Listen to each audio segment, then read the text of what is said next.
Welcome to Sleep Theories, the channel where we explore the mysterious, the hidden, and the stories that leave us questioning everything we thought we knew. Tonight, we dive into a tale inspired by one of the most debated events in modern history, the assassination of John F. Kennedy. But this story isn't about conspiracy theories. It's about a man who stumbled upon undeniable proof of a cover-up and found himself in a fight for his life to expose the truth. Before we begin, I'd love to hear from you. Where are you listening from, and what time is it right now? It's amazing how stories like these connect us across time zones and places. And if you enjoy unravelling the mysteries of history in a calm, thought-provoking way, don't forget to subscribe to Sleep Theories. Now, find a comfortable spot, close your eyes, and let's begin tonight's story. Jason Hart never imagined his government job would lead him to fear for his life. At 37, Jason had spent nearly a decade as a data analyst for a classified branch of the Department of Justice. His work was straightforward, if not monotonous, reviewing old case files, compiling statistics, and ensuring information stayed where it was supposed to stay. Jason liked the stability, the quiet routine of his life. He wasn't the type to question authority or chase after hidden truths. But all of that changed one ordinary Wednesday afternoon.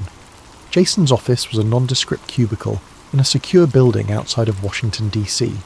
The walls were grey, the lighting harsh, and the coffee perpetually stale. On this particular day, Jason was working through a backlog of old CIA and FBI case files marked for internal review. Most of them were mundane. Redacted memos about long-closed investigations, bureaucratic chatter, and the occasional bit of Cold War paranoia. It was mind-numbing work, and Jason often found himself zoning out, his fingers mechanically scrolling through page after page. He settled into his worn office chair, the cushion compressed to the point of discomfort from years of use, and adjusted the angle of his monitor. The screen emitted a faint hum, blending seamlessly with the quiet clatter of keyboards in the adjacent cubicles. Occasionally he could hear muffled snippets of conversations from colleagues, though no one spoke louder than necessary. In this line of work, discretion was not just encouraged. It was mandatory. Jason's desk was as unremarkable as the office itself. A neatly stacked pile of file folders sat on one corner, a mug filled with an assortment of pens on another. A faded photo of his younger self and his parents sat in a simple frame, a reminder of a life that felt worlds away from the tightly controlled environment he now operated in. The only hint of personality in his workspace was a small stress ball shaped like the Earth, which he occasionally squeezed absent-mindedly as he worked. The task at hand was repetitive but familiar. He was combing through archived documents to verify that sensitive information had been properly categorized and secured. Each file was a window into the past, though most were dull snapshots of bureaucracy, records of mundane investigations, outdated protocols, and procedural updates long since rendered irrelevant. Yet every so often, the document would catch his eye, something slightly out of place, an odd phrasing or a name that didn't seem to belong. That was part of what made Jason good at his job. He had a knack for spotting anomalies, the little details others might overlook. It wasn't that he was overly curious. He simply liked order, and inconsistencies were like splinters in his otherwise tidy mental framework. Today, however, the files seemed particularly unremarkable, and his mind began to wander. He glanced at the clock on the wall, its second hand ticking steadily toward lunchtime. Time always seemed to move slower in this building, as if the walls themselves conspired to stretch the hours. Jason sighed and took a sip from his coffee mug, wincing at the lukewarm bitterness. He made a mental note to brew a fresh pot later, though he knew he probably wouldn't. Routine had a way of dulling even the smallest ambitions. As his gaze drifted back to his screen, he noticed a folder he hadn't seen before. It wasn't unusual for files to appear unexpectedly. Sometimes supervisors added tasks without warning, assuming analysts would simply get to them in due course. Still, the folder's title struck him as odd. Confidential, Special Review.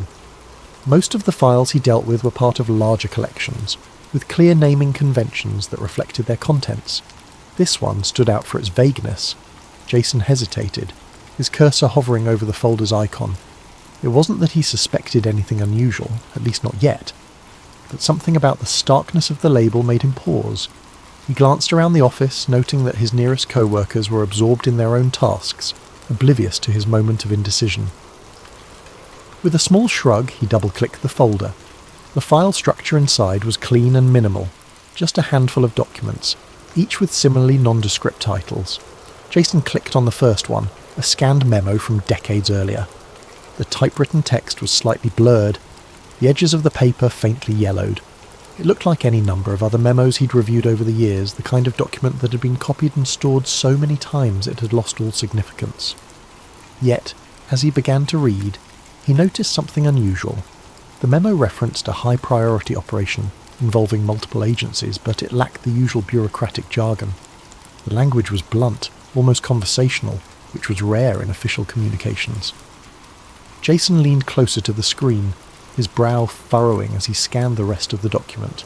It was vague, but there were mentions of directives from the highest level, and sensitive outcomes requiring absolute discretion. Jason's instincts kicked in, a flicker of unease sparking in the back of his mind. He couldn't quite put his finger on it, but something about the tone felt wrong. He reached for his stress ball, squeezing it absent-mindedly as he reread the memo. A nagging thought formed in his mind. Maybe this was more than just an old, unimportant file. He moved on to the next document, his curiosity now fully engaged. As the page loaded, Jason adjusted his glasses and prepared for another round of bureaucratic monotony. But the more he read, the more a strange sensation began to creep over him, a sense that he was venturing into territory he wasn't meant to see. But one file caught his attention. The folder was marked Top Secret, Operation Patriot. The name meant nothing to him, but the subheading grabbed his curiosity. Dallas Contingency Planning, November 1963. Jason felt a chill creep up his spine as he opened the file. He'd always been fascinated by the JFK assassination, though he'd never believed the wilder conspiracy theories. But this file, buried deep in the system, seemed to suggest there was more to the story. The first few pages were innocuous. Logistics, travel plans, and memos about security protocols. But as he scrolled further, the tone shifted. Jason's eyes widened as he read a memo from a high-ranking official detailing the need for absolute control over the narrative in the event of a Dallas incident. The document referenced individuals with code names and included phrases like plausible deniability and coordinated disinformation efforts. Jason leaned closer to his screen, his heart pounding. The language was vague enough to avoid outright accusations, but the implications were clear. This wasn't about protecting the president. It was about preparing for the fallout from his death. He hesitated for a moment, his fingers hovering over the keyboard. He knew he shouldn't dig any deeper. His clearance allowed him access to these files, but reading them and understanding them was another matter entirely. But his curiosity burned too brightly to ignore. He opened the next document. This one was worse. It was a transcript of a conversation between two officials, one of whom was labelled Director. The dialogue was chilling in its frankness. Are the assets in place? Yes, Dallas is secured, the fall guy is ready. Good, this has to look clean. No loose ends. Jason's stomach churned. The fall guy? They were talking about Lee Harvey Oswald, weren't they? He read further, finding references to altered ballistics reports, instructions to remove inconvenient witnesses, and even plans to intimidate local law enforcement into silence. The more he read, the clearer it became. This wasn't speculation or theory. This was a roadmap for covering up a murder. Jason pushed his chair back, his heart racing. He glanced around the office, half expecting someone to appear and yank him away from his desk. But the room was quiet, the hum of computers and faint rustle of papers the only sounds. He took a deep breath, trying to steady himself. This couldn't be real, could it? It had to be some kind of elaborate prank or disinformation campaign. But the official seals, the timestamps, the signatures, they all looked legitimate. He knew he should stop, report the file and move on, but he couldn't. He opened another document, this one a photographic scan of a handwritten note. The handwriting was neat, the tone matter-of-fact. Ensure ZR-104 is neutralised before the press gets wind of his testimony. The autopsy report is to remain classified indefinitely. Jason froze. ZR-104. He'd heard whispers of that code name before in conspiracy circles. It was rumoured to be connected to a key witness who had died under mysterious circumstances. His hands trembled as he saved the files to a secure flash drive, telling himself it was just for review later. But deep down, he knew he was crossing a line. That night, Jason barely slept. He lay awake in his small apartment, the flash drive tucked under his pillow like a lifeline. Every sound, the creak of the floorboards, the hum of the refrigerator, felt amplified, sinister. His mind raced with questions. What did he do with this information? Could he trust anyone with it? Would anyone even believe him? The pale glow of a street lamp filtered through the slats of his blinds, casting uneven shadows across the room. Jason stared at the ceiling, his chest tight with unease. He felt like he was teetering on the edge of something vast and dangerous, an invisible precipice that threatened to swallow him whole. The weight of the flash drive beneath his pillow seemed to press into his skull, a constant reminder of the choice he'd made to take it. His rational mind told him he should never have taken the files. He'd crossed a line, one he couldn't uncross, and now there was no telling what the repercussions would be. Yet despite the fear clawing at his insides, he couldn't shake the feeling that he'd done the right thing. The documents he'd seen were too significant, too damning, to be left buried in some forgotten digital archive. People deserved to know the truth, didn't they? But the truth came with risks.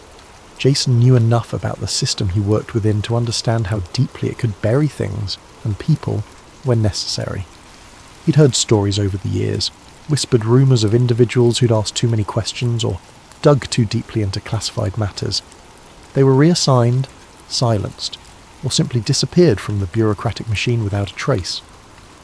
Jason had always dismissed those stories as paranoia, but now they didn't seem so far-fetched. His pulse quickened as a thought occurred to him. What if someone already knew what he'd done? His heart pounded in his chest as he sat up, throwing the blanket off.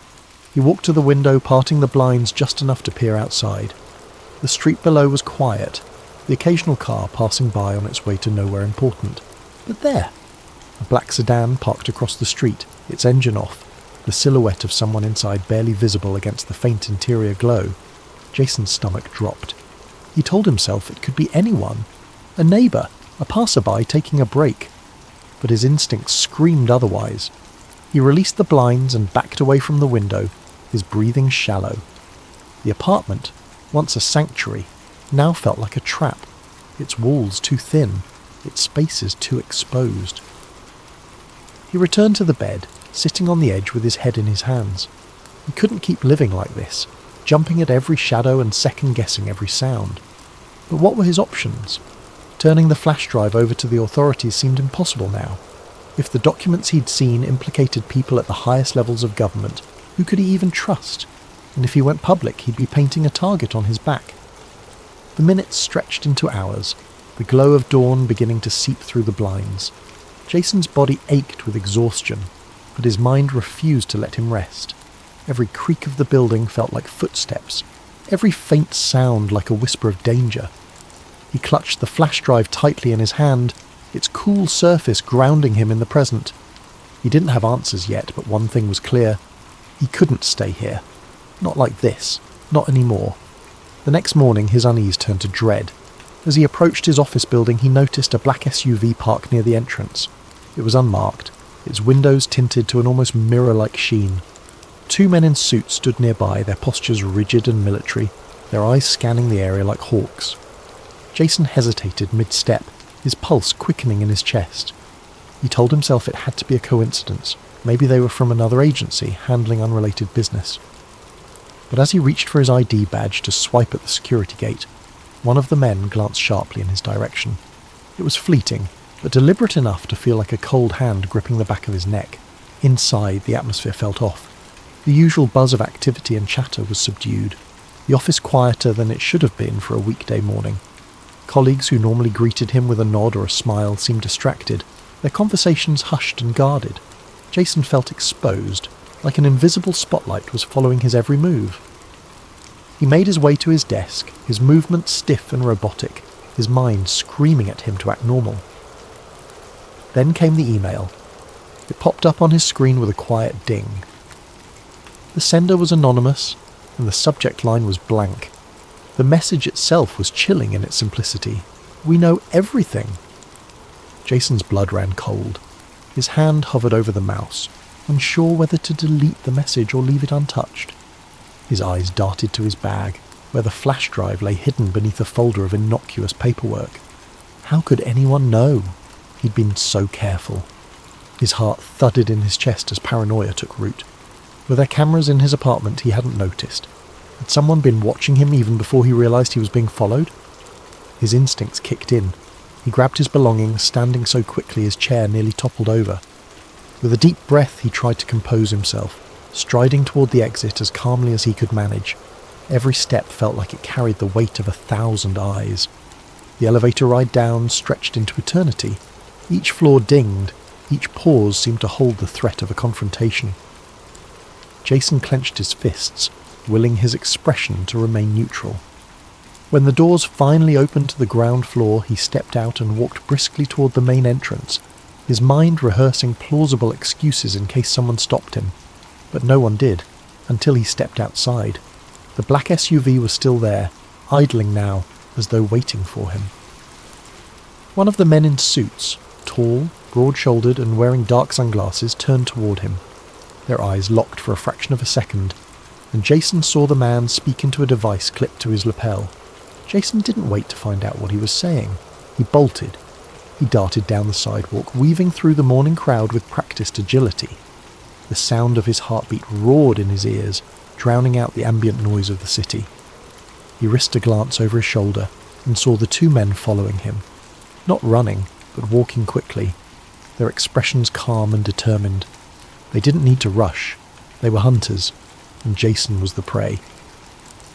Turning sharply into an alley, Jason tried to think. He needed a plan, a way to shake them off his trail. He reached for his phone, fumbling with the screen as he dialed the only person he thought might help, an old college friend, Mark, who had become an investigative journalist. The line rang once, twice, 3 times before going to voicemail. Jason cursed under his breath, leaving a hurried message. "Mark, it's Jason. I can't explain everything right now, but I have something big. Huge. I'm being followed. I need your help. Call me as soon as you get this." He hung up, his hands trembling.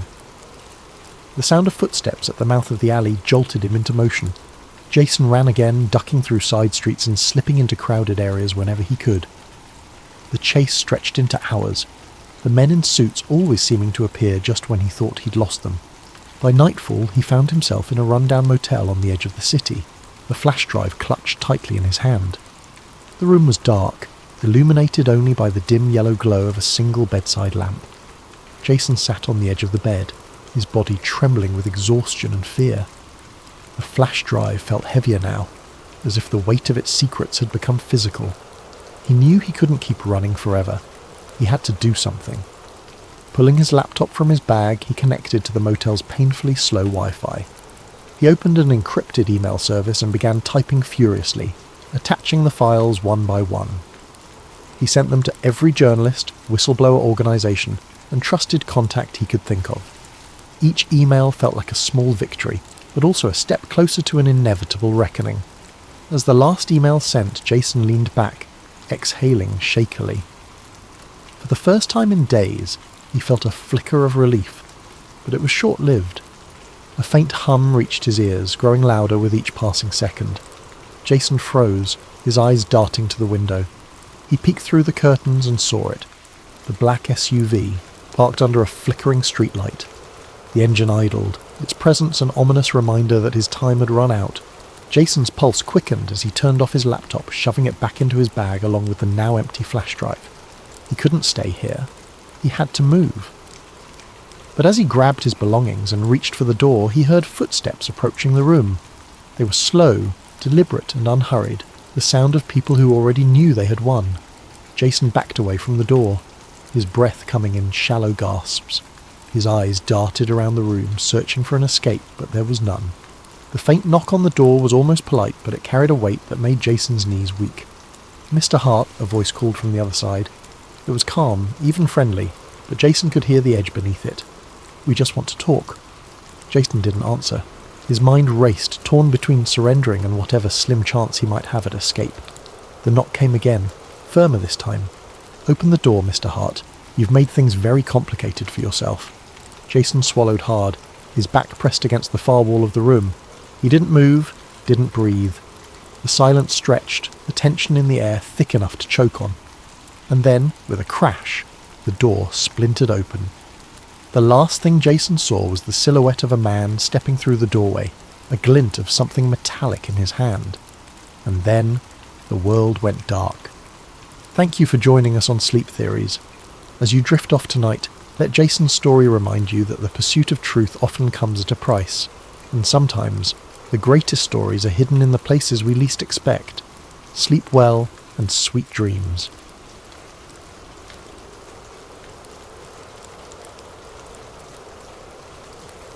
Evelyn Harper never considered herself special. She lived in a small, quiet town on the edge of the Midwest, where the stars felt closer than the ground beneath her feet. A schoolteacher by day, Evelyn spent her nights in solitude, enjoying the tranquility her life offered. She often joked that her only companions were her books and the humming crickets outside her window. She liked it that way. It was simple, predictable. Evelyn's days were measured by the comforting rhythms of small-town life. She woke at dawn to the sound of birds chirping outside her modest farmhouse, their melodies blending with the faint rustle of wind through the trees.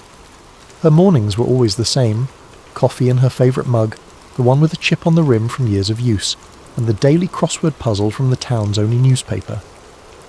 By the time she'd finished her second cup, the sun would have risen fully, casting its golden light over the rolling fields that stretched out to meet the horizon. She loved her job, even though it wasn't always easy. Her third-grade classroom was a mix of chatter and laughter, with moments of quiet focus as her students worked through spelling tests or art projects. Evelyn had a way of making the lessons come alive, weaving stories and songs into her teaching that left her students eager to learn. She found joy in their curiosity, their boundless energy, and the way they reminded her to see the world through fresh eyes. After school, Evelyn would linger in her classroom, tidying up the day's messes and preparing for the next. She liked the quiet moments when the hallways were empty, and the only sound was the creak of the old wooden floors beneath her footsteps. It was a chance to reflect, to breathe, and to remind herself why she loved what she did. Her evenings were her own, a sanctuary of peace and stillness. She'd return home to her cosy house at the edge of the town, where the fields seemed to stretch forever and the world felt impossibly wide. She would cook simple meals, often from the vegetables she grew in her small garden, and eat by the light of a single lamp in her kitchen. Afterward, she'd settle into her favourite armchair by the window, a well-worn novel or a journal in her lap. Evelyn's favourite time of day was dusk, when the sky turned shades of lavender and peach, and the first stars began to appear. She would step out onto her porch, mug in hand, and watch as the heavens came alive with pinpricks of light. The crickets would begin their nightly serenade, their steady rhythm a backdrop to the gentle rustle of the breeze. It was a time for reflection, for dreaming, for feeling at one with the universe. To anyone else, her life might have seemed lonely, even dull. But to Evelyn, it was perfect. She had carved out a little piece of the world that was entirely her own, free from the noise and chaos that seemed to dominate everyone else's lives. She didn't need much, just the stars, the stillness, and the knowledge that tomorrow would bring more of the same. But as comforting as her routine was, there was always a faint undercurrent of restlessness, a whisper of something unspoken that tugged at the edges of her contentment. On certain nights, when the moon hung low and the world felt especially quiet, Evelyn would catch herself staring at the sky a little too long, wondering if there was something more. It wasn't a longing for adventure or change. She loved her life exactly as it was. But there was a sense of curiosity, a quiet yearning to understand the vastness above her. She never imagined that her life would change, not in any dramatic way at least. Evelyn Harper was a woman who believed in the beauty of small things, the laughter of her students, the warmth of the sun on her face, the way the stars seemed to wink at her from the dark expanse of the night sky. Her world was small, and she liked it that way, but the universe has a way of surprising us when we least expect it. And for Evelyn Harper, the stars she loved so dearly were about to draw her into a mystery far greater than anything she had ever dreamed. It began on an unremarkable Tuesday evening. The air was warm, thick with the scent of blooming wildflowers, and Evelyn had just settled onto her porch with a cup of tea. Her home sat at the edge of a sprawling field, with nothing but open land and endless sky stretching toward the horizon. She found peace in the stillness, in the way the wind whispered through the grass, its gentle rustling a lullaby for her thoughts. But that night, the quiet felt different. There was an unease in the air, a stillness too deep, like the world was holding its breath, waiting for something to happen. Evelyn shifted in her chair, her gaze lifting to the sky as she tried to brush off the odd sensation creeping over her. The stars were unusually bright that night, scattered across the velvety darkness like shards of diamond. The moon hung low, casting a pale glow over the fields, and for a moment Evelyn allowed herself to relax, letting the familiar beauty of the night wash over her. She sipped her tea, savouring the warmth as it spread through her chest, and listened to the crickets' steady song, their chirping a constant companion in her otherwise solitary evenings. But then the crickets stopped. It wasn't gradual. One moment, their symphony filled the air, and the next, there was nothing but silence.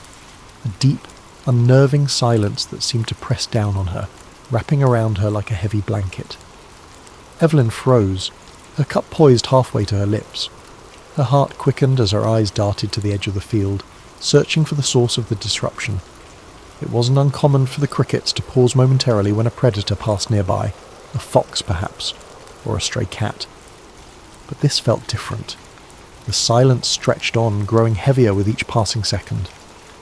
Setting her tea down with trembling hands, Evelyn leaned forward, her fingers gripping the armrests of her chair. She squinted into the darkness, her eyes scanning the horizon for any sign of movement. The wind had stilled, the grass no longer swaying in its gentle rhythm, as if the entire world had been frozen in place. A chill ran down her spine, and she pulled her shawl tighter around her shoulders, suddenly acutely aware of how exposed she was in the open air. And then she saw it. A faint light, hovering just above the field, no bigger than a lantern at first glance. Evelyn blinked, unsure if her tired eyes were playing tricks on her. But the light remained, unwavering and steady, casting a soft glow that danced like fireflies in the night. At first she thought it might be a plane, but the way it moved dispelled that idea almost instantly. It didn't glide smoothly across the sky. Instead, it darted back and forth, moving with an unnatural precision that defied logic. Its glow shifted between hues of blue, green and white, as if it were alive, pulsating with its own heartbeat. Evelyn's breath caught in her throat as she rose slowly to her feet, her hands gripping the porch railing for support. She couldn't tear her eyes away from the light, her body frozen between awe and fear. It was like nothing she had ever seen before, and the longer she watched, the more a strange sense of unease crept over her. Her mind raced, trying to rationalize what she was seeing. Could it be a drone, some kind of experimental aircraft? But deep down she knew, whatever it wasn't man-made. The light grew brighter, its glow spilling across the field and illuminating the tall grass in an otherworldly radiance. Evelyn took an involuntary step back, her heartbeat pounding in her ears. The silence around her was absolute, broken only by the faint hum that seemed to emanate from the light itself, a sound so low and resonant it seemed to vibrate in her chest. She could feel the air shift around her, charged with an energy she couldn't describe. It was as if the night itself had come alive, holding its breath along with her, and then, just as suddenly as it had appeared, the light vanished. The field plunged back into darkness, the stars above seeming impossibly dim in the wake of the light's brilliance. Evelyn stood motionless, her eyes scanning the empty expanse before her, searching for any sign of the strange phenomenon, but there was nothing, no trace of the light, no sound to suggest it had ever been there. The crickets remained silent, the air still heavy with an unnatural quiet that made her skin crawl. Her legs felt weak as she stumbled back toward the door, her hands fumbling for the handle. She locked it behind her, as if the simple act could protect her from whatever she had just witnessed. Inside, the familiar warmth of her home felt foreign, the comforting hum of the refrigerator and the ticking of the old clock on the wall doing little to steady her nerves. Evelyn paced the small living room, her thoughts racing. She tried to convince herself it was nothing, a trick of the light, a strange weather phenomenon, or perhaps even an overactive imagination brought on by too much solitude. But the image of the light was burned into her mind, vivid and unrelenting. She checked the windows repeatedly, peering out into the darkness for any sign of the movement. Each creak of the old house made her jump, her pulse quickening as shadows danced in the corners of her vision. She thought about calling someone, her sister perhaps, or one of her colleagues from school. But what would she say? How could she explain what she had seen without sounding like she'd lost her mind? Evelyn spent the rest of the night wide awake, the warm glow of a single lamp her only comfort. She tried to read, to distract herself with the familiar pages of her favourite book, but the words blurred together, her mind unable to focus. She replayed the scene in her head over and over, searching for an explanation that would make sense. But no matter how she tried to rationalise it, one thought lingered, refusing to be ignored. It was something more. As the first rays of dawn broke over the horizon, painting the fields in shades of gold and amber, Evelyn finally allowed herself to relax, if only for a moment. The world looked ordinary again, the cricket's song returning as if nothing had happened. But Evelyn knew the truth. What she had seen the night before wasn't ordinary, and deep down she suspected that this was only the beginning. The next morning, Evelyn felt like a ghost. She went about her day as usual, teaching her third-grade class, chatting with colleagues, but her mind was elsewhere. She couldn't shake the feeling that she'd been watched, that whatever had hovered above her field the night before wasn't finished. When she returned home that evening, the unease only grew. She checked the locks on her doors and windows twice, her eyes darting to the field every few minutes. The sun dipped below the horizon, painting the sky in streaks of pink and orange, but Evelyn found no beauty in it. She sat by the window, clutching her mug of tea like a lifeline, and waited. It happened again around midnight. This time the light was brighter, its movements more erratic. Evelyn's hands shook as she grabbed her phone, intending to record it, but before she could hit the button, her body was overcome with a sudden wave of exhaustion. Her vision blurred, her limbs felt heavy, and the last thing she remembered was collapsing onto the couch. When she woke, it was morning. The sun streamed through her window, the field outside bathed in golden light. For a moment she thought it had all been a dream, but then she noticed something. Her bare feet were caked with dirt. Her heart raced as she inspected herself further. There were faint scratches on her arms, as if she had been walking through the field, but how? She had no memory of leaving the house. That day, Evelyn tried to convince herself she was imagining things. She avoided looking at the field, avoided thinking about the light. But the marks on her arms wouldn't let her forget. And that night, as she lay in bed, staring at the ceiling, she knew it wasn't over. Over the following weeks, the experiences escalated in ways Evelyn couldn't have imagined. At first, it was subtle. The lights in the sky came more frequently, sometimes appearing in the distance, their glow faint but unmistakable. Each time they lingered longer, as though they were searching, waiting. Evelyn would watch from the safety of her home, her heart pounding in her chest, telling herself it was nothing she needed to fear. But the lights grew bolder. They began appearing closer, illuminating her fields with an intensity that turned the familiar landscape into something alien and unrecognizable. Their brightness pierced through her curtains, seeping into her sanctuary like an unwelcome intruder. And then there were the marks. She noticed the first one on a cool morning as she stood in front of her bathroom mirror. It was small, perfectly circular, just below her collarbone. It didn't hurt, but its precision unnerved her. Over the following nights more appeared, on her arms, her legs, even the back of her neck. They were always the same, small, round, and too symmetrical to be accidental. Evelyn tried to rationalise them. Perhaps she'd bumped into something, or maybe it was a strange reaction to a bug bite. But deep down she knew these explanations didn't hold up. The marks were too deliberate, too uniform. Then there was the humming. It began as a faint noise, so soft she thought it was her imagination. But as the nights went on, it grew louder, more insistent. It wasn't coming from outside, nor was it a sound her house should make. It seemed to emanate from nowhere and everywhere all at once, resonating through the walls, the floor, and even her own body. It wasn't just a noise, it was a feeling, a vibration that settled deep in her chest and made her stomach churn. She tried to ignore it, burying her head under her pillow, but the sound seemed to follow her, pressing against her senses until it was impossible to pretend it wasn't there. Her once tranquil home, the place she had cherished for its solitude and peace, had become a source of dread. Every shadow felt menacing, every sound suspicious. The cricket's song, once comforting, now seemed eerie when it returned, as though mocking her. The silence that followed the lights was worse, a suffocating stillness that made her feel as though the world outside had ceased to exist. She stopped going out onto her porch at night, afraid of what she might see. Even inside, with the doors locked and the curtains drawn, she felt exposed, as though the walls of her home were no longer a barrier between her and whatever was out there. One particularly cold night, Evelyn sat curled on her couch, her hands gripping a flashlight.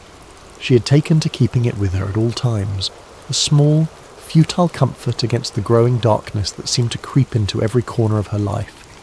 She hadn't slept in days, her mind too alert, her body too tense.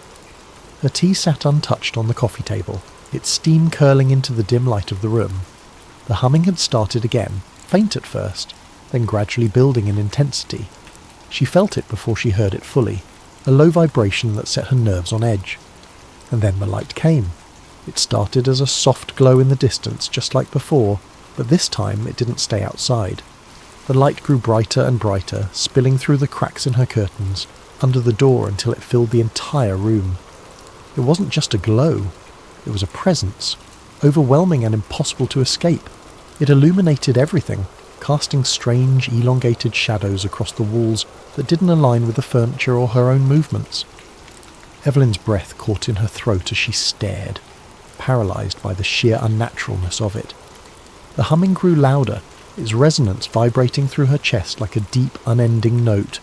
She gripped the flashlight tighter, her knuckles white as her eyes darted around the room, and that's when she saw them. Figures, faint and shadowy, emerged at the edges of her vision, as though they had always been there, waiting for the right moment to reveal themselves. They were tall, unnervingly slender, their limbs elongated in ways that seemed both graceful and otherworldly. Their movements were slow but deliberate, each step fluid and calculated. Evelyn tried to focus on their faces, but they were indistinct, shrouded in the glow that surrounded them. She couldn't tell if they were looking at her, but she felt their gaze, a heavy, suffocating pressure that made her heart race. Her instinct was to run, to scream, to do anything to break free of the terror that held her in place, but her body wouldn't obey. It was as if the air around her had thickened, rooting her to the spot. Her flashlight slipped from her hand, clattering to the floor with a dull thud, but she barely noticed. Her breath came in shallow gasps as she watched the figures move closer, their forms becoming sharper, more defined. Evelyn tried to scream, but no sound came out. Her throat constricted, her voice trapped by the overwhelming force of their presence. The humming reached a crescendo, so loud and so deep it felt like her very bones were vibrating. The light pulsed, brighter and brighter, until it was impossible to see anything but white. Tears streamed down her face, and her vision blurred as the pressure around her grew unbearable, and then everything went dark. When Evelyn woke, she was lying on her couch, the flashlight still on the floor beside her. The light was gone, the humming a distant memory. The room was eerily still. The only sound, the faint ticking of the clock on the wall. Her body ached, her limbs heavy as though she had been running for miles. She touched her neck and felt a new mark, cold and smooth, as if etched into her skin. Her mind raced, trying to piece together what had happened, but the memories were fragmented, slipping through her grasp like water through her fingers. The night had changed her. Evelyn Harper was no longer the same woman who had sipped tea on her porch, content with the quiet simplicity of her life. Something had been taken from her, or perhaps something had been left behind. And as she sat there in the dim light of her living room, staring at the empty field beyond her window, she knew one thing for certain. Whatever had happened that night, it wasn't over. When Evelyn woke, she was lying in her bed. The first thing she noticed was the silence. No humming, no crickets, just the faint ticking of the clock on her wall. She sat up slowly, her body heavy and sore, and noticed something on her nightstand, a small metallic object. It was unlike anything she had ever seen, its surface smooth and reflective, with intricate patterns etched into it. She didn't remember bringing it home, didn't remember much of anything. Her last clear memory was the light and the figures. Evelyn's life was never the same after that. The visits continued, though she stopped trying to fight them. She started keeping a journal, documenting every detail she could remember. The lights, the humming, the strange sensations. She researched alien abduction stories, finding comfort in the accounts of others who claimed to have experienced similar phenomena. But no amount of research could explain what was happening to her.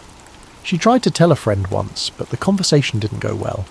The skepticism in their eyes, the forced politeness of their responses, it was too much. Evelyn realised she was alone in this, but no one would believe her. So she retreated further into herself, keeping her experiences a secret. But the most unsettling part wasn't the lights or the marks or even the figures. It was the memories that began surfacing in her dreams, fragments of something she couldn't fully grasp. She saw herself lying on a cold metallic table, bright lights shining down on her. She felt hands, soft, delicate, touching her skin, heard whispers in a language she didn't understand. The dreams felt so real, so vivid, that she often woke up gasping, her heart racing. Evelyn didn't know what they wanted or why they had chosen her, but as time went on she began to feel a strange sense of acceptance. Whatever was happening, she couldn't stop it. All she could do was endure it and hope that one day she would find answers. Thank you for joining us tonight on Sleep Theories. Evelyn's story is just one of many that remind us how little we truly understand about the world and perhaps the universe around us. May this tale of mystery and wonder lull you into a peaceful sleep, where the boundaries of reality and imagination blur. Sleep well and sweet dreams.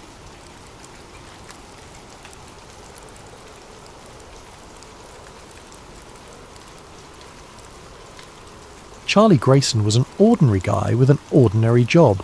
At 42, he'd spent the better part of 2 decades driving trucks, hauling everything from frozen vegetables to industrial equipment. He didn't mind the solitude of the open road. In fact, he preferred it. Life behind the wheel was simple. Just him, his rig, and the endless stretch of highway. But sometimes, the road led to places he never expected. Driving was Charlie's refuge. The hum of the engine beneath him, the rhythmic roll of tyres on pavement, and the vast open skies above. It was his version of freedom. There were no office politics to navigate, no meetings to attend, and no deadlines beyond the ones set by his dispatcher. It was a job that required focus and patience, qualities Charlie had in abundance. He liked the routine of it, the way each delivery started and ended with a clear purpose. Most days the miles blurred together. The roads were familiar, even comforting. He knew the best diners to stop at for a slice of pie, which truck stops had the cleanest showers, and the stretches of highway where the sunsets seemed to last forever. He loved the quiet moments when the world felt like it belonged to him alone, the only sound the low rumble of his truck and the occasional whisper of wind through the windows. Charlie didn't consider himself the adventurous type. He wasn't the kind of guy who went looking for excitement or mystery. In fact, he avoided it whenever possible. His life was a steady rhythm of pickups and drop-offs, punctuated by the occasional call to his sister, or a quick stop to visit a friend on the way through town. It was predictable, and he liked it that way. But driving wasn't without its surprises. Over the years, Charlie had seen his share of odd things on the road. A bear wandering too close to the interstate, strange lights hovering in the distance late at night, and once, a car inexplicably abandoned in the middle of nowhere, its doors wide open as if the occupants had vanished into thin air. None of it had rattled him too much. He chalked it up to the quirks of life on the road and kept moving. Still, there was something about the open road that always felt a little otherworldly. Maybe it was the way the landscape seemed to stretch on forever, or the way the stars looked brighter and closer when you were miles from the nearest city. Charlie had spent countless nights parked at rest stops, leaning against the hood of his truck and staring up at the night sky. He liked to imagine the stories those stars might tell if they could talk, stories of travellers like him crisscrossing the country in search of something they couldn't quite name. Charlie wasn't a dreamer by nature, but he did have a quiet appreciation for the unknown. He liked the idea that there were still mysteries in the world. things waiting to be discovered just beyond the horizon. But those thoughts were fleeting, passing through his mind like the tumbleweeds that sometimes skittered across the highway. For the most part, Charlie kept his focus on the road ahead, content with the life he'd built and the steady rhythm of his days. He never imagined that one of those roads, the same roads he'd travelled countless times, could lead him somewhere he wasn't meant to go, somewhere that would shatter his carefully constructed world of routine and simplicity, somewhere that would make him question everything he thought he knew about the job he'd always thought was so ordinary. It started with a routine delivery. His dispatcher called it a special route, which wasn't unusual. These jobs usually meant more pay and tighter deadlines. Charlie didn't ask questions. He wasn't the type to pry.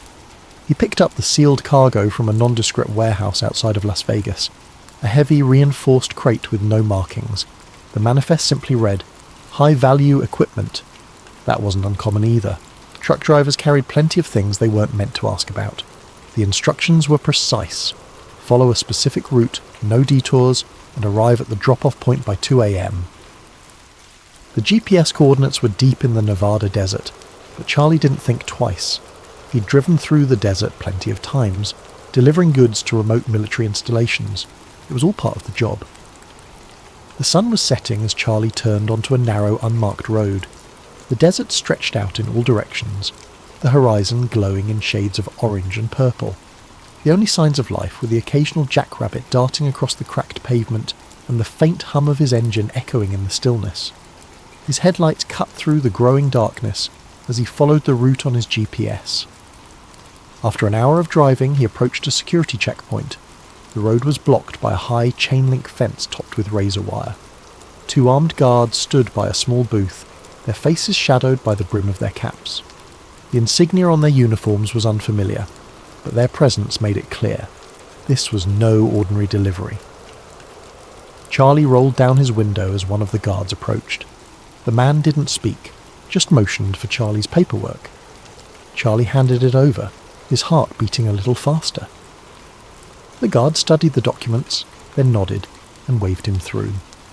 The gate creaked open and Charlie drove on, his curiosity gnawing at him. The road ahead was smooth, eerily pristine compared to the cracked pavement outside the fence. As he drove, the landscape changed. Large, hangar-like buildings loomed in the distance, their shapes barely visible in the moonlight. The air felt heavy, charged with an unexplainable energy that made Charlie's skin prickle. He couldn't shake the feeling that he was being watched. His GPS pinged again as he double-checked the coordinates, signalling that he had arrived at the drop-off point. The area wasn't what Charlie had expected. It wasn't the usual industrial depot or a warehouse tucked away in a quiet corner of town. Instead, it was a desolate stretch of concrete leading to a massive hangar, its steel doors looming like the entrance to a fortress. A single overhead light flickered, casting erratic, shifting shadows that danced across the asphalt. The air felt heavier here, as though the weight of the place itself pressed down on him. He cut the engine, the silence that followed feeling almost unnatural, broken only by the faint rhythmic hum of distant machinery. Charlie climbed down from the cab, his boots crunching against the ground as he stretched his legs. He glanced around, half expecting someone to appear immediately, but the area was eerily empty. The light above buzzed faintly, adding to the tension.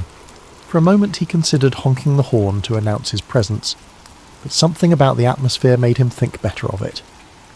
After a few minutes, a figure emerged from the shadows. It was a man in a crisp white lab coat, his expression blank and his gait purposeful. Behind him were 2 guards, each wearing dark uniforms and carrying weapons holstered at their hips. Their presence wasn't casual. They moved with precision, their eyes scanning the area as if they expected trouble. The man in the lab coat stopped in front of Charlie, his gaze sharp but devoid of any warmth or friendliness. He held out a clipboard without introducing himself, his movements mechanical. Charlie hesitated, then took the clipboard, scanning the document briefly. It was the standard delivery confirmation, but the strange location and the armed guards made him feel like he was signing away more than just a shipment. "You'll unload the crate and bring it inside," the man said, his tone clipped and efficient. He didn't offer a name, an explanation, or even a hint of small talk. Charlie simply nodded, sensing this wasn't the kind of place where questions were welcomed. As he moved to the back of his truck, the guards followed closely, their boots echoing against the concrete. He could feel their eyes on him, scrutinizing every move he made. The crate was large, heavy, and reinforced with thick steel edges. It was unmarked, save for a series of stenciled numbers on its side, nothing that gave away its contents. Charlie had hauled plenty of odd cargo over the years, but something about this crate set his nerves on edge. Using the pallet jack, he carefully wheeled the crate down the truck's ramp, the metal clanking softly as it touched the ground. He manoeuvred it toward the hangar doors, where the man in the lab coat was waiting. The guards stayed close, their presence more oppressive than helpful. The hangar's interior was unlike anything Charlie had ever seen. The air was cooler, carrying a faint metallic tang, and the overhead lights bathed everything in a harsh, sterile glow. Rows of equipment lined the walls, machines with sleek, futuristic designs that looked more at home in a science fiction movie than a government facility. Some hummed faintly, their lights blinking in patterns Charlie couldn't decipher. Others were silent but ominous, their purposes entirely alien to him. As he wheeled the crate into place, Charlie's eyes darted around the room. He couldn't help but notice the way the lab coat man and the guards avoided looking directly at certain pieces of equipment, as though even they weren't entirely comfortable with what surrounded them. A strange tension hung in the air, an unspoken understanding that this was no ordinary workspace. The man in the lab coat gestured to a designated spot near the back wall. "Right there," he said, his voice devoid of inflection. Charlie complied, carefully lowering the crate into place. He secured it as instructed, the guards watching every movement as though they expected him to do something wrong. "Is that it?" Charlie asked, breaking the silence. His voice sounded too loud in the cavernous space, echoing off the walls. The man in the lab coat didn't respond. He simply nodded, his attention already shifting to the crate as if Charlie no longer existed. As Charlie turned to leave, something caught his eye. A large translucent panel mounted on the far wall.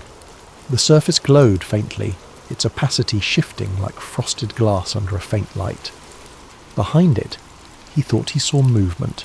It was subtle, almost imperceptible, a flicker of shadow that disappeared as quickly as it had appeared, but it was enough to make him stop in his tracks.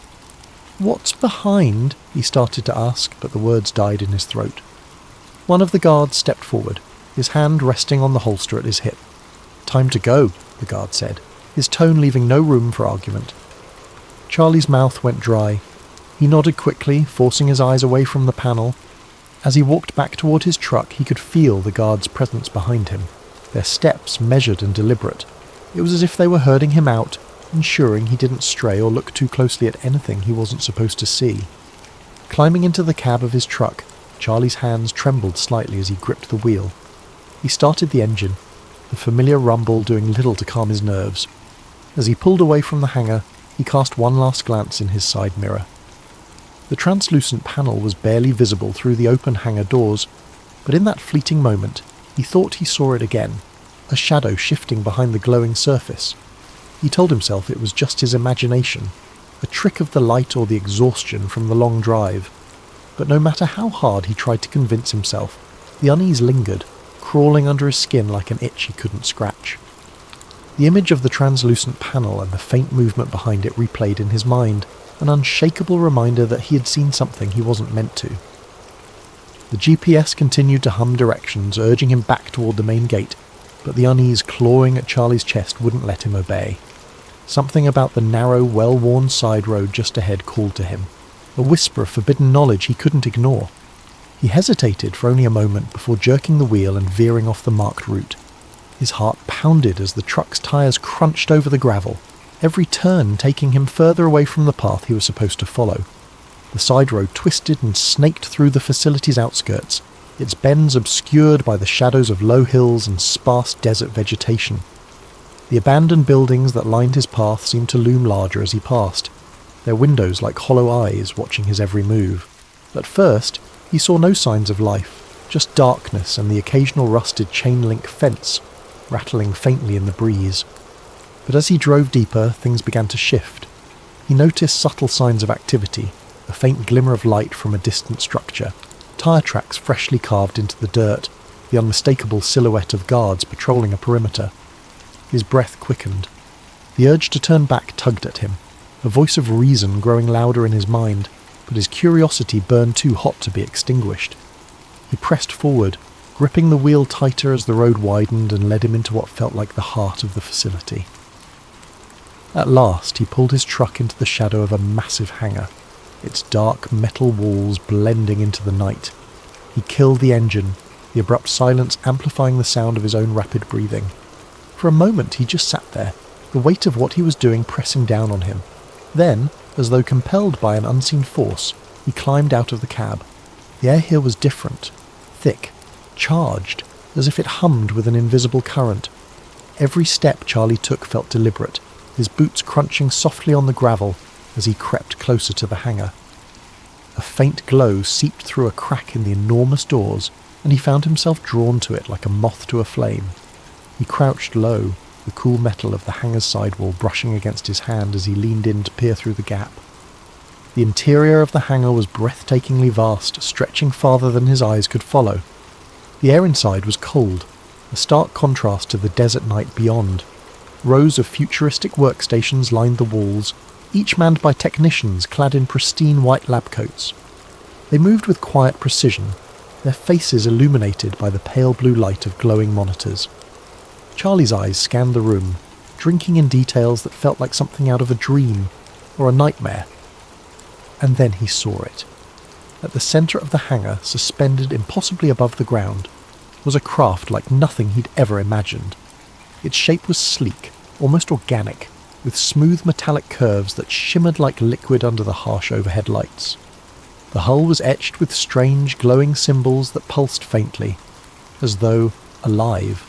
The air around the craft seemed to ripple subtly, distorting the light in a way that made it difficult to focus on its form for too long. Charlie's breath caught in his throat. This wasn't any kind of military tech he'd ever seen. This was something else, something not of this world. The realization sent a chill down his spine, and for a moment he couldn't move. His mind raced, struggling to process what he was seeing. His hands gripped the edge of the doorframe so tightly his knuckles turned white. The technicians moved around the craft like surgeons in an operating room, their movements synchronized and deliberate. It was clear they were conducting tests, but on what or why, Charlie couldn't begin to guess. A soft mechanical hum filled the air, barely audible but somehow felt deep in his chest. It was coming from the craft, a rhythmic vibration that seemed to resonate with the very walls of the hangar. He stared at it, transfixed, until a faint sound behind him shattered the spell. "Step away from the door," a voice commanded, sharp and unyielding. Charlie whipped around, his heart lurching into his throat. 2 guards were approaching, their weapons drawn and pointed squarely at him. The beams of their flashlights cut through the darkness, illuminating his frozen form. Panic surged through his veins, and before he could think, his instincts took over. He bolted. The shouts of the guards rang out behind him, their voices sharp and urgent. Charlie's boots pounded against the gravel as he sprinted back toward his truck, his mind a blur of fear and adrenaline. He could hear their heavy footsteps gaining on him, the clatter of their gear echoing in the night. Every breath burned in his lungs, but he didn't dare slow down. He reached the truck and yanked open the door, his hands trembling as he fumbled with the keys. The guards were closing in, their shouts growing louder, but finally the engine roared to life. He slammed the door shut and threw the truck into gear, his foot pressing hard on the gas pedal. The tyres spun for a moment before gripping the gravel, sending up a cloud of dust as he sped down the road. In his rearview mirror he could see the guards giving chase, their figures silhouetted against the distant lights of the hangar. But as he rounded a bend, the facility began to fade into the background. For a fleeting moment, relief washed over him. He thought he might have escaped, but his hope was short-lived. As he neared the main gate, a blinding spotlight erupted ahead of him, flooding the road with harsh white light. He squinted against the glare, his truck screeching to a halt. The tyres left deep grooves in the dirt as the vehicle came to an abrupt stop. Ahead, a line of vehicles blocked the road, their engines idling ominously. Armed guards stepped out, their weapons raised and trained on him. Charlie's breath came in ragged gasps as he realized he was surrounded. There was no way out. Slowly he raised his hands, his heart pounding so hard it felt like it might burst from his chest. The guards approached, their faces impassive as they barked orders. They pulled him from the truck, cuffing his wrists with practiced efficiency.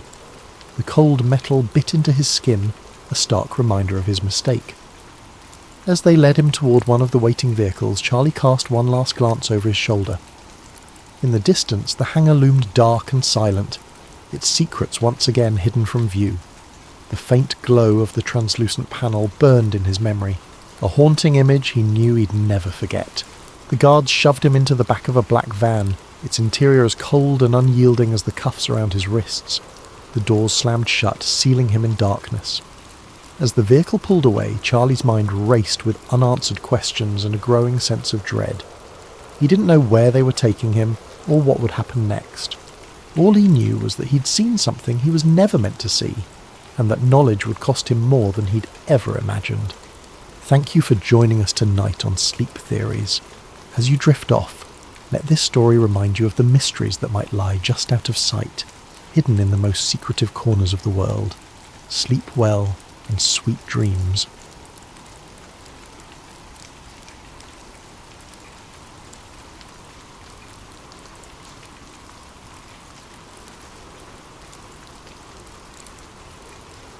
Ethan didn't remember a time in his life when he didn't feel out of place. Growing up, he was the quiet kid, the one who sat in the corner of the classroom with his nose buried in a book or staring out the window, wondering if there was something more beyond the confines of the world he knew. While his friends grew excited about parties, clubs, and futures mapped out in clean, predictable lines, Ethan felt only a creeping dread, an unshakable feeling that something was missing. He'd often felt like he was standing at the edge of something vast, a place beyond his understanding, and he'd wondered if he might accidentally stumble into it one day. His life had been ordinary, perhaps too ordinary, and sometimes he thought that was the scariest thing of all. He spent most of his free time chasing stories and curiosities, unexplained mysteries, urban legends, and tales of things that couldn't be. The Backrooms was one of his favourites. He first read about it on a forum late one night, an innocuous post titled, "If you're not careful, you might slip between the cracks in the water into the back rooms." The premise was simple, terrifying. The Backrooms were a hidden dimension, an endless maze of empty, yellowed rooms, a place you could fall into if you weren't careful, disappearing from the world as you knew it. The idea left him with a chill that lingered long after he'd closed his laptop. To some part of Ethan, the Backrooms didn't just sound like a horror story. They sounded like something real, a hidden layer of reality lurking just beneath the surface, waiting for the right or wrong person to find it. He even dreamed about it sometimes. His curiosity deepened into a quiet obsession, and he'd spend hours researching theories, reading accounts from people who claimed to have seen glimpses of it or felt its strange pull in the periphery of their lives. This fascination made him feel alive, but it also made him reckless. He began to wonder what it would feel like to slip between the cracks himself, to see if a place like the Backrooms could really exist. He'd explore abandoned buildings on weekends, walk the quiet, empty halls of his university late at night, always searching for something just out of reach. It became his ritual, a strange comfort that filled the gap he couldn't explain, that constant need to find something beyond the mundane. It was a normal Thursday afternoon, and Ethan was on his way home from a late night of studying in the library. He was tired, his head aching from hours of staring at his laptop screen. His thoughts were muddled as he waited for the elevator to take him down to the parking lot. When the doors finally slid open, he stepped inside, pressed the button for the ground floor and closed his eyes, leaning against the wall for a moment. That was when it happened. With a sharp jolt, the elevator stopped, sending a shock through Ethan's body and jolting him upright. He opened his eyes, blinking in confusion, but there were no lights, no numbers indicating what floor he was on. Only a dim, sickly yellow glow filtered through the tiny window in the elevator door. Confused, he pressed the door open button, hoping to see something familiar. The doors shuddered open with a creak, revealing a room. Not the parking lot, not even the dimly lit hallway of his university building. Just an empty room with faded, peeling wallpaper and harsh fluorescent lights buzzing overhead. Ethan hesitated, peering out into the strange expanse. The wallpaper was an ugly, sickly yellow, dotted with tiny, unrecognisable stains, and the floor was covered in cheap industrial-grade carpet that looked damp in places. The hum of the lights seemed louder out here, a grating drone that wormed its way into his skull. He felt his stomach churn, a deep primal unease settling over him. Taking a deep breath, he stepped out of the elevator. The doors closed behind him with a loud clang, but when he turned around, the elevator was gone. Nothing but an empty wall stood where it had been. Panic started to creep in as he took a step back, then another. This can't be real, he whispered to himself. His voice sounded strange, swallowed by the space around him. He turned, looking around, but all he could see was a vast stretch of identical yellow-tinted rooms. There was no end in sight, only more walls, more corners leading into more of the same. He tried calling out, his voice echoing faintly, swallowed by the relentless hum of the lights. "Hello? Is anyone here?" Silence answered him, thick and oppressive. With no other option, he started to walk, hoping that if he went far enough he'd find an exit, or at least someone who could explain this bizarre place. His footsteps were muffled by the carpet, and the further he walked, the more the rooms seemed to blend together. Every corner, every turn looked exactly the same, an endless maze of empty, deserted spaces. After what felt like hours of wandering, Ethan's initial fear dulled into a kind of numb desperation. He began to feel disoriented, the sameness of the place eating away at his sense of time and direction. His throat felt dry, and he realized he hadn't seen any signs of water, food, or even another living soul. Just endless rooms and the nauseating stench of stale air. Then he saw it. A shadow, flickering just beyond the edge of his vision, barely noticeable against the yellow walls. He froze, his heart pounding. The shadow was moving. "Hello," he called out again, his voice cracking. "Is someone there?" The shadow darted out of view, slipping around a corner before he could get a good look at it. His instinct was to run, to get as far away from that shadow as possible, but something compelled him forward. A morbid curiosity mingled with the faint hope of finding another human being in this nightmare. He crept forward, rounding the corner, but the shadow was gone. He continued down the hallway, the humming lights above creating a strange hypnotic rhythm that made his thoughts feel hazy and slow. Just as he was about to turn back, he heard a sound. It was faint, almost like a soft shuffling, as if something was dragging across the carpet. He held his breath, his heart hammering as he strained to hear. The sound grew louder, closer, until he could make out a strange, uneven rhythm, as though whatever was moving didn't have the same number of limbs as he did. He turned to face the direction of the noise, his eyes wide with terror. Emerging from around a corner was a figure, tall and impossibly thin, with limbs that seemed too long, too stretched, as though they'd been pulled like taffy. Its skin was pale, almost translucent, and its eyes were wide and empty, two hollow sockets that seemed to drink in the dim light around them. Its mouth stretched into a grotesque, gaping grin, filled with rows of needle-like teeth. Ethan stumbled back, his hand flying to his mouth to stifle a scream. The creature tilted its head, studying him with an unnervingly calm curiosity, as if it were examining a particularly interesting bug.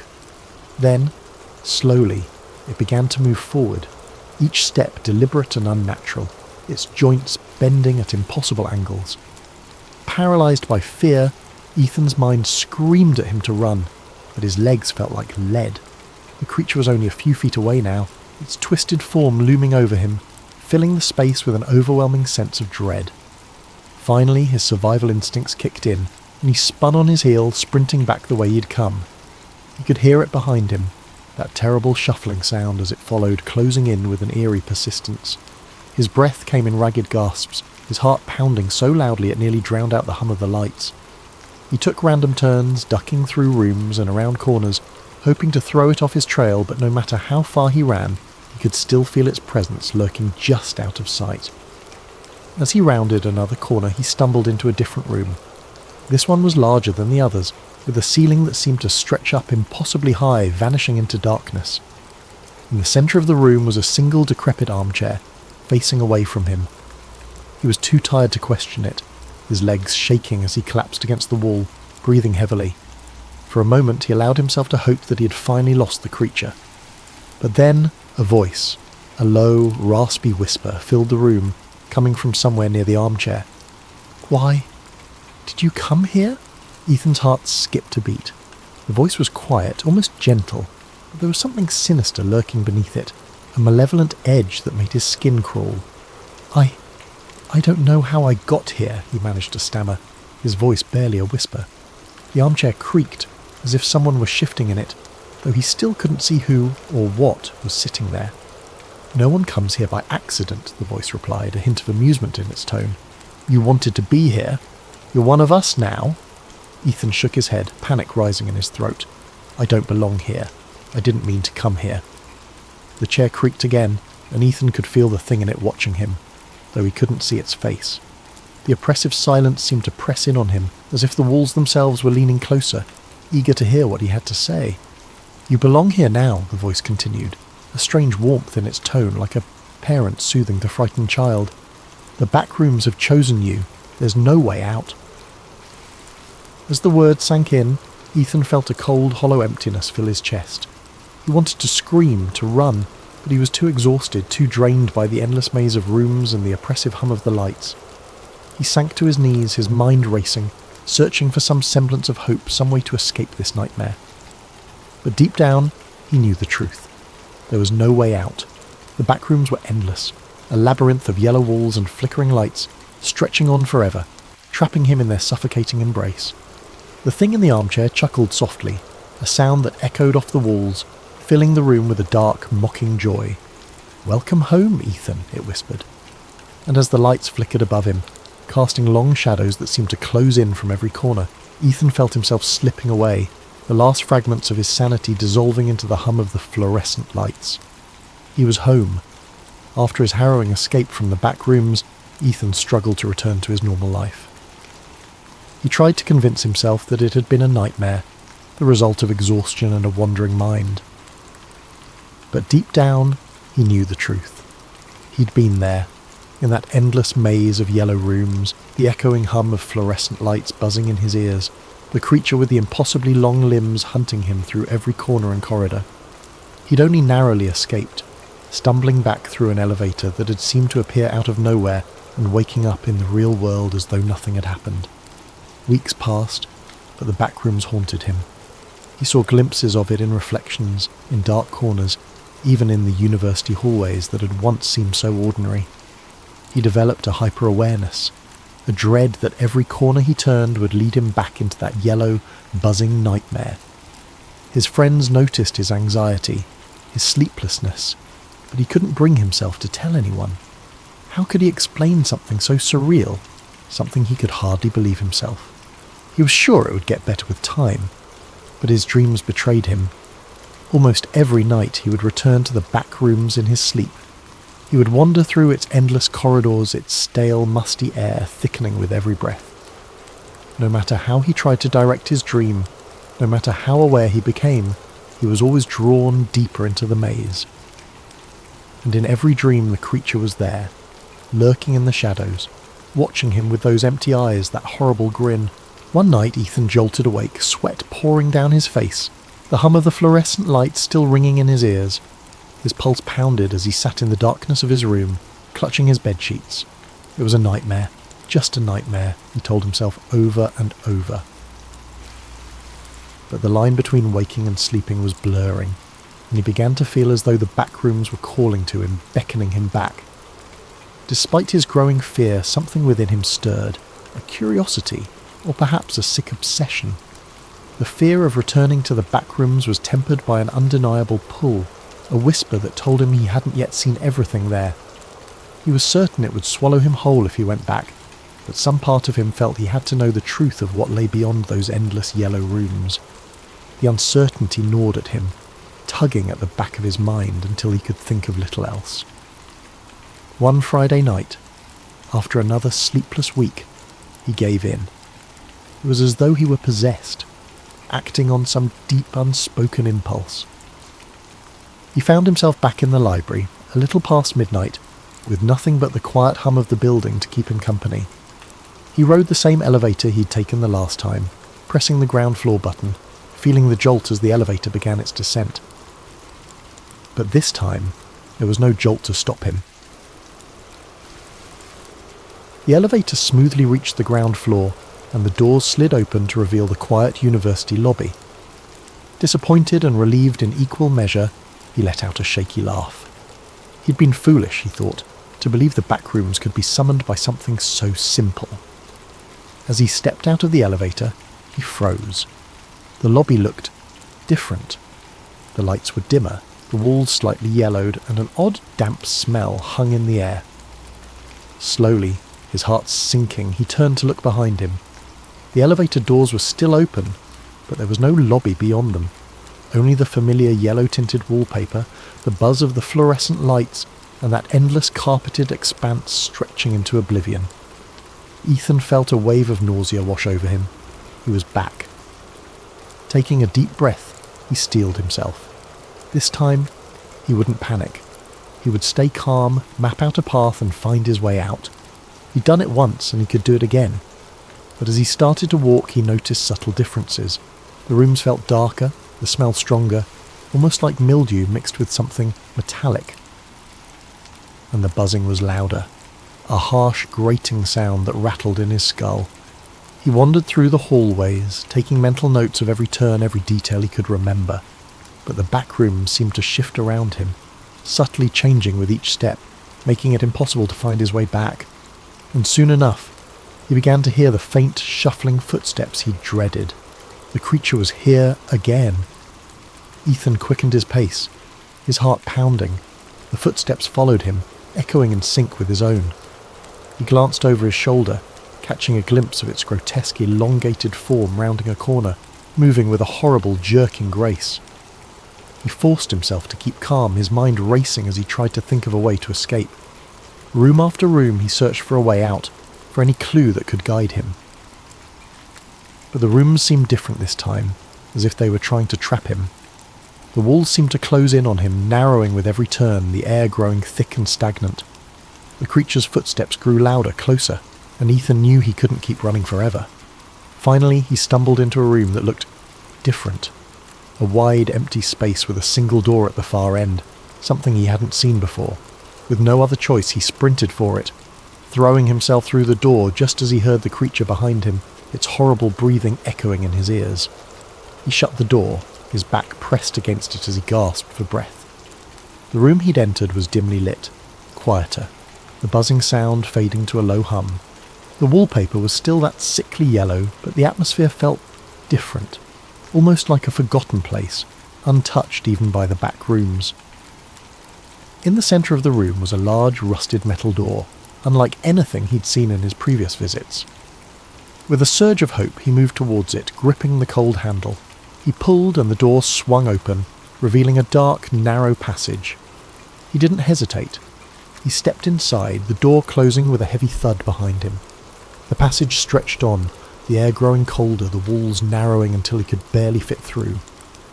He squeezed his way down the hallway, his hands brushing against rough, uneven walls, and as he moved he noticed something strange. The buzzing of the fluorescent lights was gone, replaced by an eerie silence, broken only by the faint drip of water echoing somewhere in the distance. He kept moving forward, the passage twisting and turning in unpredictable ways.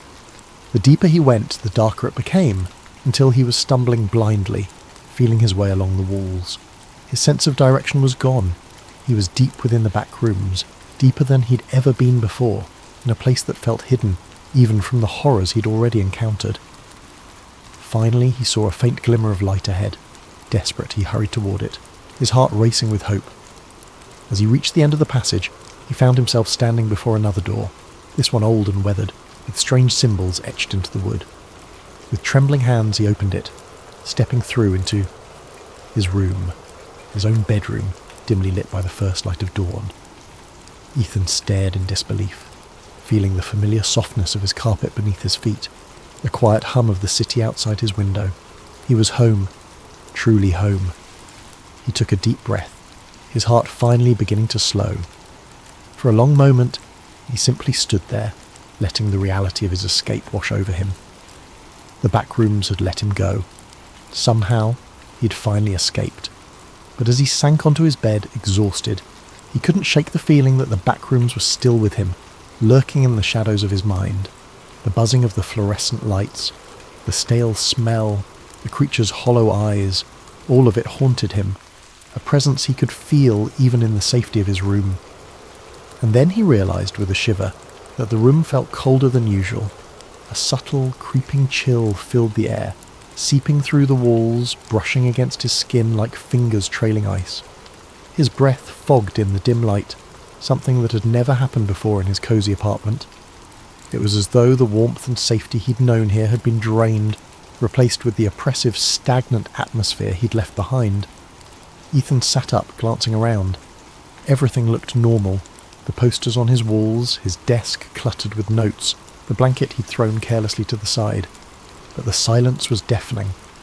Outside his window, the familiar city sounds were gone, replaced by a dead, heavy stillness.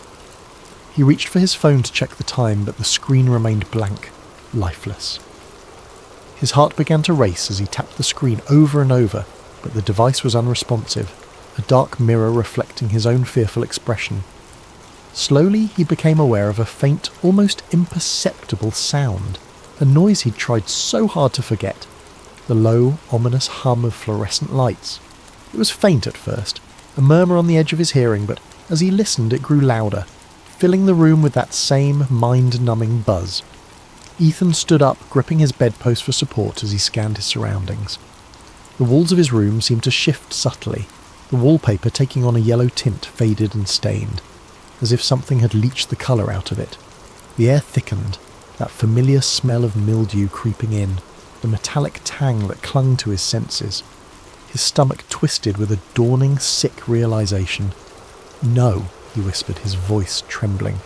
"No, I got out. But the room only continued to change, morphing around him. His bed stretched longer, the carpet rippled into endless patches, the door faded from view, leaving nothing but an expanse of yellowed walls and buzzing lights. The familiar furnishings of his room vanished entirely, swallowed by the sickly expanse. As he backed up, his foot collided with something soft yet solid, a familiar thick patch of carpet. His heart dropped, and he turned, dread curling in his stomach. The backrooms had found him again, and this time, he feared, it would never let him go. Sam Ryder wasn't a man who sought out danger. He lived a quiet life in Albuquerque, New Mexico, repairing antique radios and running a small electronics shop tucked away on a quiet corner of Main Street. The shop was a modest space, the kind of place you might miss if you weren't looking for it.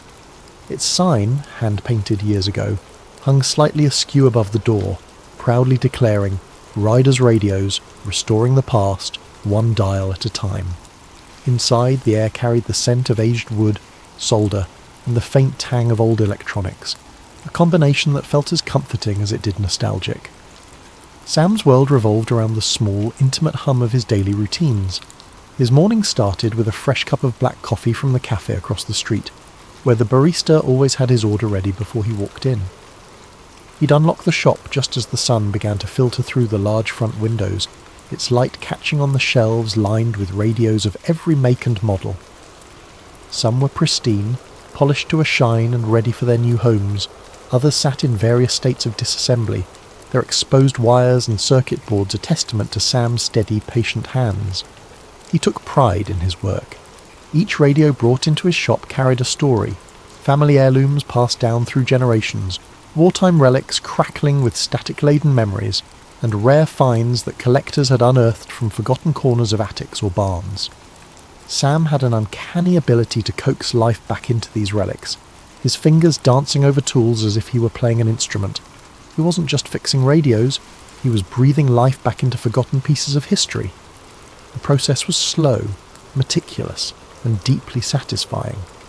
Sam often lost himself in the rhythm of soldering connections, replacing tubes, and meticulously cleaning dials that had been coated with decades of dust. It was in these quiet, focused moments that he felt most at peace, the noise of the outside world fading into a distant hum. To Sam, the radios weren't just machines. They were windows into another time, echoes of lives lived and stories told. Customers came and went, each one leaving a small mark on the shop's ever-growing tapestry of tales. There was the elderly man who brought in his father's military radio, desperate to hear it crackle to life one more time. The young couple who stumbled upon an Art Deco model at a flea market, dreaming of filling their first apartment with its warm sound, and the local historian who occasionally brought in pieces for restoration, always eager to share a story about the significance of each artefact. Sam listened to these stories with genuine interest, his quiet demeanour putting people at ease. He wasn't much of a talker, but when he spoke, his words carried weight. He'd learned long ago that sometimes people just wanted to be heard, to know that their memories mattered to someone else, and in his own small way, Sam was helping preserve those memories, ensuring they wouldn't be lost to the static of time. The world outside might have been speeding up with new technologies and distractions, but Sam had always preferred the simplicity of things with knobs, dials and wires. He didn't own a smartphone, didn't bother with social media, and had never been one to chase the latest trends. His evenings were spent reading books from the second-hand shop down the street, or listening to the soothing crackle of an old jazz station on one of his favourite restored radios. His life wasn't exciting by most people's standards, but it was his, and he wouldn't have had it any other way. It was a life built on routine, on the comfort of the familiar. And for years, that was enough. He liked to say his job wasn't just fixing radios, it was restoring voices from the past. Each crackle, each tune that burst from an old speaker was a bridge between now and then, a reminder that even in a world that never seemed to stop moving, some things could remain timeless. But the past had a way of finding you, even when you weren't looking. And for Sam Ryder, that quiet life he'd built was about to be upended in a way he could never have imagined. It started with an old chest, brought into his shop by a woman in her late 60s. She introduced herself as Martha Green, and explained that the chest had belonged to her late father, a former military officer stationed in Roswell during the 1940s. The chest was battered, its leather straps worn from years of use, and the brass latches tarnished. Martha had found it while cleaning out her attic, and thought it might have some sentimental value. "It's probably nothing," she said with a shrug, her hands trembling slightly. "But my father always said this chest held his most important papers. I just can't bring myself to open it." Sam assured her he'd handle it carefully, though he wasn't sure why she thought an electronics repairman was the right person for the job. Still, he wasn't one to turn away a curious project. After Martha left, he set the chest on his workbench and examined it under the glow of a desk lamp. The lock was old, a simple mechanism that gave way with a firm twist of a screwdriver. Inside, Sam found an assortment of yellowed documents, photographs, and a small stack of reel-to-reel tapes. The papers were fragile, the edges crumbling as he carefully sifted through them. Most were mundane: personnel files, supply logs, handwritten notes that seemed to outline daily routines at an Air Force base. But then he found the folder. It was labelled Project Aurora Confidential in bold stamped letters. Sam's heart skipped a beat as he opened it, his eyes scanning the contents. There were diagrams of aircraft that didn't look like anything he'd ever seen, with sleek, curved designs that defied conventional engineering. Accompanying the diagrams were technical notes, filled with jargon and equations he didn't understand. And then there were the photos, black and white images, slightly blurred, showing what appeared to be a crash site in the desert. Debris was scattered across the sand, metallic fragments with strange patterns etched into their surfaces. In one photo, soldiers stood around a tarp-covered object, their faces tense and unreadable. Another showed what looked like a silver egg-shaped craft half buried in the ground. Sam's hands trembled as he flipped through the pictures, each one more surreal than the last. The final image stopped him cold. It was a close-up of a small humanoid figure lying on a stretcher. Its skin was pale, almost translucent, and its large almond-shaped eyes stared blankly at the camera. Sam's breath caught in his throat. He set the photo down, his mind racing. He'd heard the stories about Roswell, the crash, the rumours of a government cover-up, but he'd always dismissed them as urban legends. Yet here it was, tangible evidence that seemed to confirm the unthinkable. Sam leaned back in his chair, his pulse pounding in his ears. He glanced at the reel-to-reel tapes, their labels cryptic. Crash Recovery Debrief, Field Report 1947, and Subject Examination. A surge of curiosity mixed with dread coursed through him. If the tapes held audio evidence of what the photos suggested, then this wasn't just a piece of history, it was a bombshell. He decided to listen. After rigging up one of his refurbished players, he threaded the first tape and pressed play. The machine hummed to life, the reels spinning as a crackling voice filled the room. It was a man speaking in measured, clipped tones, clearly reading from a report. July 8th, 1947. Recovery operations have been completed, debris secured and transported to Hangar 18. Biological specimen recovered from the site is currently undergoing examination.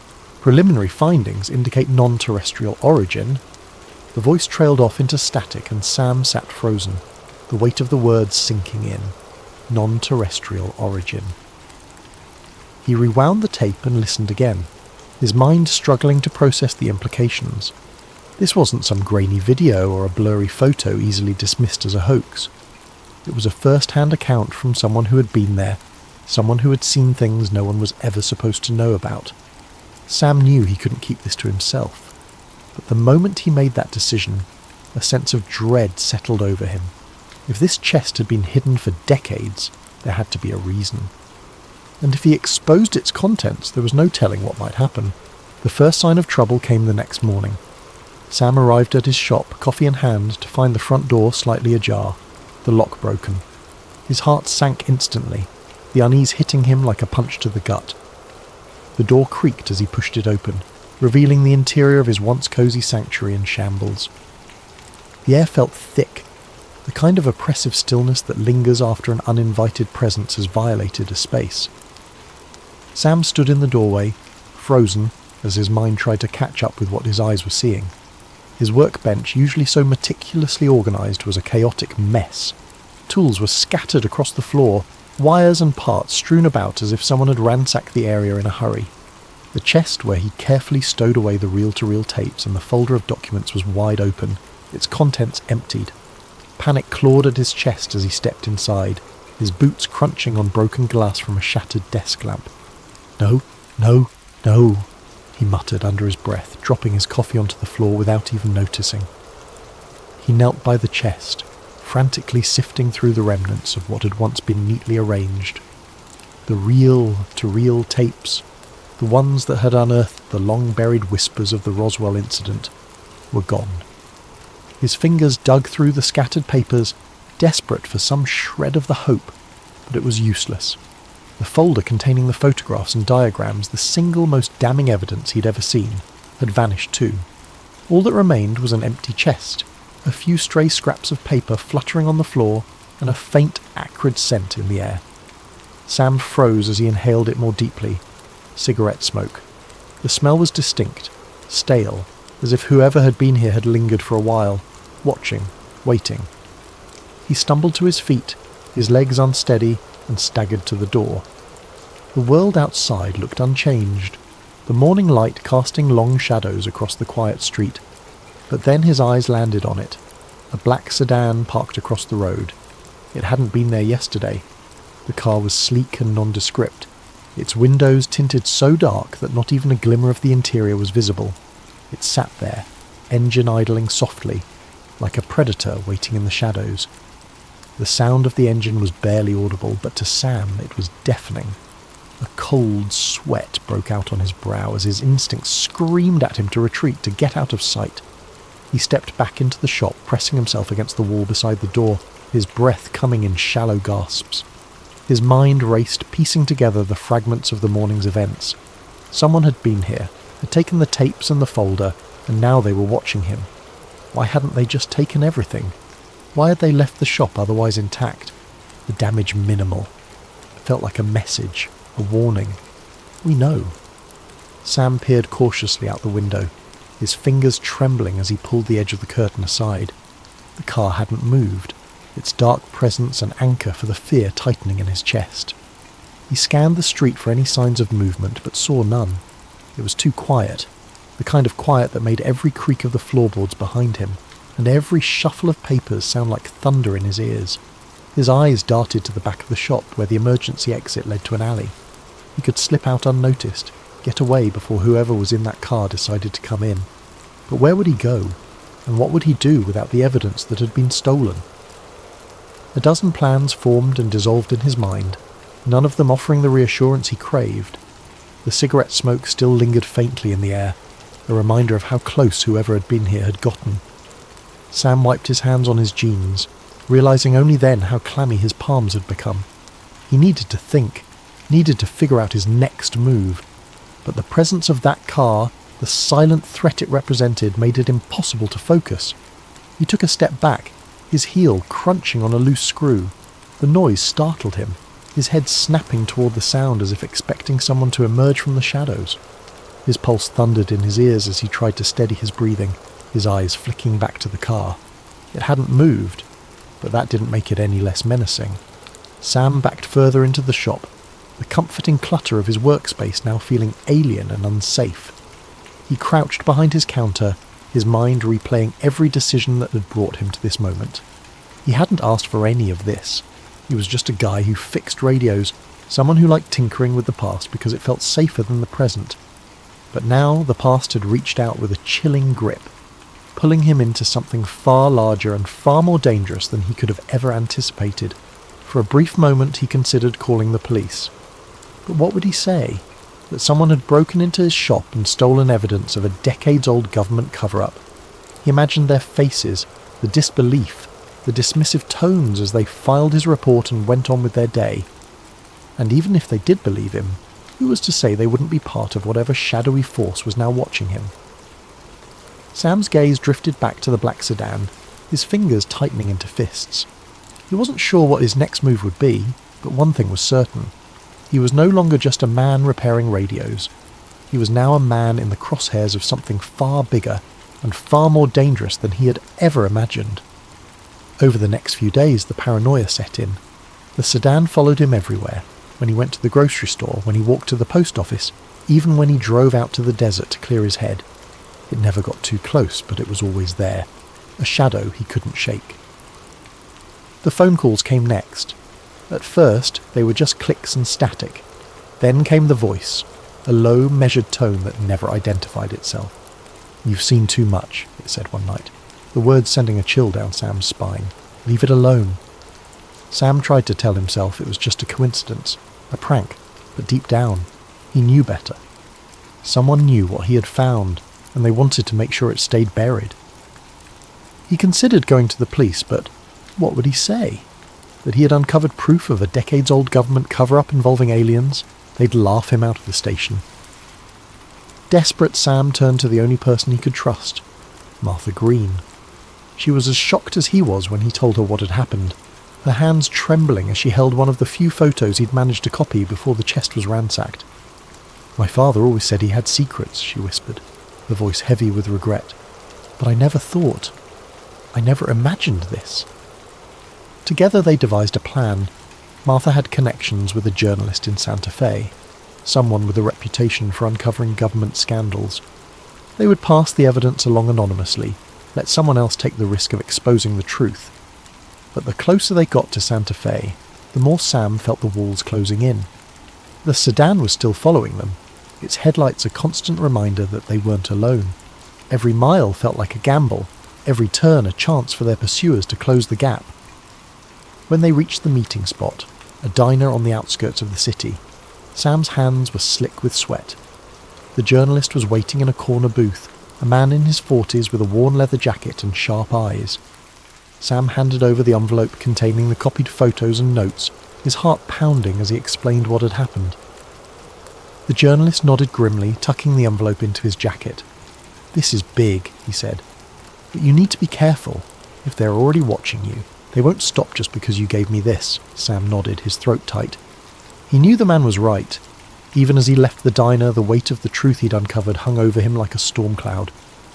The drive back to Albuquerque was tense, every shadow on the road feeling like a threat.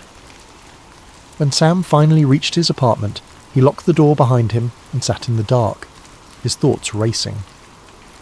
He didn't know what the future held, but one thing was certain. The truth was out there now, and no matter what happened, he had done his part to make sure it couldn't be buried again. Thank you for spending your evening with us on Sleep Theories. As you drift off to sleep, let this story remind you that some mysteries are too big to stay hidden forever. Sleep well and sweet dreams.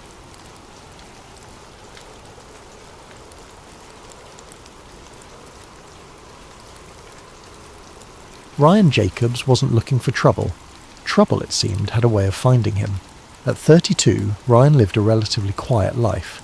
He was a freelance video editor, the kind of guy who spent most of his days hunched over a laptop, meticulously cutting together wedding videos, corporate ads, and the occasional independent film. His work was steady, predictable, and as far removed from the world of controversy as one could imagine. And that was exactly how Ryan liked it. But everything changed on a rainy afternoon in early November. Ryan sat frozen in his chair, the faint whir of the projector the only sound in the otherwise silent room.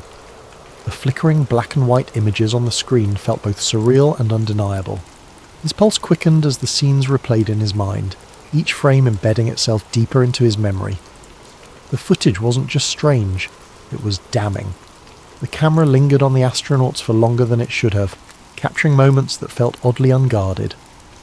One of them adjusted his helmet, not with the slow, deliberate movements one might expect in a low-gravity environment, but casually, as though he were preparing for a costume party rather than stepping onto an alien world.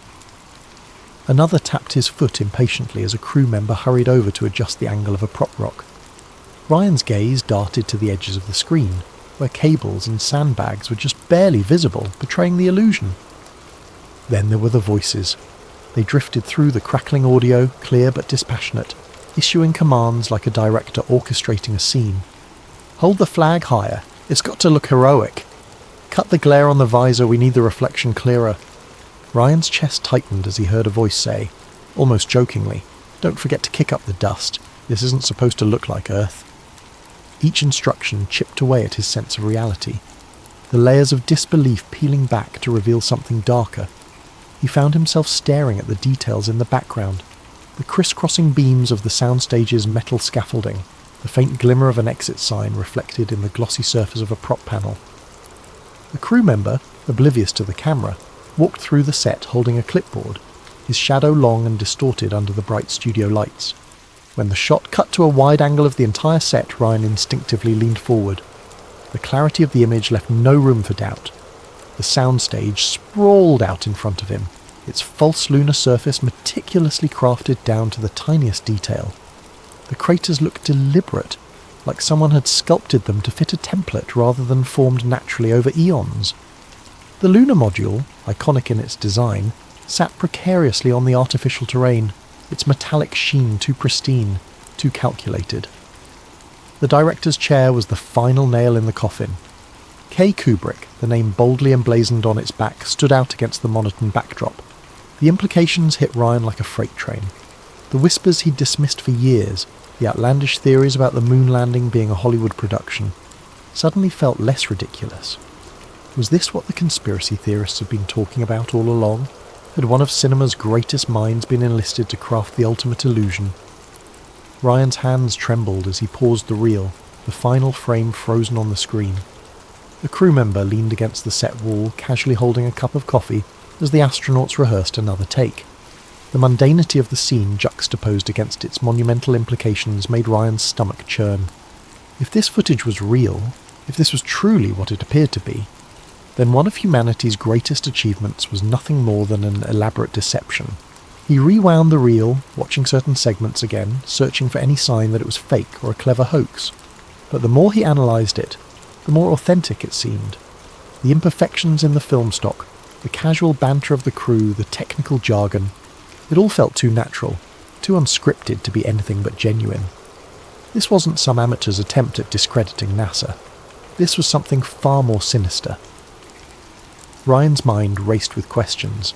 How had this footage ended up here, in a forgotten corner of a small-town historical society? Why hadn't it been destroyed or locked away in a government archive? Was it a mistake, an oversight by someone who never expected it to see the light of day? Or was it left here intentionally, a breadcrumb for someone like him to stumble upon? He sat back in his chair, his breathing uneven as he stared at the now blank screen. The room felt colder, the hum of the projector an eerie echo in the quiet. He glanced at the other reels still sitting in the box, their cryptic labels taunting him.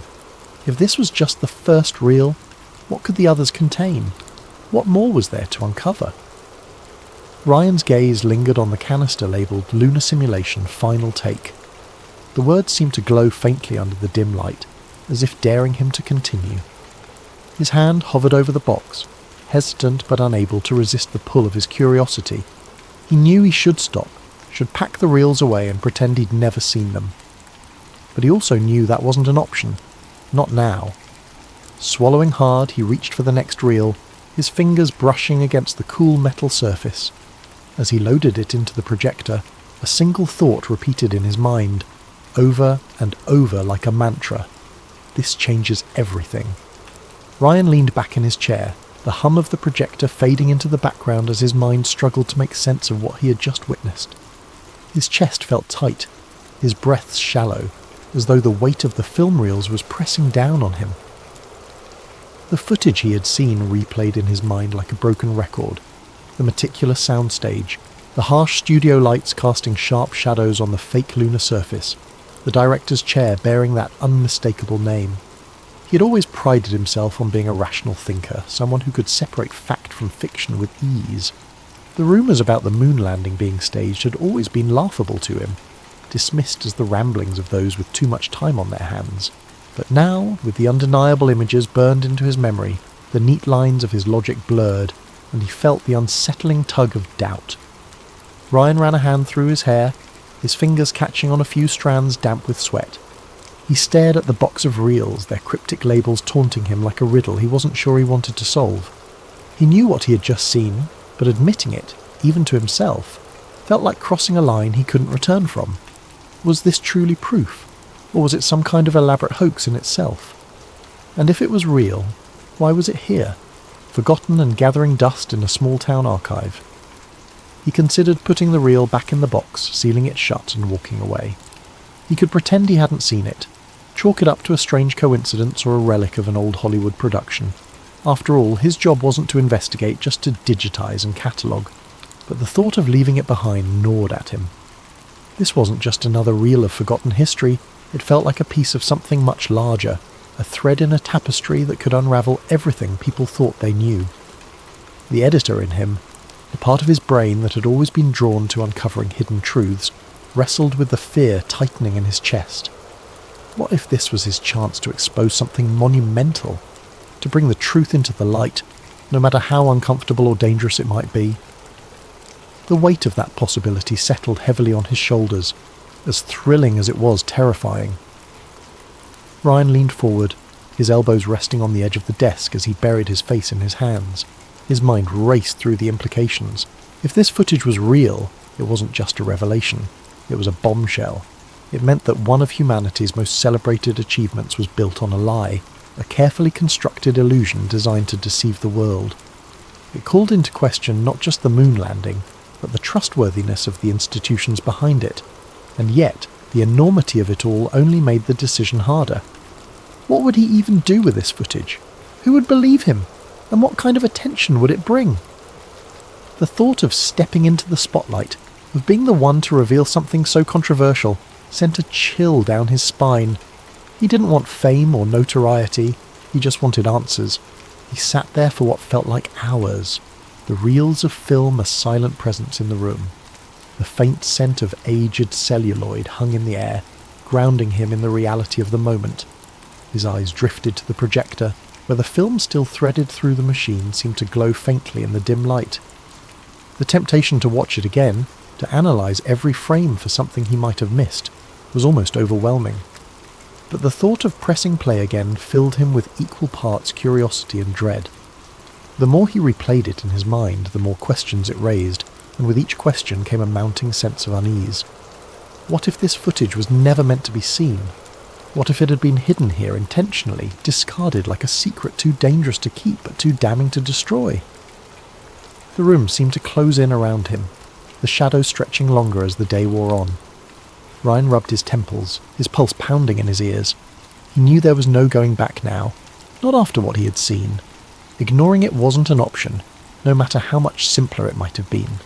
The truth was out there, sitting in that box of reels, waiting for someone to do something with it. And whether he wanted it or not, that someone was him.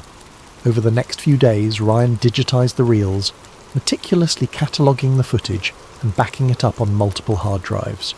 He watched hours of material, each reel adding another layer to the story. There were scripts, storyboards, even a brief clip of a man in a NASA uniform discussing the importance of selling the illusion. Ryan couldn't believe what he was seeing. If this footage was real, it would change everything the world thought it knew about one of humanity's greatest achievements. But as the week went on, Ryan began to notice things. Small at first, but unsettling. A black SUV parked across the street from his apartment for hours on end. Strange clicks on his phone line during calls. His internet connection slowing to a crawl every time he tried to upload the files. He tried to convince himself it was paranoia, the result of spending too much time watching the reels, but deep down, he knew better. The first real scare came late one night. Ryan was sitting at his desk, headphones on, reviewing a particularly damning clip of an astronaut adjusting his helmet mid-moonwalk. The room was silent except for the hum of his computer. Then, out of nowhere, his screen went black. He yanked off his headphones, his pulse racing. The power was still on, and his computer's fan continued to whir softly, but the screen remained dark. Moments later, a message appeared in stark white letters. "Stop!" Ryan's breath caught in his throat. He stared at the screen, his mind racing. Was someone trying to warn him? Threaten him? Before he could react, the message disappeared, replaced by a spinning circle as his computer restarted. When it finally booted back up, the file he had been working on was gone. He barely slept that night, his thoughts spiralling into fear and paranoia. The next morning he noticed the black SUV again, idling at the corner of his street. This time he was sure it wasn't a coincidence. Ryan decided to act. He copied the footage onto multiple drives, hiding them in different places, one in his closet, another in a safety deposit box at the bank, and a third mailed to a friend in another state. He reached out to a journalist he trusted, a woman named Claire who had a reputation for taking on controversial stories. They agreed to meet in a crowded cafe downtown, where Ryan showed her snippets of the footage on his laptop. Claire's reaction was immediate. Her face paled as she watched, her hands trembling as she adjusted her glasses. "Ryan," she said, her voice barely above a whisper, "do you know what this means? If this is real, if this gets out—" "It has to get out," Ryan interrupted. "People deserve to know the truth." But Claire looked hesitant. "You don't understand," she said. "This isn't just some cover-up. If what you're saying is true, the people behind this won't just let it slide. They'll do whatever it takes to keep it quiet." Ryan nodded. He had already begun to realise the extent of what he was up against, but knowing didn't make it any easier. The next few days were a blur. Claire agreed to help him investigate further, using her connections to verify the authenticity of the footage. But as they worked, the pressure mounted. Ryan's apartment was broken into, nothing stolen, but everything rifled through.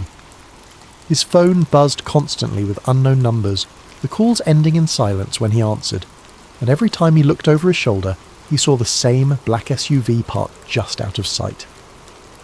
Ryan's paranoia grew. He stopped sleeping, his nerves fraying with each passing hour. He couldn't shake the feeling that someone was watching him, waiting for him to slip up.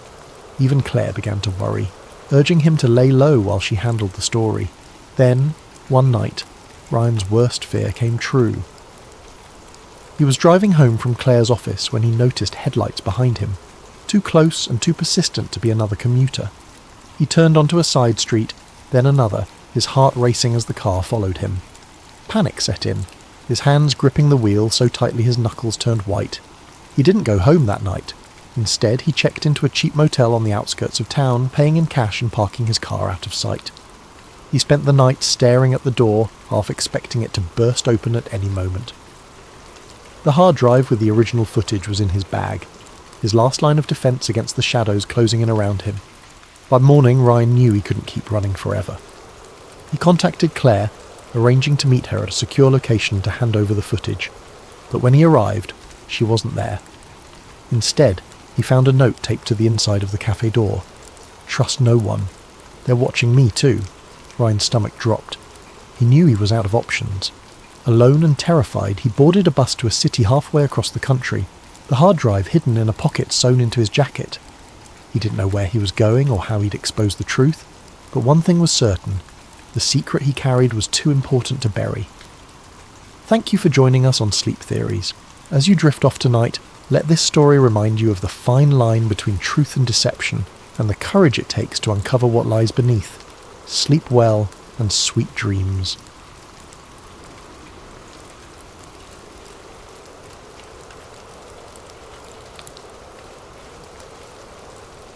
Evan Carter wasn't the kind of person who believed in conspiracies. He'd heard all the talk. People in break rooms, late-night TV shows, even podcasts his friends swore by, but he dismissed most of it as overactive imaginations looking for patterns where there weren't any. Life was messy, random. That's what he believed. So when his flight was unexpectedly rerouted through Denver International Airport, he wasn't expecting anything other than a mundane layover. The airport had always been a source of fascination for conspiracy theorists, but Evan had never paid much attention to the stories. Murals with hidden messages, strange architecture, underground tunnels leading who knows where. It all sounded like something out of a movie. Yet, as his cab pulled up to the massive structure, something about the place gave him pause. The Blue Mustang statue outside the airport was the first thing he noticed. Towering over the entrance, its glowing red eyes pierced through the dusk like a warning. The locals had nicknamed it Blucifer, a fitting moniker considering its menacing appearance. Evan had seen pictures of it before, but standing in its shadow was something else entirely. There was an unsettling energy about it, a heaviness in the air that made him grip his suitcase a little tighter. He shook it off, telling himself he was just tired. After all, it had been a long day of delayed flights and last-minute changes. The airport loomed ahead, its peaked white roof resembling a series of snow-covered mountains, or perhaps the tents of an otherworldly encampment. The design was striking, sure, but also oddly surreal. He couldn't quite put his finger on it, but something about the place felt deliberate. Inside, the airport buzzed with activity. Travellers hurried from gate to gate, their footsteps echoing off the vast walls of the terminal. Evan checked his watch. 2 hours until his next flight. Plenty of time to grab a coffee and stretch his legs. But as he wandered through the expansive halls, his curiosity began to get the better of him. The murals were the first to catch his eye. Bright, sprawling works of art covered entire walls, their vivid colours and chaotic imagery stopping him in his tracks. One depicted scenes of destruction, fires raging, soldiers in gas masks, children crying beneath a dark sky. Yet, just a few feet away, another mural seemed to offer hope. A rainbow arching over smiling faces, hands reaching out in unity. The juxtaposition was jarring. What kind of message was the airport trying to send? Evan approached one of the murals, tilting his head as he studied the details. Amid the chaos of the scene, there were symbols tucked away in the background, patterns in the clouds, shapes carved into the mountains, even the way the figures' shadows fell on the ground. They seemed too precise to be random. It was as if the artist had hidden a code in plain sight, daring someone to unravel its meaning. "Strange, isn't it?" a voice said from behind him. Evan turned to see an older man in a janitor's uniform. The man's face was weathered, his eyes sharp despite the smile he wore. He held a mop in one hand, the other resting casually on the handle of his cart. "What's that?" Evan asked. "The murals," the man said, nodding toward the wall. "People think they're just art, but they're more than that. Messages, some say. Warnings, even." Evan chuckled nervously. "Warnings? About what?" The janitor shrugged, but his gaze didn't waver. "Depends on who you ask. Some say they're about the end of the world. Others think they're clues to something bigger, something hidden beneath the surface." "Hidden beneath the surface?" Evan repeated, raising an eyebrow. The janitor leaned in slightly, lowering his voice. "This place has secrets, kid. You ever hear about the underground tunnels? They go on for miles, deeper than you'd think. Some say they're for storage, others say they're bunkers. And some think, well, let's just say there's more to this airport than meets the eye." Evan stared at the man, unsure whether he was serious or just trying to mess with him. But there was something in the janitor's tone, something in his eyes, that made him hesitate. Before he could respond, the man straightened up and pushed his cart down the hallway, whistling a tune that echoed in the cavernous space. Evan shook his head, telling himself it was just a bit of local lore. Still, he couldn't shake the feeling the man had left him with. As he continued walking, he noticed other oddities he hadn't picked up on before. The strange gargoyle sculptures perched near the baggage claim, the way certain hallways seemed to curve subtly, almost imperceptibly, as if guiding him somewhere he didn't intend to go. And then there were the symbols. They were everywhere, etched into the floor tiles, carved into the walls, even woven into the patterns of the carpeting. They weren't immediately noticeable, but once he started looking, he couldn't stop seeing them. Some were geometric, others more abstract, but they all seemed to share a common language, one Evan didn't understand but couldn't ignore. With over an hour left before his flight, Evan found himself wandering deeper into the airport, drawn by a mix of curiosity and unease. The main terminal, with its bustling crowds and steady hum of announcements, faded into the background as he moved into a quieter section. The lighting seemed dimmer here, the polished floors giving way to scuffed tiles that reflected the occasional flicker of a fluorescent bulb. The further he walked, the more the energy of the place shifted. It wasn't just the physical quiet, it was an oppressive stillness, the kind that crawled under his skin and made his instincts prick with unease. At first, he tried to dismiss the feeling, attributing it to nothing more than nerves. He had always been a bit anxious in unfamiliar places, and Denver International Airport was massive, its labyrinthine layout disorienting even for frequent travellers. But as he passed row after row of empty seating areas and darkened kiosks, the sensation grew stronger.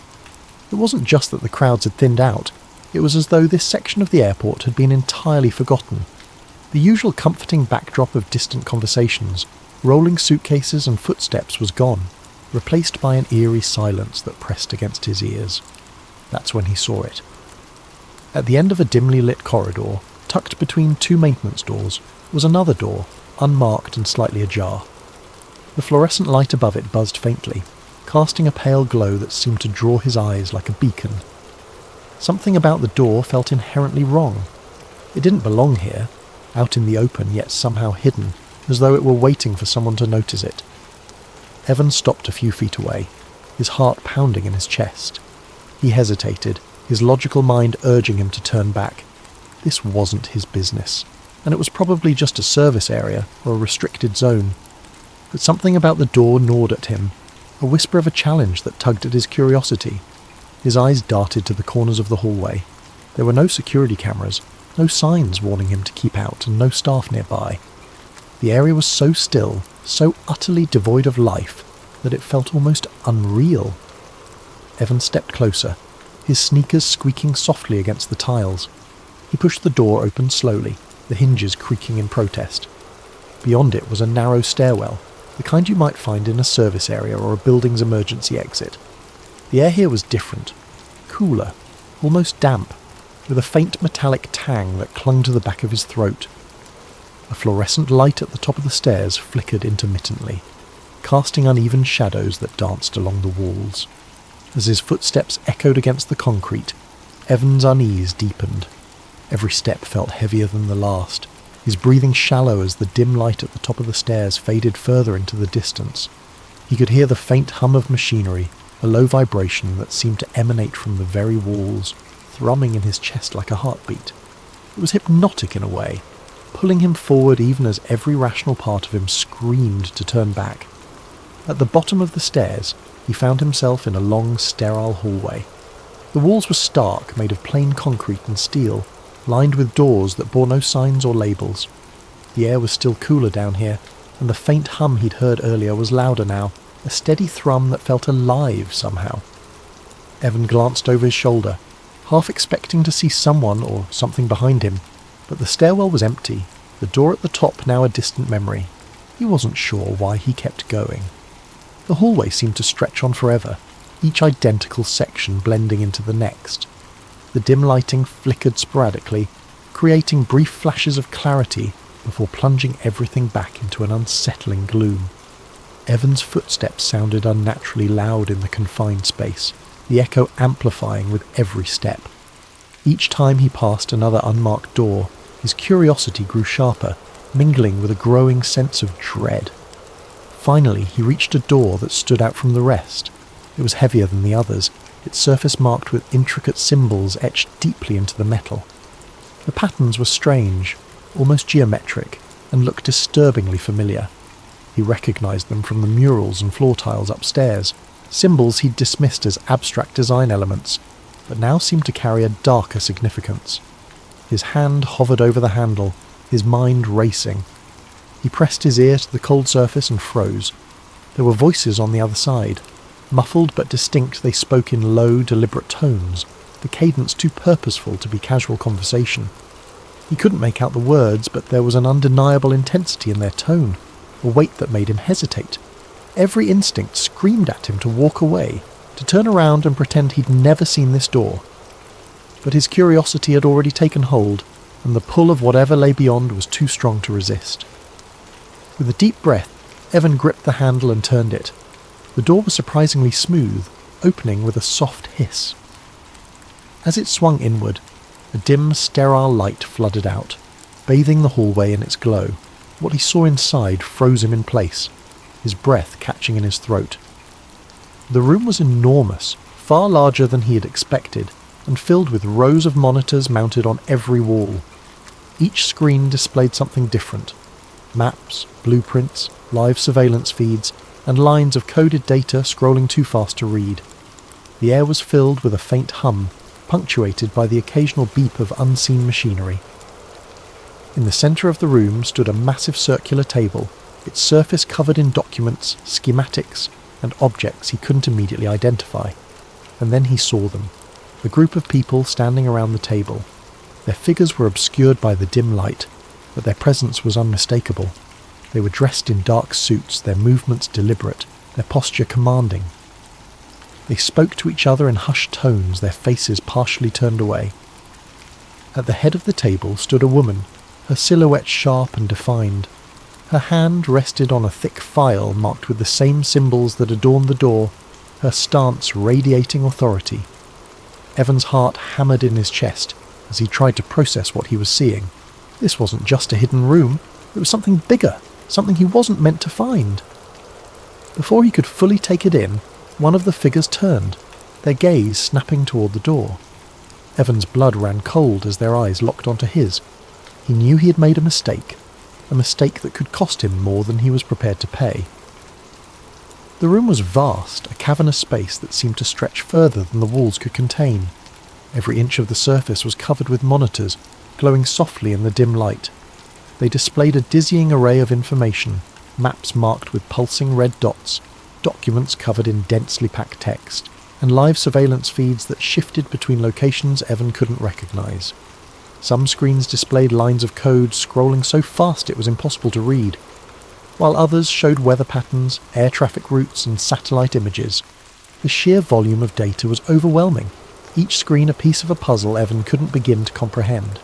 In the centre of the room stood a circular table, its surface illuminated by built-in lights that cast an eerie glow onto the faces of those gathered around it.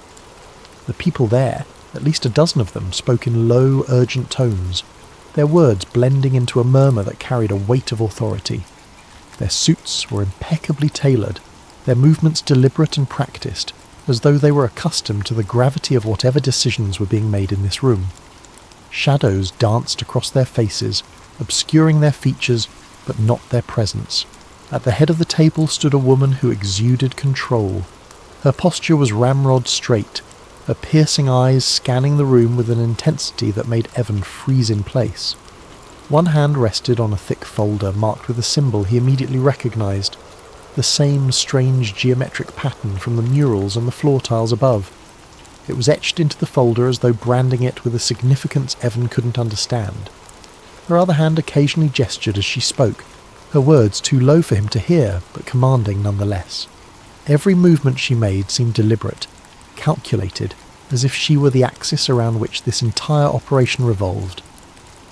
Evan's breath hitched, his heart hammering against his ribcage. He tried to process what he was seeing, but his thoughts felt sluggish, his mind racing to connect the pieces. This wasn't just a hidden room. It wasn't a storage area, or some forgotten maintenance corridor. This was something far bigger, something that wasn't meant to exist, at least not in a place as mundane as an airport. He felt like a trespasser in a world he didn't belong to, an unwelcome observer of a secret that should never have been uncovered. As he stood there, paralysed by the scene before him, one of the figures around the table turned. Their movement was subtle, a casual glance toward the door, but when their eyes locked onto Evan, the air seemed to shift. A chill ran down his spine, and the weight of their gaze pinned him in place. His instinct was to run, to turn and bolt back down the hallway, but his feet refused to move. He was frozen, his mind caught in a battle between fear and disbelief. Before he could react, he felt a hand clamp down on his shoulder. The grip was firm, unyielding, and he spun around to see two men in black uniforms standing behind him. Their faces were expressionless, their eyes cold and assessing. They exuded the kind of quiet menace that came from absolute confidence in their authority. One of them stepped closer, his voice low and menacing. "You're not supposed to be here," he said, each word deliberate as though there were no room for misunderstanding. Evan opened his mouth to respond, to stammer out an excuse, but no sound came. His mind raced, searching for an explanation, an apology, anything that might diffuse the tension, but the words wouldn't come. His breath quickened, his vision narrowing as panic began to set in. One of the men exchanged a glance with his partner, and before Evan could fully register what was happening, he felt the sharp prick of a needle in his neck. The sensation was quick, almost painless, but it was enough to send a jolt of adrenaline through his system. He tried to twist away, to protest, but the world around him began to blur. The room, the monitors, the people, all of it faded into a haze of light and shadow. The last thing he saw before everything went dark was the woman at the table, her piercing eyes locking onto his with a look that sent a shiver down his spine. It wasn't anger or fear, it was something colder, more calculated, and then nothing. When Evan woke, he was slumped in a chair near his gate in the main terminal. The bustling noise of the airport washed over him like a wave, jarring and disorienting after the suffocating silence of the room below. His head throbbed, a dull ache spreading from the base of his neck. For a moment he sat there, trying to piece together what had happened, but his thoughts were fragmented, hazy. He reached up to rub the spot where the needle had pricked his skin, but there was no mark, no evidence that anything had occurred. His flight was boarding. The announcement crackled over the loudspeakers, jolting him back to reality. He stumbled to his feet, his legs unsteady, and grabbed his bag. But as he lifted it, a strange realization hit him. His bag felt lighter. He unzipped it hastily, his hands trembling and his stomach dropped. His camera, the one he always carried with him, was gone. So were the spare memory cards he kept in the side pocket. Any evidence he might have captured of what he'd seen had been taken. As he boarded the plane, the unease in his chest deepened. He couldn't shake the feeling that something was missing. Not just the camera, but pieces of his memory, fragments of the time he'd spent in the hidden room. It was as though his mind had been deliberately fogged, the details slipping through his grasp like sand through his fingers. The symbols, the monitors, the woman with the piercing eyes, they lingered on the edges of his consciousness, just out of reach. Evan left Denver that night, but the airport never left him. The strange events he had witnessed became like a splinter in his mind, impossible to ignore but equally impossible to fully grasp. He tried to tell friends about it, to explain the unsettling feeling that had taken root in his chest, but the words sounded absurd even to him. Every time he brought it up, he saw the skepticism in their eyes, the subtle shift in their demeanour as they tried to humour him without outright dismissing his story. Eventually he stopped talking about it. He buried the memories, convincing himself it was easier to let them fade. But every so often, when he saw a news story about Denver International Airport, or caught a glimpse of its distinctive roofline in a photograph, that old unease would creep back in. The symbols, the murals, the strange room beneath the surface, they haunted him like a half-remembered dream, a puzzle he could never quite solve. In the years that followed, Evan avoided flying through Denver whenever he could. But no matter how far he stayed from the airport, he couldn't shake the feeling that he had stumbled onto something vast and hidden, a secret he was never meant to uncover. And though he tried to push it from his mind, one question lingered, gnawing at the edges of his thoughts. What had he seen beneath the airport that night? And how far would someone go to ensure he never found out? Thank you for spending this time with us at Sleep Theories. May this story of intrigue and mystery lull you into a peaceful slumber. As you drift off, remember that the line between the known and the unknown is often thinner than we think. Sleep well and sweet dreams.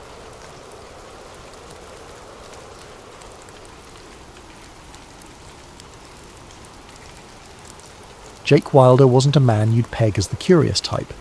He lived a quiet, unassuming life in the suburbs, working as a freelance videographer.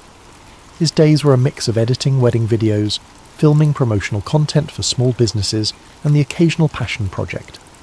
It wasn't glamorous, but it paid the bills, and Jake liked the freedom that came with it.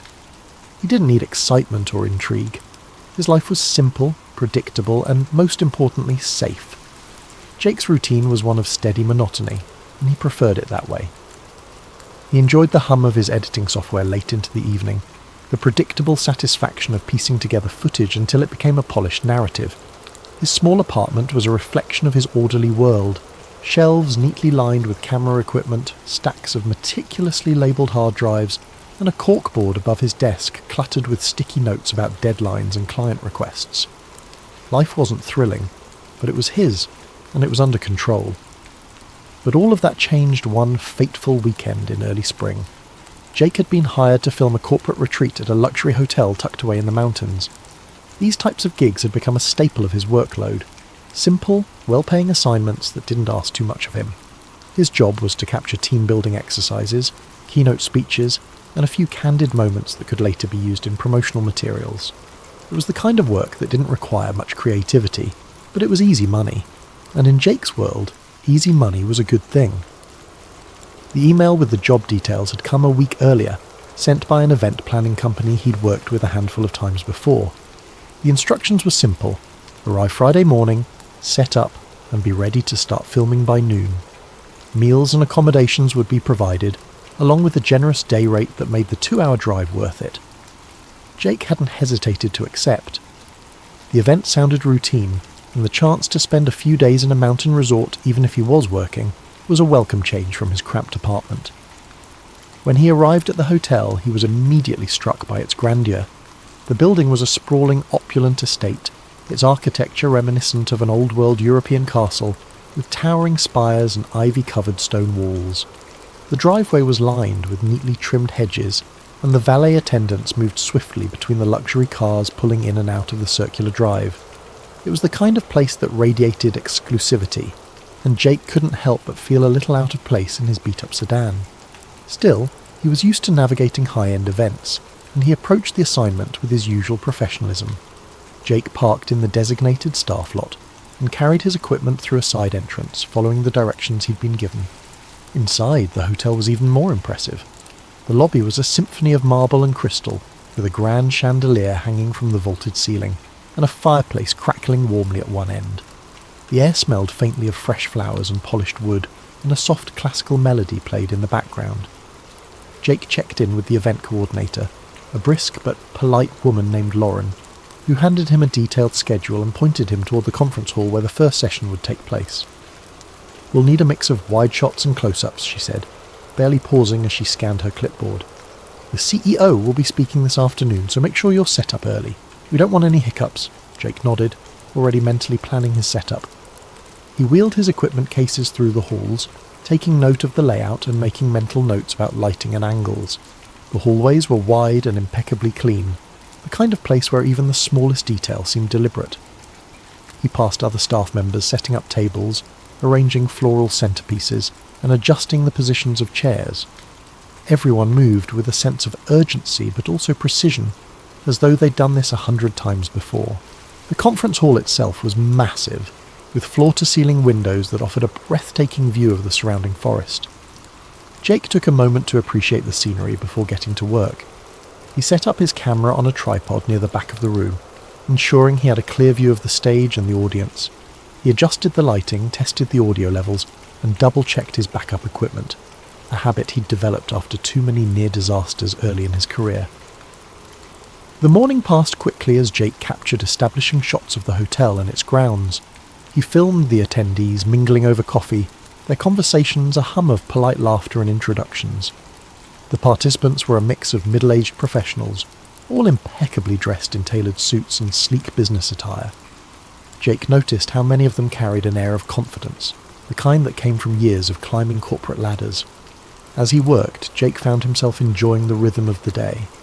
The work wasn't challenging, but there was something satisfying about capturing the right moments and framing them just so. He knew these kinds of gigs were what kept his bills paid, and he was good at them. By the time lunch rolled around, he had already collected enough footage to feel confident about the final product.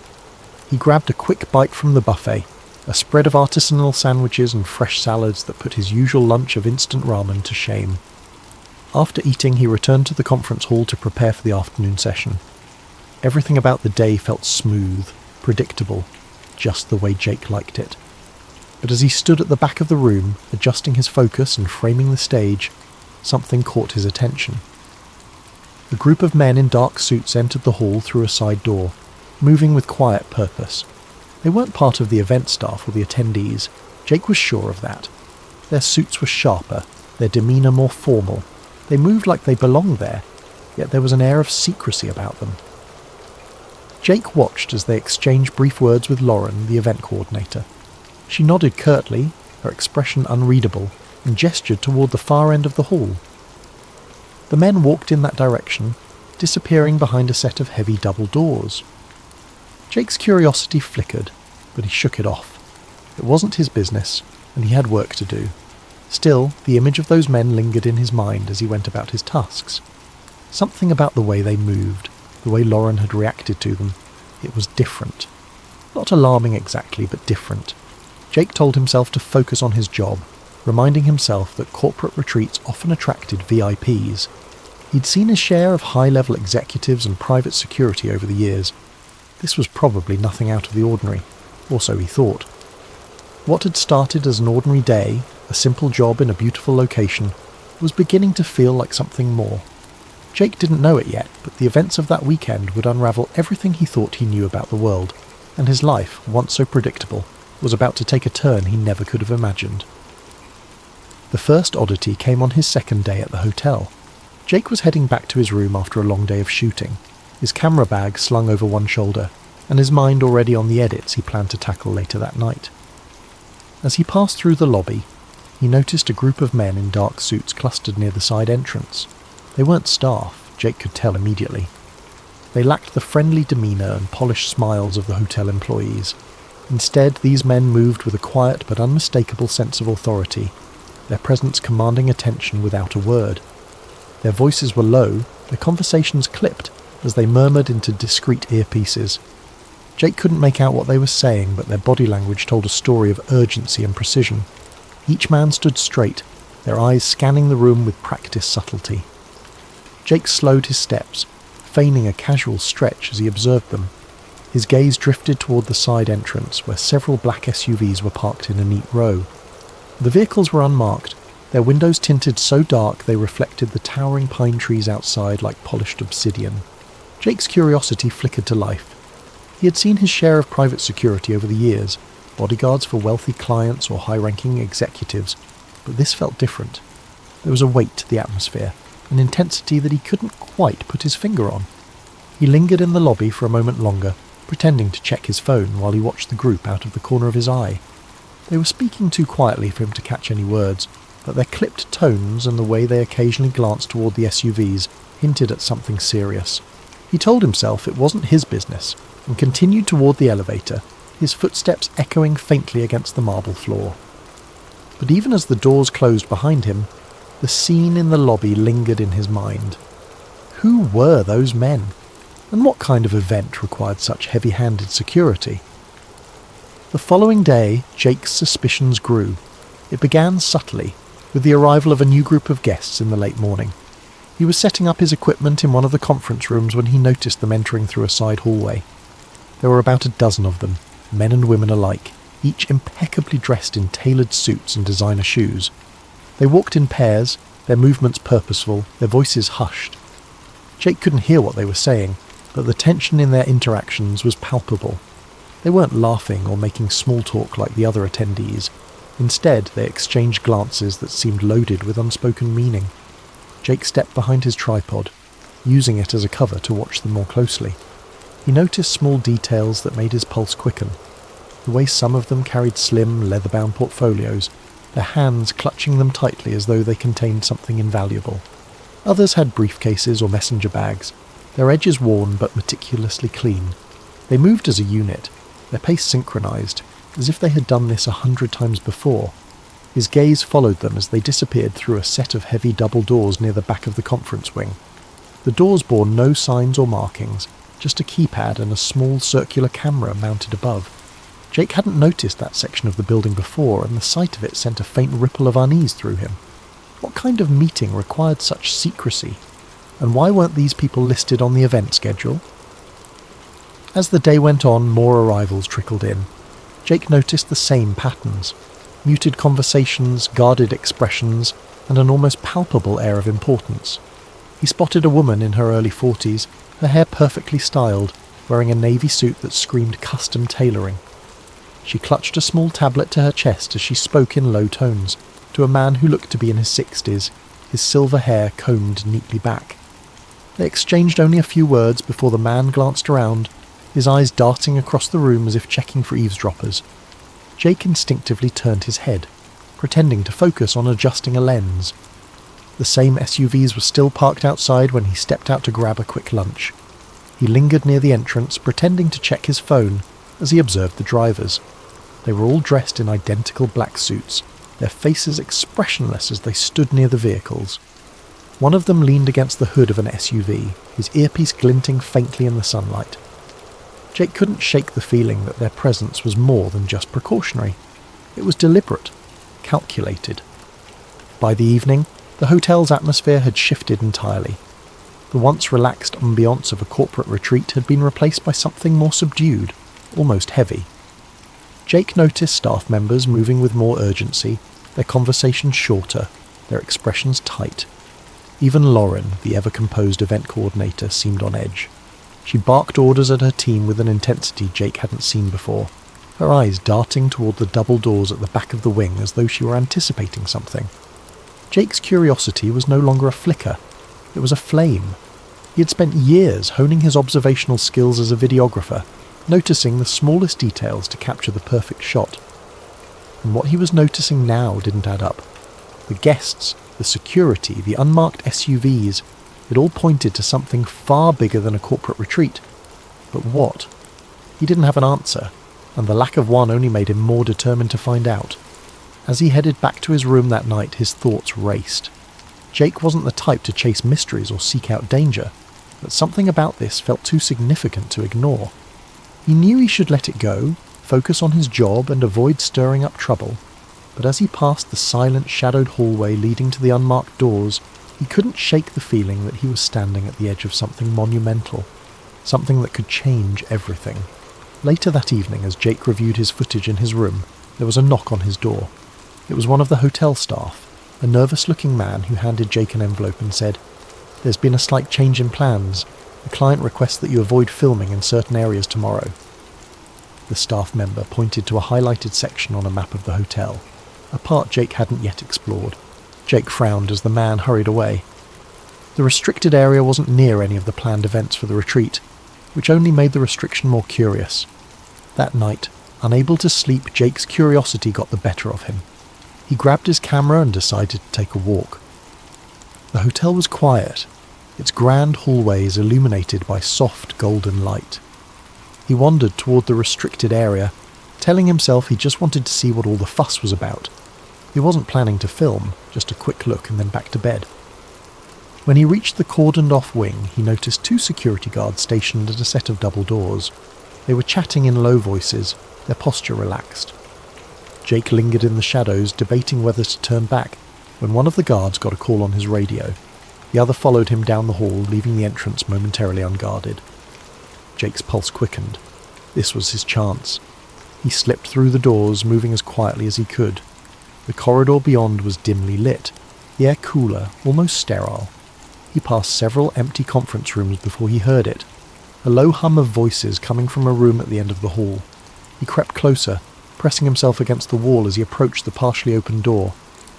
What he saw made his breath catch. Inside was a large conference room, its walls lined with ornate wood panelling. Around a massive oval table sat dozens of people, their faces illuminated by the glow of a projector. Jake didn't recognize most of them, but a few were unmistakable. CEOs of major corporations, politicians, and even a royal figure he'd only seen on the news. They were deep in discussion, their voices too low for Jake to make out individual words. On the screen behind them, a slide displayed a title that made Jake's stomach turn. Global Economic Transition Strategy, Phase 3. Jake's hands shook as he lifted his camera, adjusting the focus to capture the scene. He panned across the room, zooming in on faces, documents spread across the table, and the titles of other slides: Media Consolidation Plan, Energy Resource Redistribution, and population control measures. It felt surreal, like stepping into the plot of a dystopian novel, but this was no fiction. This was happening right in front of him. He was so engrossed in filming that he didn't hear the footsteps behind him. A hand clamped down on his shoulder, making him jump. He turned to see one of the security guards glaring at him, a walkie-talkie in hand. "What are you doing here?" the guard demanded. Jake stammered, trying to come up with an excuse, but it was no use. The guard yanked the camera from his hands, pulling him away from the doorway. Jake caught one last glimpse of the room, the projector screen now displaying a list of future meeting dates and locations, before the door was slammed shut. "Come with me," the guard said, his grip firm. Jake's mind raced. He was in trouble, serious trouble. But more than that, he was terrified of what he'd just uncovered. The guards took Jake to a small windowless room and left him there, alone, for what felt like hours. His thoughts spiraled as he sat in the hard plastic chair, staring at the blank walls. Would they call the police? Or worse, would they make him disappear? The men and women in that room weren't just powerful, they were untouchable. Finally the door opened, and a man in a tailored suit stepped inside. He closed the door quietly, his expression unreadable as he took a seat across from Jake. "Mr. Wilder," he said, his voice calm but firm, "you've stumbled into something you shouldn't have." Jake didn't respond, his throat dry. The man placed Jake's camera on the table between them. "This footage never leaves this room," he said. "Do you understand?" Jake hesitated, then nodded. He didn't have much choice. The man leaned forward, his tone softening just slightly. "You seem like a smart guy. Let me give you some advice. Walk away. Forget what you saw. This isn't your fight." Before Jake could reply, the door opened again, and two guards entered. They escorted him out of the room, down a series of hallways, and out of the hotel. They returned his camera, minus the memory card, and told him in no uncertain terms to leave and never come back. But Jake couldn't walk away. The memory of what he'd seen burned in his mind, the fragments of conversation he'd overheard replaying in his head. He knew he was in danger, but he also knew the world needed to know the truth. Over the following weeks, Jake began piecing together the breadcrumbs. He researched the Bilderberg Group, an annual meeting of elites shrouded in secrecy, and matched the faces he'd seen to public figures. He found mentions of other meetings, hidden in plain sight, and began documenting their locations and agendas. It became an obsession. Jake worked in secret, uploading encrypted videos and files to anonymous forums.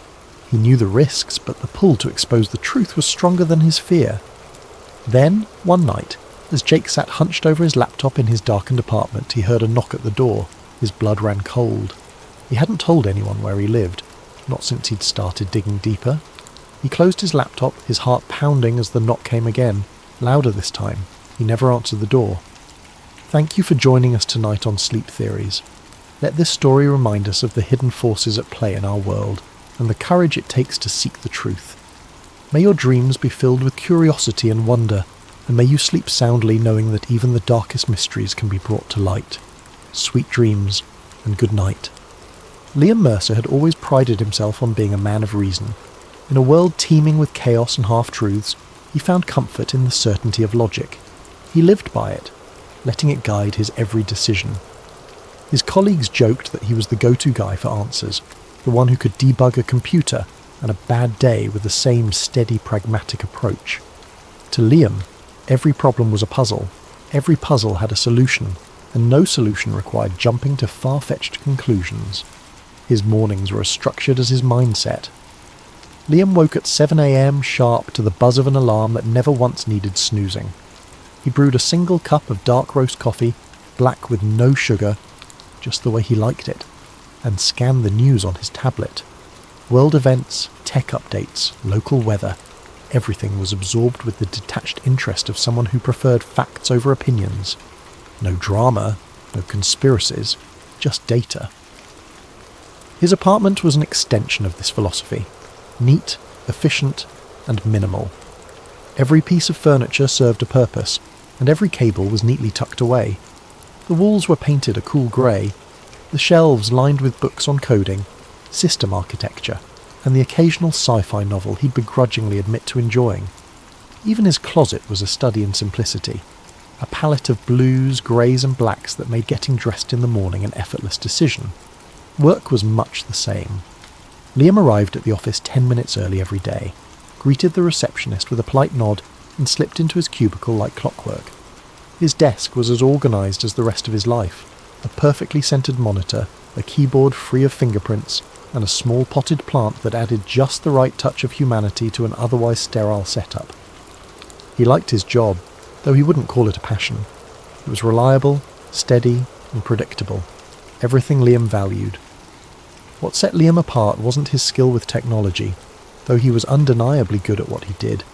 It was his unshakable practicality. While others speculated about the why behind a glitch or a crash, Liam focused on the how. Why did it happen? He didn't care much. How do you fix it? That was his concern. When his colleagues spun theories about potential causes, Liam simply rolled up his sleeves and got to work, his fingers flying over the keyboard with the kind of precision that only came from years of practice. Outside of work, Liam's life was equally unremarkable, though not unpleasant. He frequented the same coffee shop every Saturday, ordered the same latte, and sat in the same corner booth. He enjoyed hiking the nearby trails, though he always stuck to the marked paths. His social circle was small but reliable, consisting of a few old friends who shared his preference for board games over bar hopping, and debates about movie plot holes over small talk. To anyone observing from the outside, Liam's life might have seemed dull, but to him it was exactly as it should be.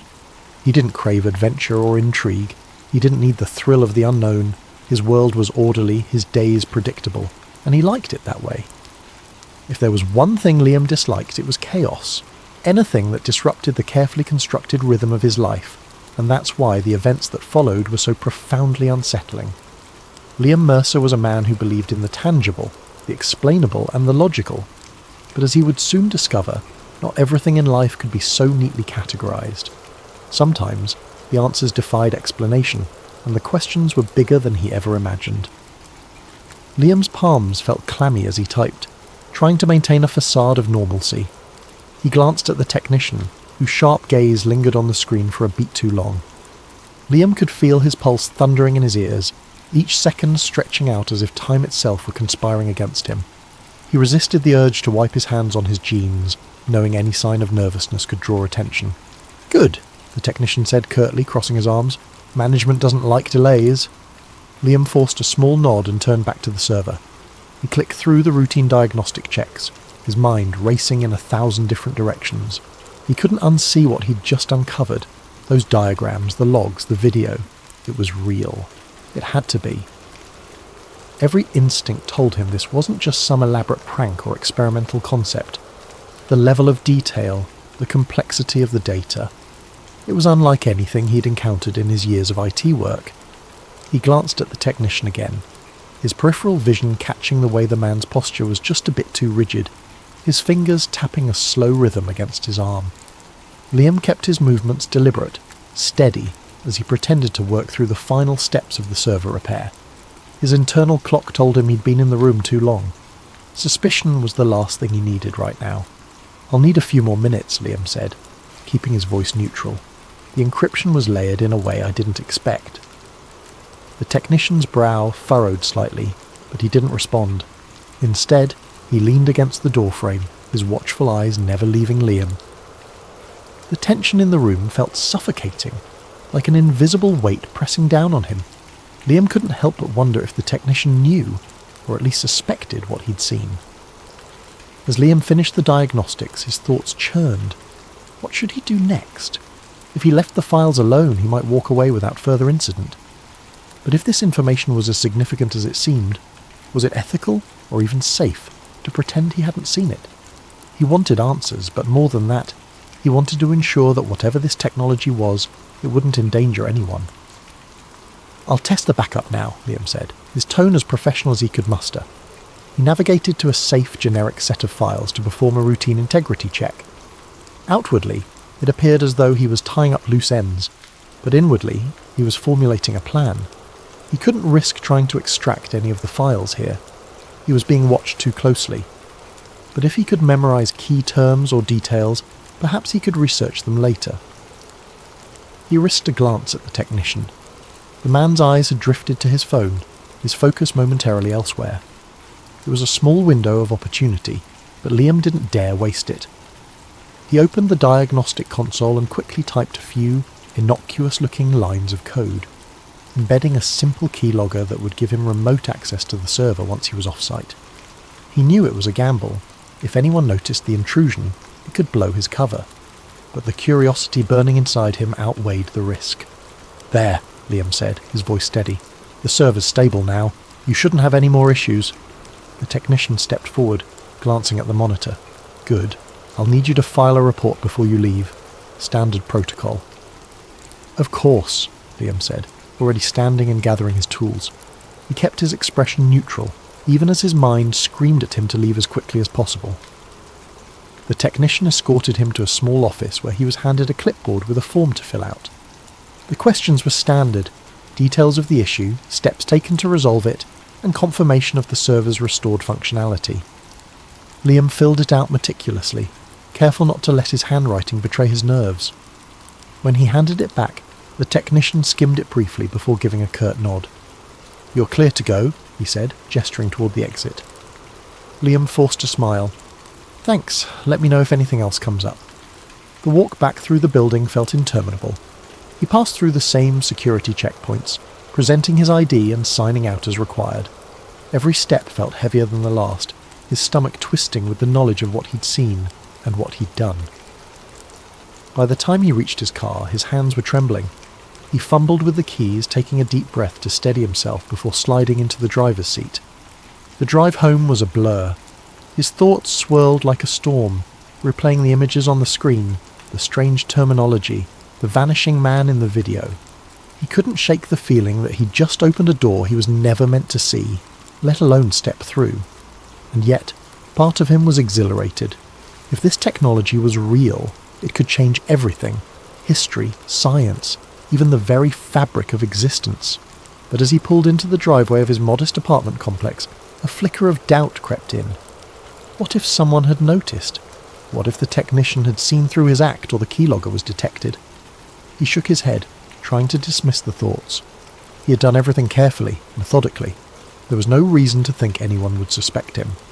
Or so he told himself. As he locked the car and headed inside, Liam's eyes darted toward the street.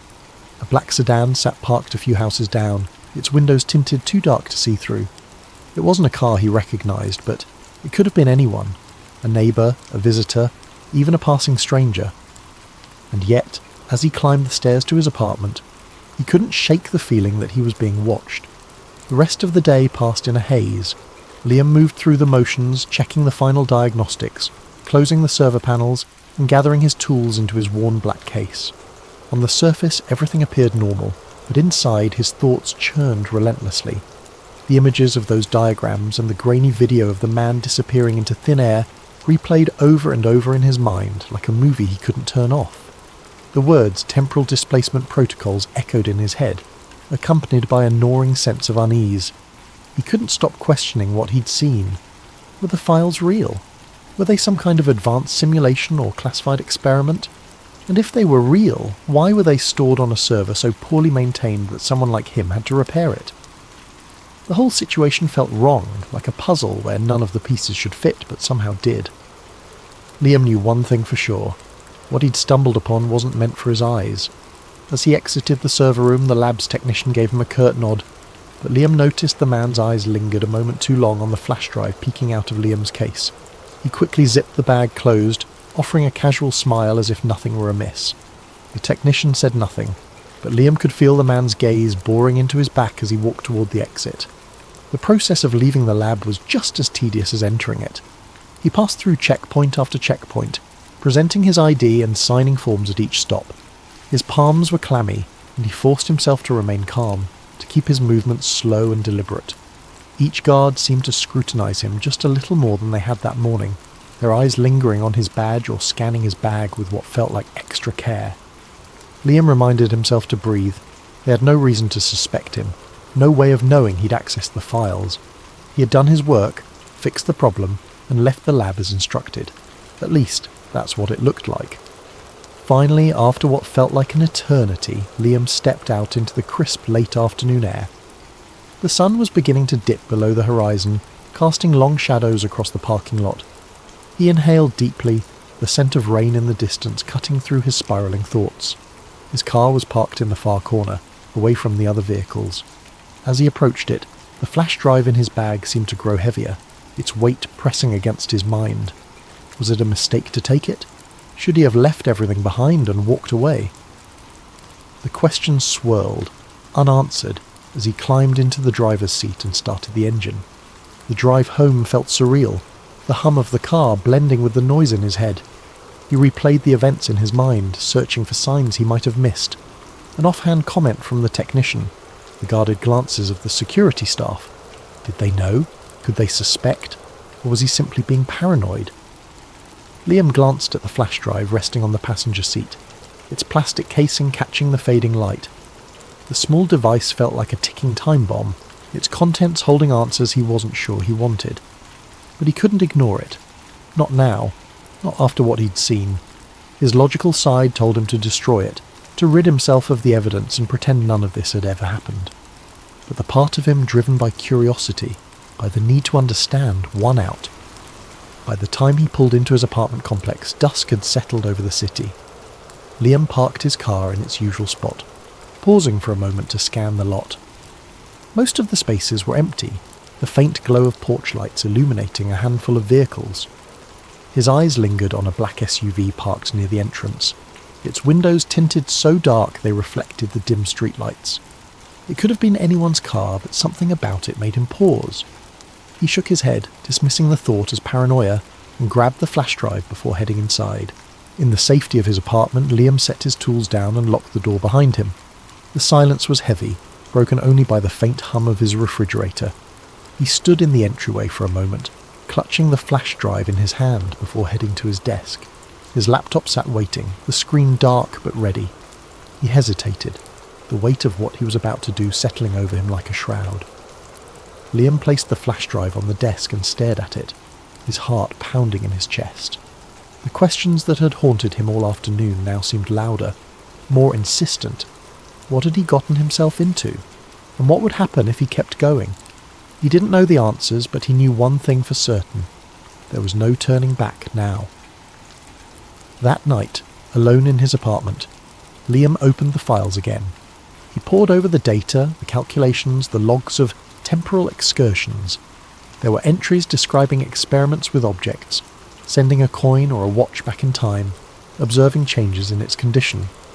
Some logs mentioned people, though the details were vague. One entry caught his attention. Subject failed to return. Possible instability in the temporal anchor. Liam shuddered, the weight of what he was reading pressing down on him. Over the next week, Liam became consumed by the discovery. He barely ate, barely slept, his mind racing with the implications of what he had found. If time travel was real, it explained so much. Historical anomalies, unexplainable artifacts, sudden shifts in technology. But it also raised terrifying possibilities. Could the government be manipulating history, altering the past to shape the future? Liam's paranoia grew. He noticed a black SUV parked outside his building for 3 consecutive nights. His phone started acting strange, random glitches and dropped calls. One evening he returned home to find his apartment door slightly ajar. Nothing seemed out of place, but he couldn't shake the feeling that someone had been there. The breaking point came when he received a package in the mail, unmarked and wrapped in plain brown paper. Inside was a single note, typed in bold letters, "Stop digging." Liam's hands shook as he stared at the words. He knew he should let it go, destroy the files and pretend he'd never seen them. But something inside him wouldn't let him walk away. The world deserved to know the truth. He reached out to an investigative journalist he trusted, an old college friend named Sarah. They met at a coffee shop late one night, Liam glancing over his shoulder as he handed her the flash drive. "If something happens to me," he said, his voice low, "you have to promise you'll get this out there." Sarah looked sceptical but nodded, tucking the drive into her bag. "Liam, are you sure you're okay?" she asked. "You look—" The coffee shop door opened and 2 men in suits walked in. Liam's stomach dropped. "We need to go," he whispered, grabbing Sarah's arm. But before they could move, the men approached their table. "Mr. Mercer," one of them said, his tone flat and authoritative. We need you to come with us." Liam's mind raced, his instincts screaming at him to run, but it was too late. The men seized his arms, their grip firm but not violent. Sarah protested, but one of the men fixed her with a cold stare. "This doesn't concern you," he said. As they led Liam out of the coffee shop and into the waiting SUV, he felt a sinking dread settle over him. He didn't know where they were taking him or what they planned to do, but he knew one thing for certain. The truth about time travel wasn't just a theory. It was a secret worth killing for, and as the SUV disappeared into the night, Liam realised that some mysteries were never meant to be uncovered. Thank you for joining us tonight on Sleep Theories. Let this story serve as a reminder of how the search for truth can lead us into the unknown. May you drift off with a sense of wonder and curiosity, and may your dreams take you to places where time itself unfolds. Sleep well and sweet dreams. Jacob Grant wasn't the kind of man who sought out adventure. His life was one of quiet rhythms and unassuming contentment, a routine that offered him a sense of control in an otherwise unpredictable world. As the librarian of a quaint New England town, his days were steeped in the smell of old books and the soft hum of fluorescent lights. He loved the orderly comfort of his job, organising card catalogues, helping a young reader find their next favourite story, and watching the sunbeam patterns shift across the reading tables as the hours passed. Every morning began the same way.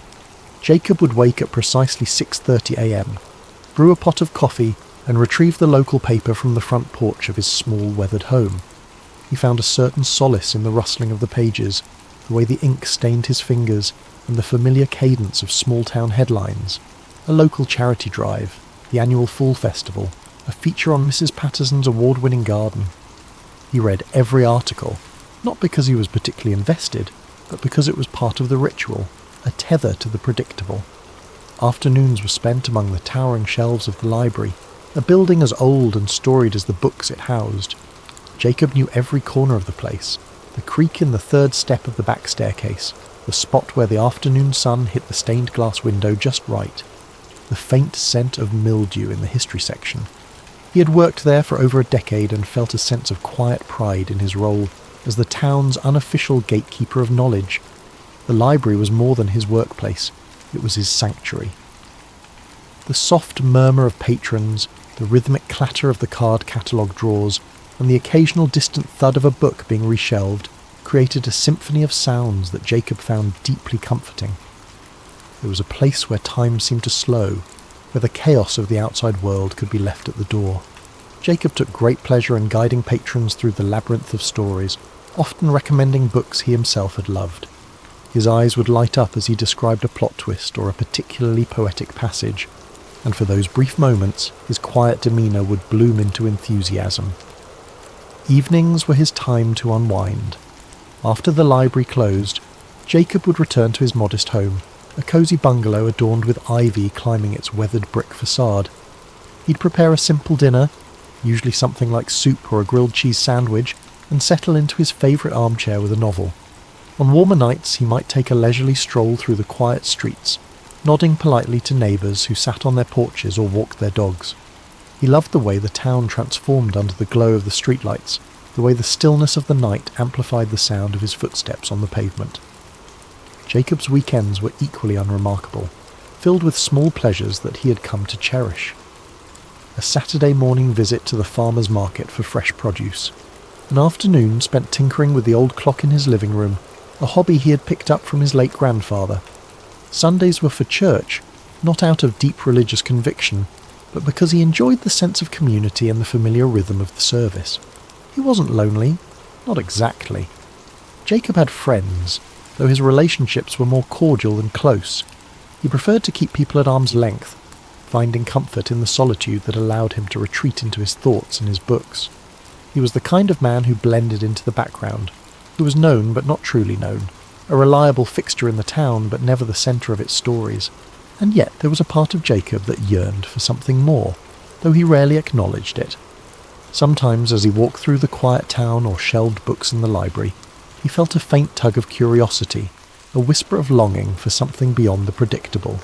It wasn't dissatisfaction exactly, but an itch he couldn't quite scratch, a sense that there might be more to the world than the comfortable bubble he'd built for himself. Jacob didn't think of himself as the adventurous type. He didn't chase after excitement or seek out the unknown. But life has a way of finding you when you least expect it, of pulling you into the extraordinary when you're content to remain in the ordinary. Jacob Grant's quiet, predictable life was about to be turned upside down, and he had no idea how much everything was about to change. It began on a chilly autumn afternoon. The air was crisp, the kind that made the leaves crunch underfoot as Jacob walked to work. He had always loved the quiet charm of his town, with its cobblestone streets and ivy-covered buildings. It was the kind of place where everyone knew everyone else, where secrets were few and far between, or so he thought. That day, as he arrived at the library, he found a small, unmarked package sitting on the steps.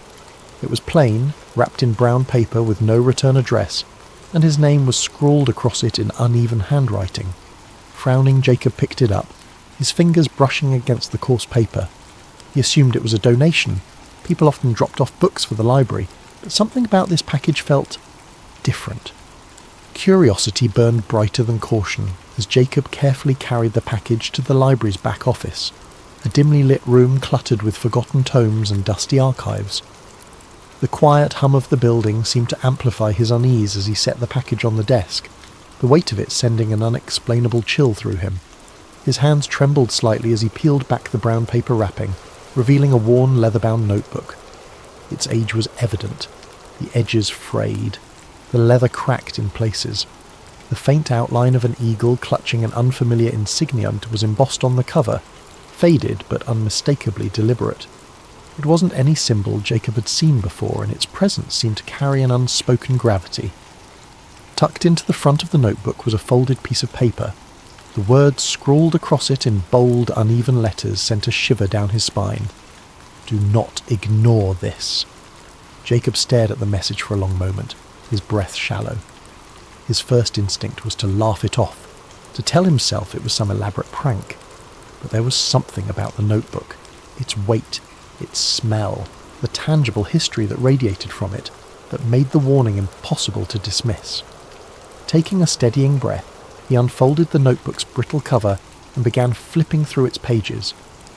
What greeted him was a chaotic maze of handwritten notes, precise diagrams, and what appeared to be official documents.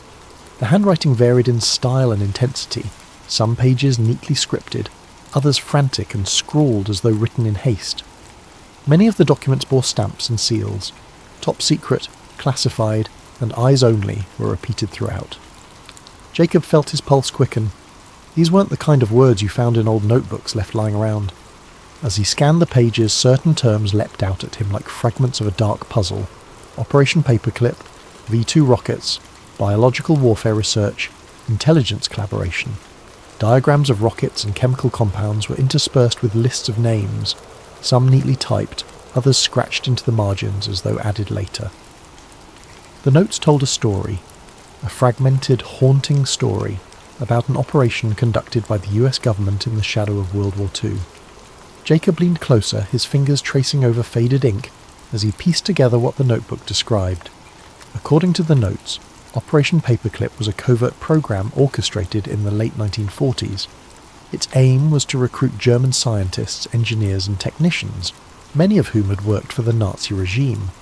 These men weren't just scientists, they were individuals with ties to atrocities, the architects of devastating weapons and experiments, and yet they were quietly brought to the United States to work on cutting-edge technology, their pasts swept under the rug in the name of progress.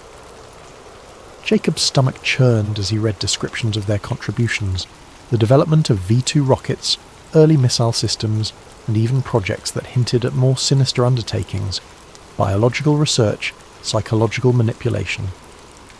One name caught his attention, Werner von Braun, a man celebrated as a hero of the US space program. Yet here, his name appeared alongside accounts of wartime rocket programs that had left devastation in their wake. The deeper Jacob delved, the more disturbing the story became. Some of the notes hinted at government cover-ups, carefully orchestrated efforts to erase the scientists' wartime affiliations from public record. There were references to fabricated employment histories, falsified immigration papers, and the relocation of families to quiet towns where their pasts would go unnoticed. The notebook detailed an intricate web of secrecy, one that stretched across continents and decades. Jacob sat back in his chair, the notebook resting in his lap. His hands felt clammy and his mind raced with questions. Was this real? Could it possibly be true? The seals and signatures, the painstakingly detailed diagrams, they all seemed genuine. And yet the story it told was so extraordinary, so damning, that part of him wanted to believe it was nothing more than a fabrication. But as he thumbed through the notebook again, he realised that if it were a hoax, it was an elaborate one. The sheer volume of detail, the specific dates and locations, the references to obscure government agencies, it was too precise, too consistent to dismiss outright. Jacob felt a cold knot of unease settle in his stomach. If this was real, then he was holding evidence of one of the most chilling secrets in modern history. He flipped back to the first page, reading the phrase, "Do not ignore this," once more. The words felt like a challenge, a dare to keep digging. Jacob wasn't sure he wanted to know more, but he also knew he wouldn't be able to stop himself. The quiet librarian who had spent his days cataloguing books and reading about history was now entangled in a piece of it, an ominous, hidden piece that someone clearly wanted to stay buried. His eyes darted to the door, half expecting someone to burst in and demand the notebook back. The library was silent, its dimly lit aisles empty, but Jacob's sense of safety had been shaken. He knew his life would never feel so predictable again. He wasn't sure if that thought thrilled him or terrified him. Over the following days, Jacob's obsession grew, consuming every moment of his waking life. The notebook and the cryptic warning it contained had unlocked a door he couldn't close, revealing a shadowy narrative that felt both unreal and undeniable. His once quiet evenings were now spent hunched over his desk, surrounded by a fortress of documents, declassified files, and hastily scribbled notes. The more he uncovered, the more sinister the story became. Operation Paperclip wasn't just a footnote in history. It was a sprawling operation, intricately linked to the Cold War arms race, the dawn of space exploration, and the rise of clandestine government power. Jacob felt a mix of awe and horror as he pieced together the connections. The very men whose names were etched in history as pioneers of rocketry and aviation had also been architects of wartime atrocities. The realization left a sour taste in his mouth. Werner von Braun, the charismatic face of NASA's Apollo program, had overseen the development of the V-2 rockets used to devastate London during the war. Arthur Rudolph, a celebrated figure in American aerospace engineering, had managed the construction of those rockets in underground factories manned by slave labour. Kurt de Bus, another name that appeared repeatedly in Jacob's research, had been a member of the SS, directly complicit in Nazi operations. These men weren't just brought to the US, they were celebrated, their pasts carefully sanitised, their contributions woven into the fabric of America's technological triumphs. Each discovery made Jacob's chest tighten. It wasn't just the moral compromises that disturbed him, it was the realisation of how deeply this deception had been buried. He uncovered declassified memos outlining the lengths to which government agencies had gone to obscure the scientists' Nazi affiliations. Employment records were falsified, public statements choreographed, and media narratives shaped to portray these men as heroes rather than war criminals. Jacob's research began to spiral into darker territory. The deeper he dug, the more tangled the web became. He found references to other classified projects connected to Paperclip, projects with vague, ominous names like Operation Bluebird and MK Ultra. These weren't just scientific endeavours, they were experiments in psychological manipulation, mind control and chemical warfare. The implications were staggering. How much of what he thought he knew about post-war America had been carefully constructed lies? And then there was the black sedan. At first, Jacob had dismissed it as coincidence, a neighbour's visitor perhaps, or a passing delivery driver. But as the days went on, the car's presence became harder to ignore. It appeared at odd hours, parked across the street or a few houses down, its dark windows impenetrable. Sometimes he thought he saw movement inside, a faint flicker of a shadow shifting in the driver's seat, but every time he tried to approach, the car would start up and drive away. Jacob's unease turned to paranoia. He began checking his locks twice, then 3 times before going to bed. He closed the curtains earlier each evening, afraid of what or who might be watching from the street. His nights became restless, haunted by the voice on the phone and the suffocating sense that he was being monitored. Despite his growing fear, Jacob couldn't stop. If anything, the warning only fueled his determination. Someone wanted him to stop digging, which meant he was onto something important. He dove deeper into government archives, poring over obscure academic papers and forgotten journalistic exposés. He even began visiting the homes of retired academics and journalists, trying to piece together the fragments of suppressed stories. During one such visit, he met an elderly man named Howard, a former investigative journalist who had spent decades trying to uncover the truth about Operation Paperclip. Howard's frail hands trembled as he sifted through a box of old notes and clippings. "I tried," he said, his voice barely a whisper. "I tried to tell the story, but no one wanted to hear it. The government silences people like us." Jacob's heart sank as Howard described the intimidation tactics he had faced. Anonymous threats, financial ruin, even the mysterious disappearance of colleagues. "They'll come for you too," Howard warned, his sunken eyes locking onto Jacob's. "If you've gotten this far, you've already crossed the line." Jacob left Howard's house feeling both validated and terrified. The old man's warnings echoed in his mind as he drove home, his knuckles white on the steering wheel. Was he being reckless? Was the truth worth the risk? That night the phone rang again. Jacob hesitated before answering, his hand hovering over the receiver as dread coiled in his chest. Finally he picked up, his voice trembling. "Hello?" This time the voice was clear and unmistakably human. "You've gone too far, Mr. Grant," the caller said, their tone flat and emotionless. "We won't warn you again." The line went dead. Jacob stared at the phone in his hand, his heart pounding in his ears. He had never given his name to anyone connected to his research. Whoever was behind this knew far more about him than he was comfortable with. Panic set in. He began frantically backing up his research, scanning documents and saving them to multiple hard drives. He reached out to a trusted friend, asking them to hold on to a copy just in case. But even as he tried to secure his findings, a nagging sense of futility gnawed at him. He was up against forces far more powerful than he could comprehend, let alone fight. The next morning, the black sedan was gone. For a brief moment, Jacob felt a flicker of relief, until he noticed the small envelope slipped under his front door.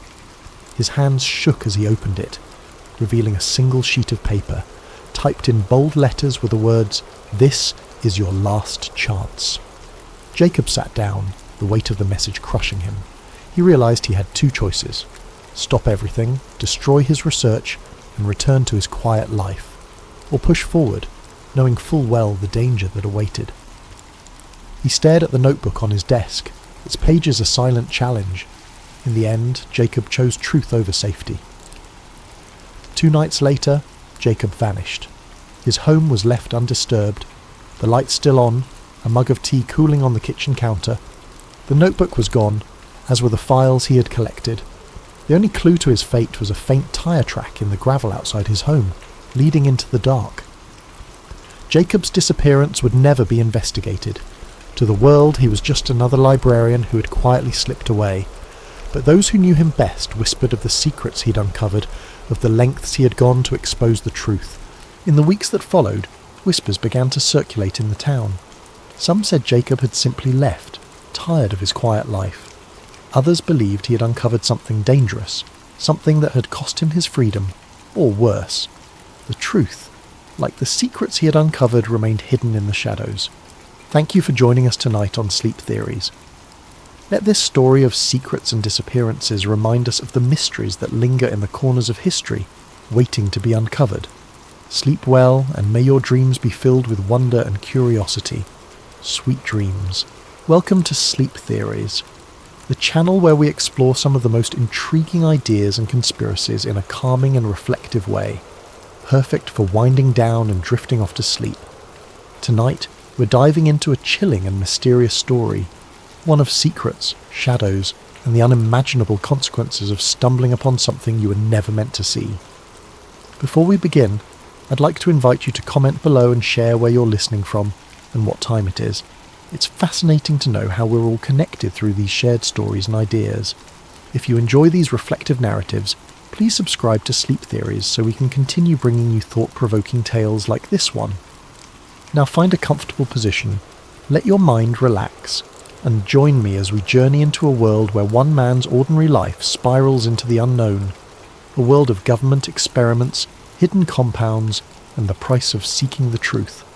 James Hart stood there, his breath hanging in the cool morning air as he stared at the sign. The words, US Government Property, Restricted Area. No trespassing glared back at him, each letter bold and unyielding against the worn metal. It was the kind of warning you didn't take lightly, the kind that usually sent law-abiding citizens like James turning back the way they came. And yet, he couldn't move. His boots stayed planted in the damp earth, his curiosity outweighing the rational part of his brain that screamed for him to leave. He scanned the area, turning his head slowly to look down the length of the fence. It was taller than he had realised, with rows of rusting barbed wire curling menacingly at the top. The trees around it were dense, their branches clawing at the metal like nature itself was trying to reclaim the land. What struck him most was the silence.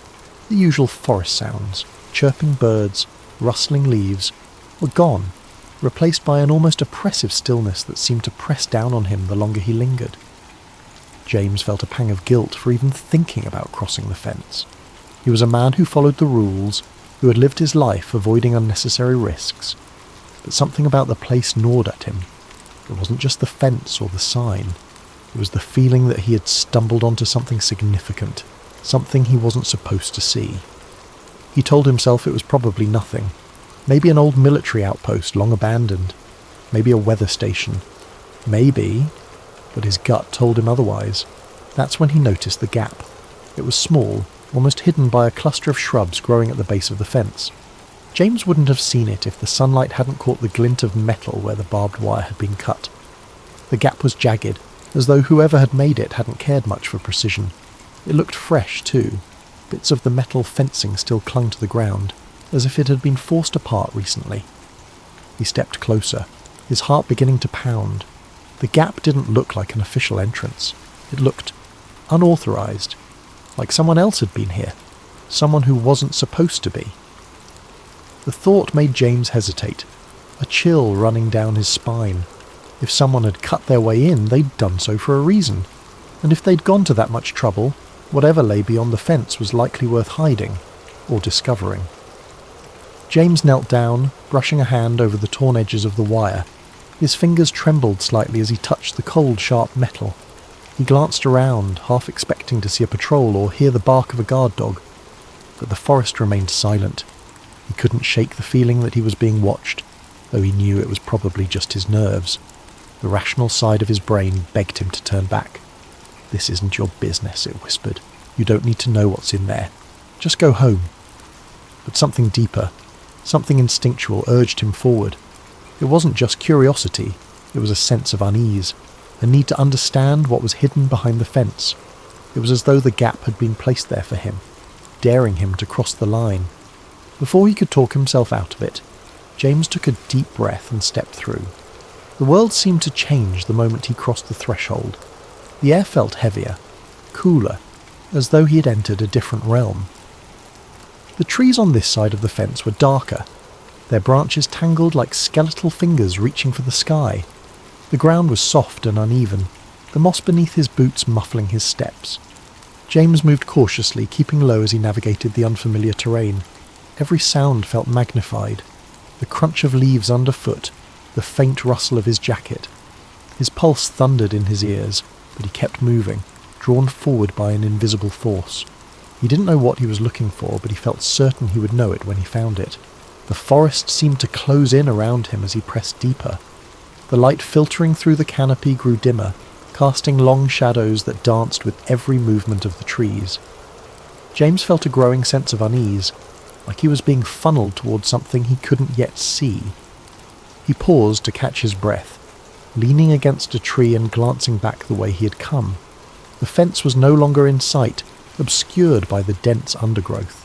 For a moment he considered turning back, but the thought of leaving without answers felt unbearable. He pressed on, his senses on high alert. Then, through the thick curtain of trees, he saw it. A clearing. The sight made him stop in his tracks. his breath catching in his throat. It was unlike anything he had expected. He crouched low, creeping toward the edge of the clearing to get a better look. As he drew closer, details began to emerge. It wasn't just the clearing that was unusual, it was what stood in its centre. James squinted, his pulse quickening as he realised what he was looking at. A cluster of buildings, squat and nondescript, stood in the middle of the forest. Their concrete walls were stained with moss and streaked with rust, their windows covered with wire mesh. The dirt road wound through the clearing, leading to a set of large steel gates. Nearby, a handful of vehicles sat parked in a neat row, trucks with government plates, their sides marked with stenciled letters he couldn't quite make out. James ducked behind a tree, his mind racing. What was this place? It didn't look abandoned. Lights flickered in the windows and faint voices carried on the wind. He spotted figures moving between the buildings, some in lab coats, others in military uniforms. They moved with purpose, as though part of a carefully choreographed routine. Whatever this place was, it was active, and it was hidden for a reason. James's heart pounded as he crouched in the shadows, watching the scene unfold. Every instinct told him he shouldn't be here, that he was stepping into something far bigger than he could understand, but he couldn't look away. Something about the place drew him in, a nagging sense that he had stumbled onto something important, something he wasn't supposed to see. And yet, despite the fear gnawing at the edges of his mind, James couldn't bring himself to leave. Not yet, not without answers. Inside, the forest grew darker, the trees denser. James moved cautiously, his footsteps muffled by the soft earth. He expected to find... well, he didn't know what he expected. Maybe a weather station, or some kind of outpost. But what he found was something else entirely. After about a mile, the trees gave way to a clearing. In the centre stood a cluster of nondescript buildings, their concrete walls stained with moss and grime. A few trucks were parked nearby, their tyres caked with mud. The place looked abandoned, but as James got closer, he realised it wasn't. Lights flickered behind the windows and faint voices carried on the wind. James crouched behind a tree, his heart pounding. What was this place? He watched for a while, trying to make sense of what he was seeing. People in lab coats walked between the buildings, carrying files and equipment. Soldiers patrolled the perimeter, their rifles slung casually over their shoulders. It looked like something out of a spy movie, and James couldn't shake the feeling that he had stumbled onto something he wasn't supposed to see. That night, James couldn't sleep. The events of the day replayed endlessly in his mind, the scene at the facility refusing to fade into the background. Every time he closed his eyes, he saw the soldiers again, their movements precise, their presence unnervingly authoritative. Research facilities didn't have armed guards, especially not in the middle of nowhere, and certainly not guards who seemed so vigilant, so ready for trouble. He tossed and turned, trying to rationalise what he'd seen. Maybe it was a military outpost, some kind of training site or a storage depot for sensitive equipment. But that didn't explain the secrecy, the barbed wire fence, or the sense of isolation. It was as if the place was deliberately hidden from the world, tucked away where no one would think to look. He told himself he was overthinking it, that his imagination was running wild. Yet the image of the soldiers lingered, refusing to let him find peace. By morning, his curiosity had turned into something stronger, a need to know. He couldn't just leave it alone, not after what he'd seen. His rational mind warned him against going back, but a deeper part of him, the part that craved answers, overruled the hesitation. He decided to return, this time more prepared. James gathered his old pair of binoculars and a camera he hadn't used in years, stuffing them into a worn backpack. He threw on his hiking boots and jacket, telling himself it was just another day exploring the woods. If anyone asked, he was just a curious hiker with a camera, documenting the beauty of the forest. But in his gut, he knew this wasn't a casual outing. He was crossing a line, stepping further into something he didn't fully understand. When he reached the gap in the fence, the forest was eerily quiet. The usual hum of birdsong and rustling leaves seemed muted, as though the woods themselves were holding their breath. James crouched low as he slipped through the gap, his senses on high alert. Every sound, every shadow felt amplified, his heartbeat thudding in his chest like a drum. He followed the same path as before, weaving through the dense undergrowth until the clearing came into view. The facility was just as he had left it, its squat buildings clustered together like silent sentinels. The guards were there too, patrolling the perimeter with methodical precision. James found a spot where the trees provided cover, settling in with his binoculars. At first it was uneventful. Trucks came and went, their drivers unloading crates and disappearing into one of the larger buildings. James adjusted the focus on his binoculars, trying to make out the stenciled letters on the side of the crates, but the angle was wrong. He snapped a few photos anyway, hoping they might reveal more later. Hours passed, and James was beginning to think this trip might have been a mistake. He was cold, his legs were cramped from crouching, and his nerves were fraying from the constant vigilance. He was about to pack up and leave when something caught his eye. A small group of people emerging from one of the buildings. He froze, lifting the binoculars to his eyes. At first it looked like more workers or guards, but then he saw the man. Unlike the others, he wasn't wearing a uniform or a lab coat. He looked like an ordinary civilian, his clothes rumpled and his posture defeated. He was flanked by 2 guards, their hands gripping his arms as they marched him across the clearing. James's breath hitched as he adjusted the focus. The man's hands were bound behind his back, and his face was pale, almost ghostly. There was a hollow look in his eyes, a mixture of fear and resignation that sent a chill down James's spine. He watched as the man turned his head, glancing over his shoulder as if searching for a way out, or perhaps for someone who might come to his aid. The guards didn't give him a chance to hesitate. One of them shoved him roughly, forcing him to quicken his pace. James followed their movements through the binoculars, his grip tightening as they approached a building with heavy steel doors. The building was unlike the others. Its walls were reinforced, its windows small and barred. It radiated an aura of foreboding, as though it held secrets too dangerous to escape. The guards stopped in front of the doors, one of them stepping forward to punch a code into a keypad. James watched as the doors slid open with a low mechanical hum. For a moment the man hesitated, his body stiffening as though he might resist. But the guards didn't give him a choice. They shoved him inside, the doors sealing shut behind them with a finality that sent a shiver through James. He lowered the binoculars, his mind racing. Who was that man?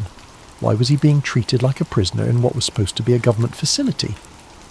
Nothing about this made sense. James felt a surge of unease, the questions piling up faster than he could process them. He had stumbled onto something much bigger than he had imagined, something that felt wrong in every possible way. He debated leaving, retreating to the safety of his normal life, but as he crouched there in the shadows, watching the facility from a distance, he knew he couldn't walk away.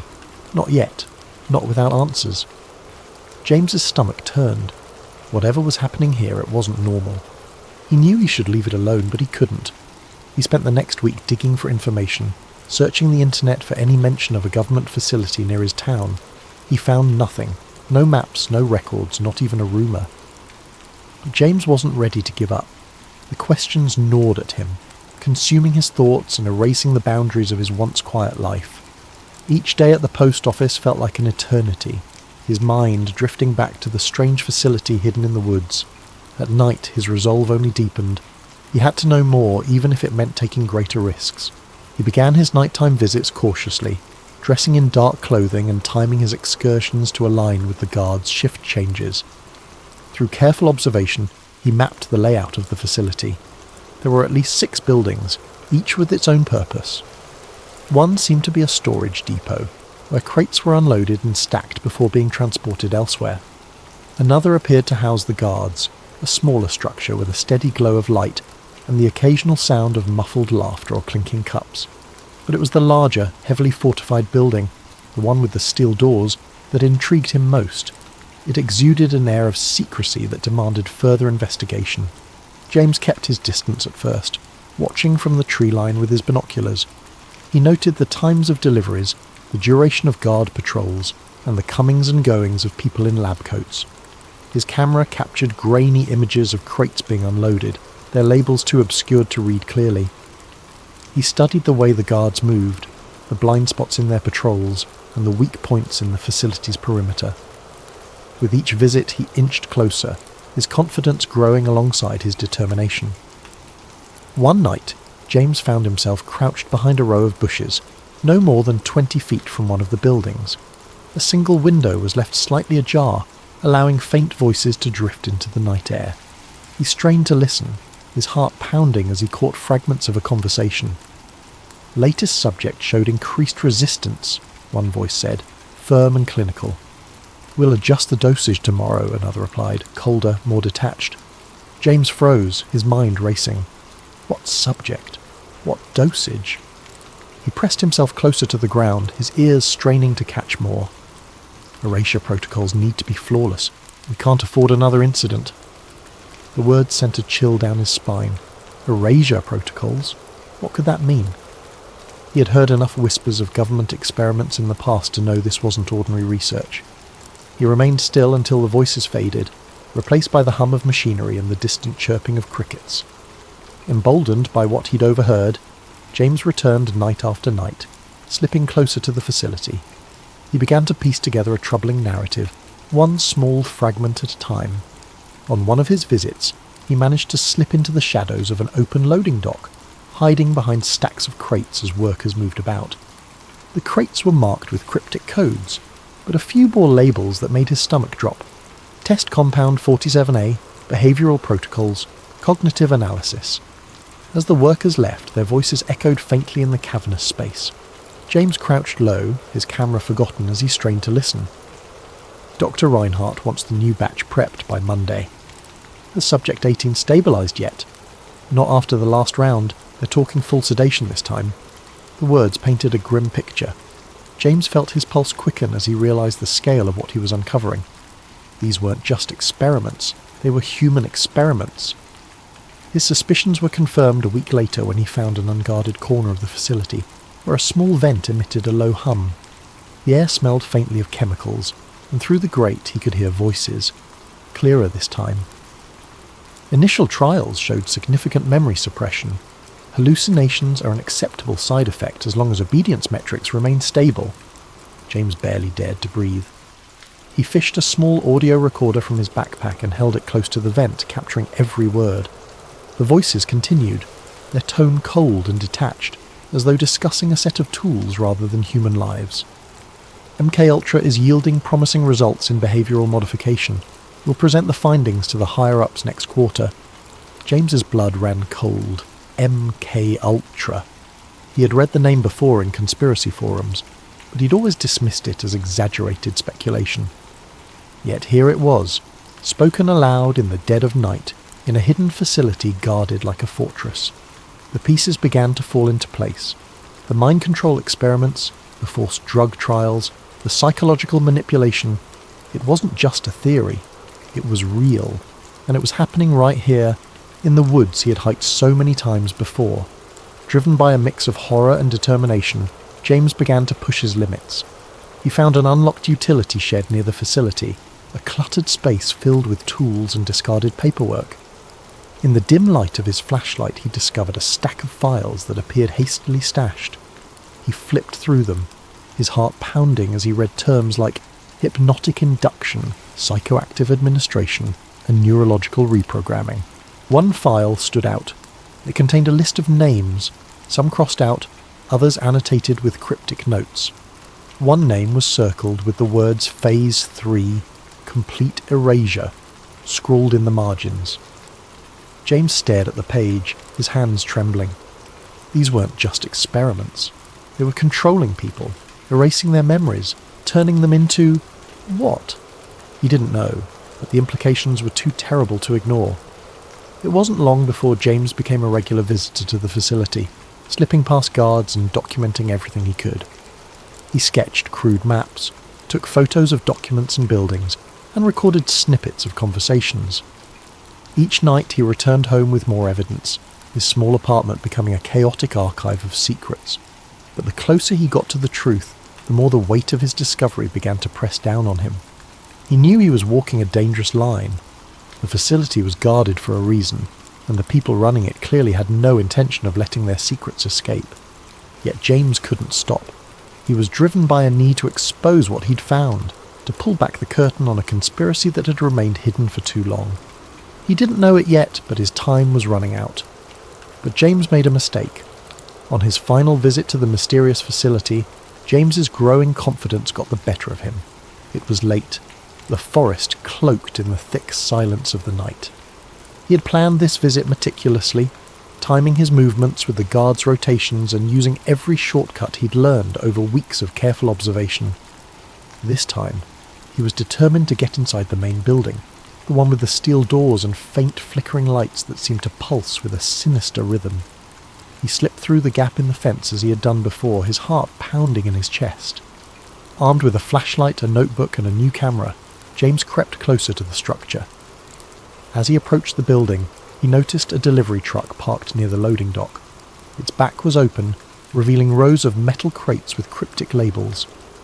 He crouched low behind a stack of barrels, taking photos of the crates, hoping the camera's silent shutter wouldn't betray him. But then he heard it, a sharp crack, the unmistakable sound of a branch snapping underfoot. His body froze as the beam of a flashlight swept through the darkness, illuminating the area just feet from his hiding spot. A guard's voice broke the silence, gruff and alarmed. "Who's there?"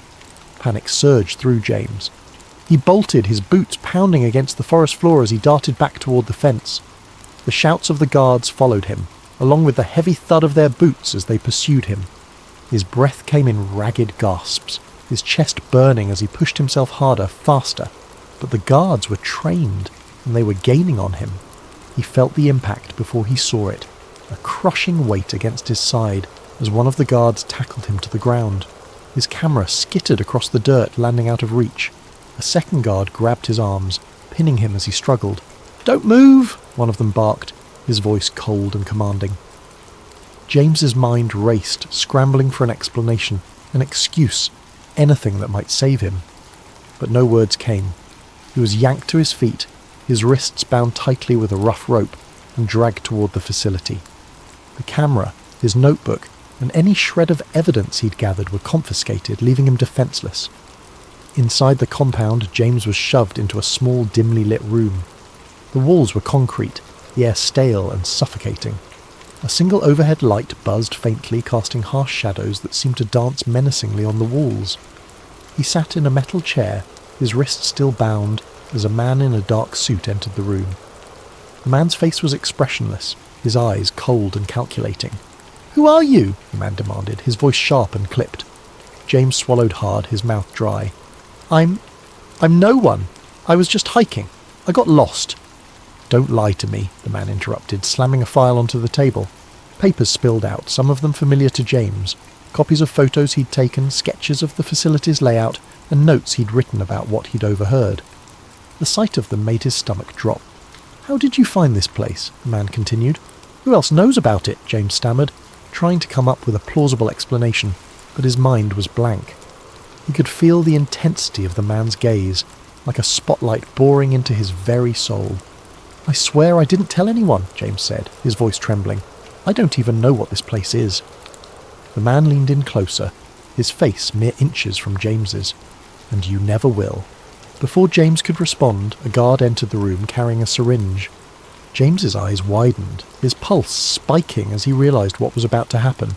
"No, wait!" he shouted, struggling against the restraints, but it was no use. The needle pierced his arm, and within moments the world around him began to blur and fade. The last thing he saw was the man in the suit, his expression unreadable as darkness consumed him. When James woke up, he was lying in his own bed. At first, he thought it had all been a dream. The sunlight streaming through the window, the familiar hum of his apartment, all of it felt so ordinary, so normal. But as he sat up, his head spinning, a wave of unease washed over him. His camera was gone.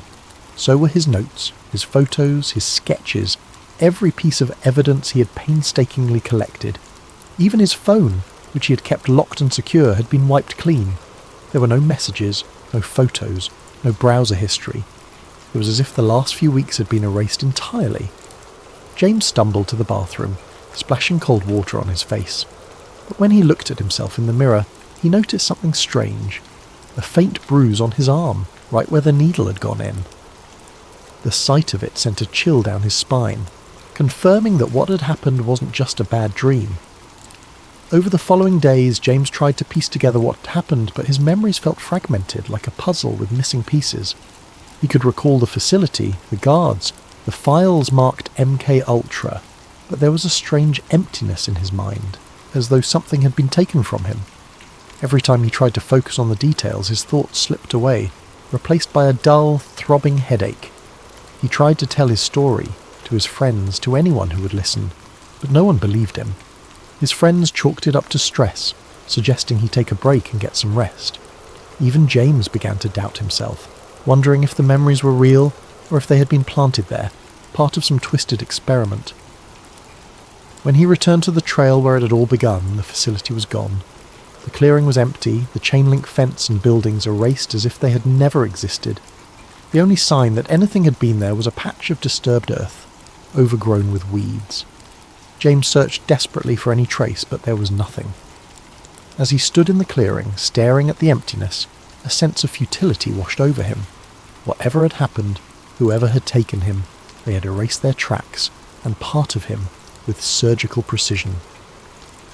James knew what he had seen, what he had heard, but without evidence, without proof, the truth was as elusive as a shadow. James returned to his life, but it was no longer the same. The quiet predictability he had once cherished was gone, replaced by a gnawing paranoia. Every shadow, every flicker of movement in the corner of his eye felt like a threat. He avoided the woods, avoided conversations about conspiracy theories, and avoided questioning what had happened. But deep down, he knew the truth. Some secrets were never meant to be uncovered, and some questions once asked could never be unasked. Thank you for joining us tonight on Sleep Theories. May this story of secrets and shadows inspire you to reflect, to wonder, and to dream. Sleep well, and let your imagination carry you to places where the mysteries of the world unfold. Sweet dreams. It was a quiet evening when Sarah first stumbled upon the conspiracy. She had been scrolling through her favourite discussion forum, a digital refuge where people from all walks of life shared their curiosity about unsolved mysteries, historical enigmas, and the occasional wild theory. Most nights, the topics were light-hearted. Discussions about famous heists, the existence of extraterrestrial life, or theories about vanished civilizations. These were Sarah's guilty pleasures, a chance to escape the mundane rhythm of her life. But that particular night, a single thread stopped her mid-scroll. Its title, written in bold letters, read, "The Illuminati, Hiding in Plain Sight." Her curiosity piqued. Sarah clicked on the thread, not expecting much. The Illuminati. Of course, she'd heard the term before. Who hadn't? It was a word that seemed to exist on the fringes of mainstream culture, whispered about in pop songs, joked about on late-night talk shows, and hinted at in the cryptic hand gestures of celebrities. To Sarah, it had always been more of a meme than a reality, a fantastical idea too outlandish to be taken seriously. But there was something about the way the title was phrased, something deliberate that made her pause. It wasn't framed as a joke, it was a question, a challenge to consider what she might have overlooked. The original post wasn't flashy or dramatic. Instead, it was surprisingly measured, almost scholarly. Written by a user who called themselves Truth Seeker, it described years of research into the Illuminati, a name that conjured images of shadowy figures in darkened rooms, plotting the course of the world. Truth Seeker's narrative wasn't about outlandish claims of alien overlords or fantastical rituals. Instead, it painted the Illuminati as a highly organised group, subtle in its influence but pervasive in its reach. According to Truth Seeker, the Illuminati wasn't just a relic of history, a secret society born in 18th century Bavaria.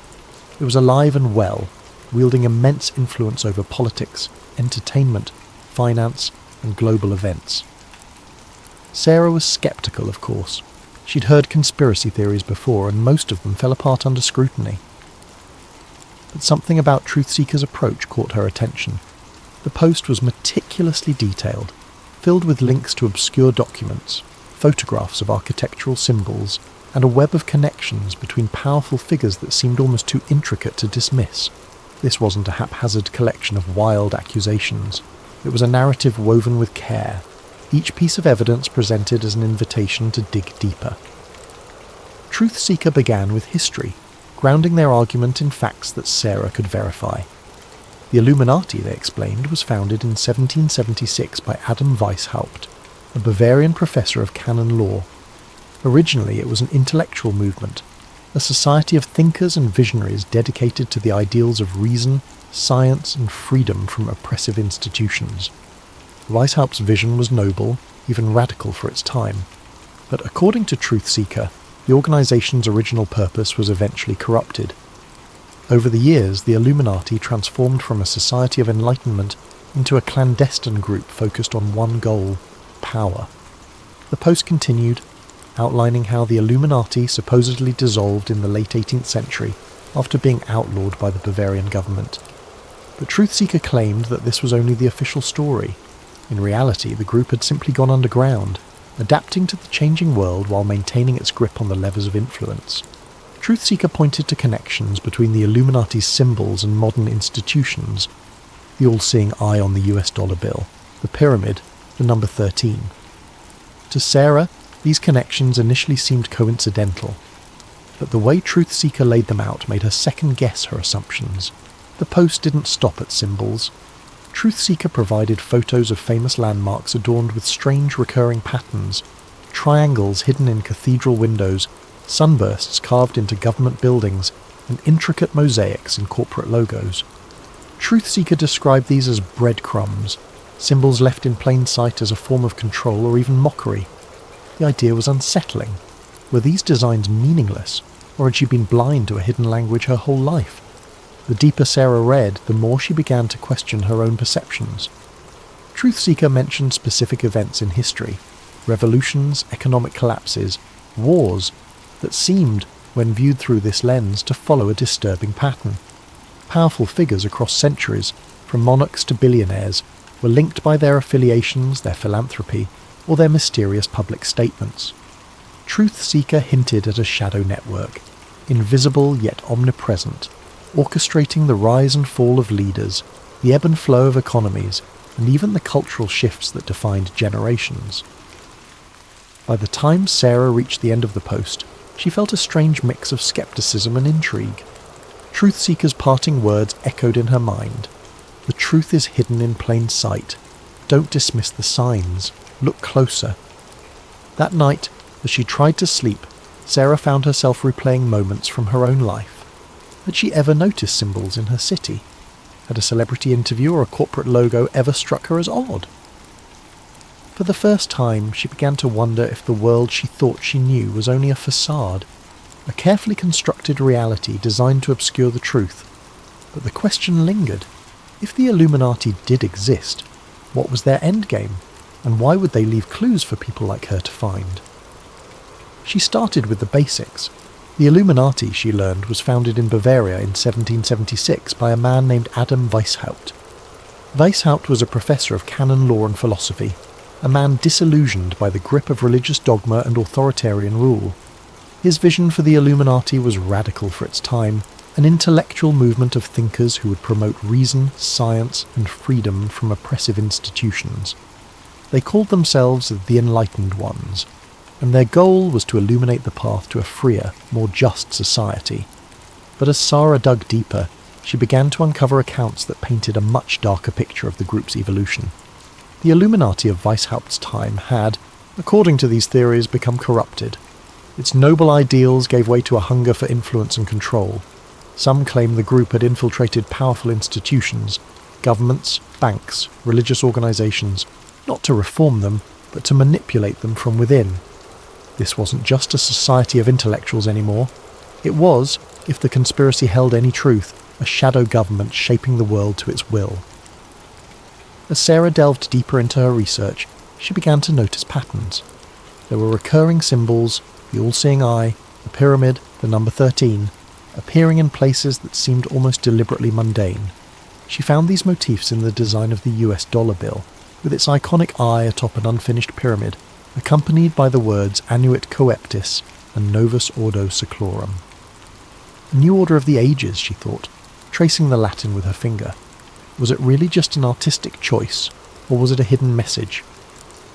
Sarah began to see these symbols everywhere. Pop culture was teeming with them, tucked into the corners of music videos, subtly woven into the lyrics of songs, and even hinted at in blockbuster movies. A popular singer holding their hands in a triangle during a concert, a fleeting shot of an eye in an otherwise unrelated ad, a pyramid-shaped stage design. It was almost as if the clues were hiding in plain sight. At first she dismissed them as coincidences, but the more she found, the harder it became to ignore. What struck her most was the consistency of these symbols across time and media. How could something so specific appear in both ancient architecture and modern music videos? Sarah started to wonder if there was a deliberate effort to leave these marks behind, like breadcrumbs leading curious minds to a hidden truth. One night, Sarah decided that her digital rabbit hole wasn't enough. The information she found online, while intriguing, was fragmented, often drowned in speculation or outright fabrication. She needed something more tangible, something rooted in history. So she took her research offline, visiting her local library in search of answers. The library was a quiet refuge, its walls lined with books that seemed to carry the weight of centuries. Sarah wandered through the aisles, pulling volumes on secret societies, conspiracy theories, and historical accounts of clandestine organisations. Most of the material she found dismissed the Illuminati as a myth, a product of overactive imaginations and a culture drawn to the dramatic. Yet, hidden among the more sceptical tomes, she discovered older texts that seemed to hint at something else entirely. These older texts weren't written as fanciful fiction or modern musings. They read like documentation, historical accounts of shadowy cabals and secret gatherings that predated Weishaupt's enlightened ones. One book, its cover faded and edges frayed with time, described gatherings of powerful individuals in candlelit chambers where decisions were made that would alter the course of history. Another referenced symbols and codes used by secret societies to communicate across vast distances, ensuring their influence remained undetected. These accounts were sparse, fragmentary, but they carried a weight of authenticity that sent shivers down Sarah's spine. The most intriguing discovery was a collection of letters, reprinted in one of the books, that purportedly belonged to a member of the Illuminati. The letters spoke of plans to infiltrate key institutions and manipulate public opinion. Phrases like, "the masses must not know," and "the time is near," stood out, haunting in their simplicity. While the authenticity of these letters was debatable, they felt eerily consistent with the modern theories Sarah had been reading. As Sarah sat at a wooden table, under the dim glow of the library's overhead lights, she couldn't help but feel a growing unease.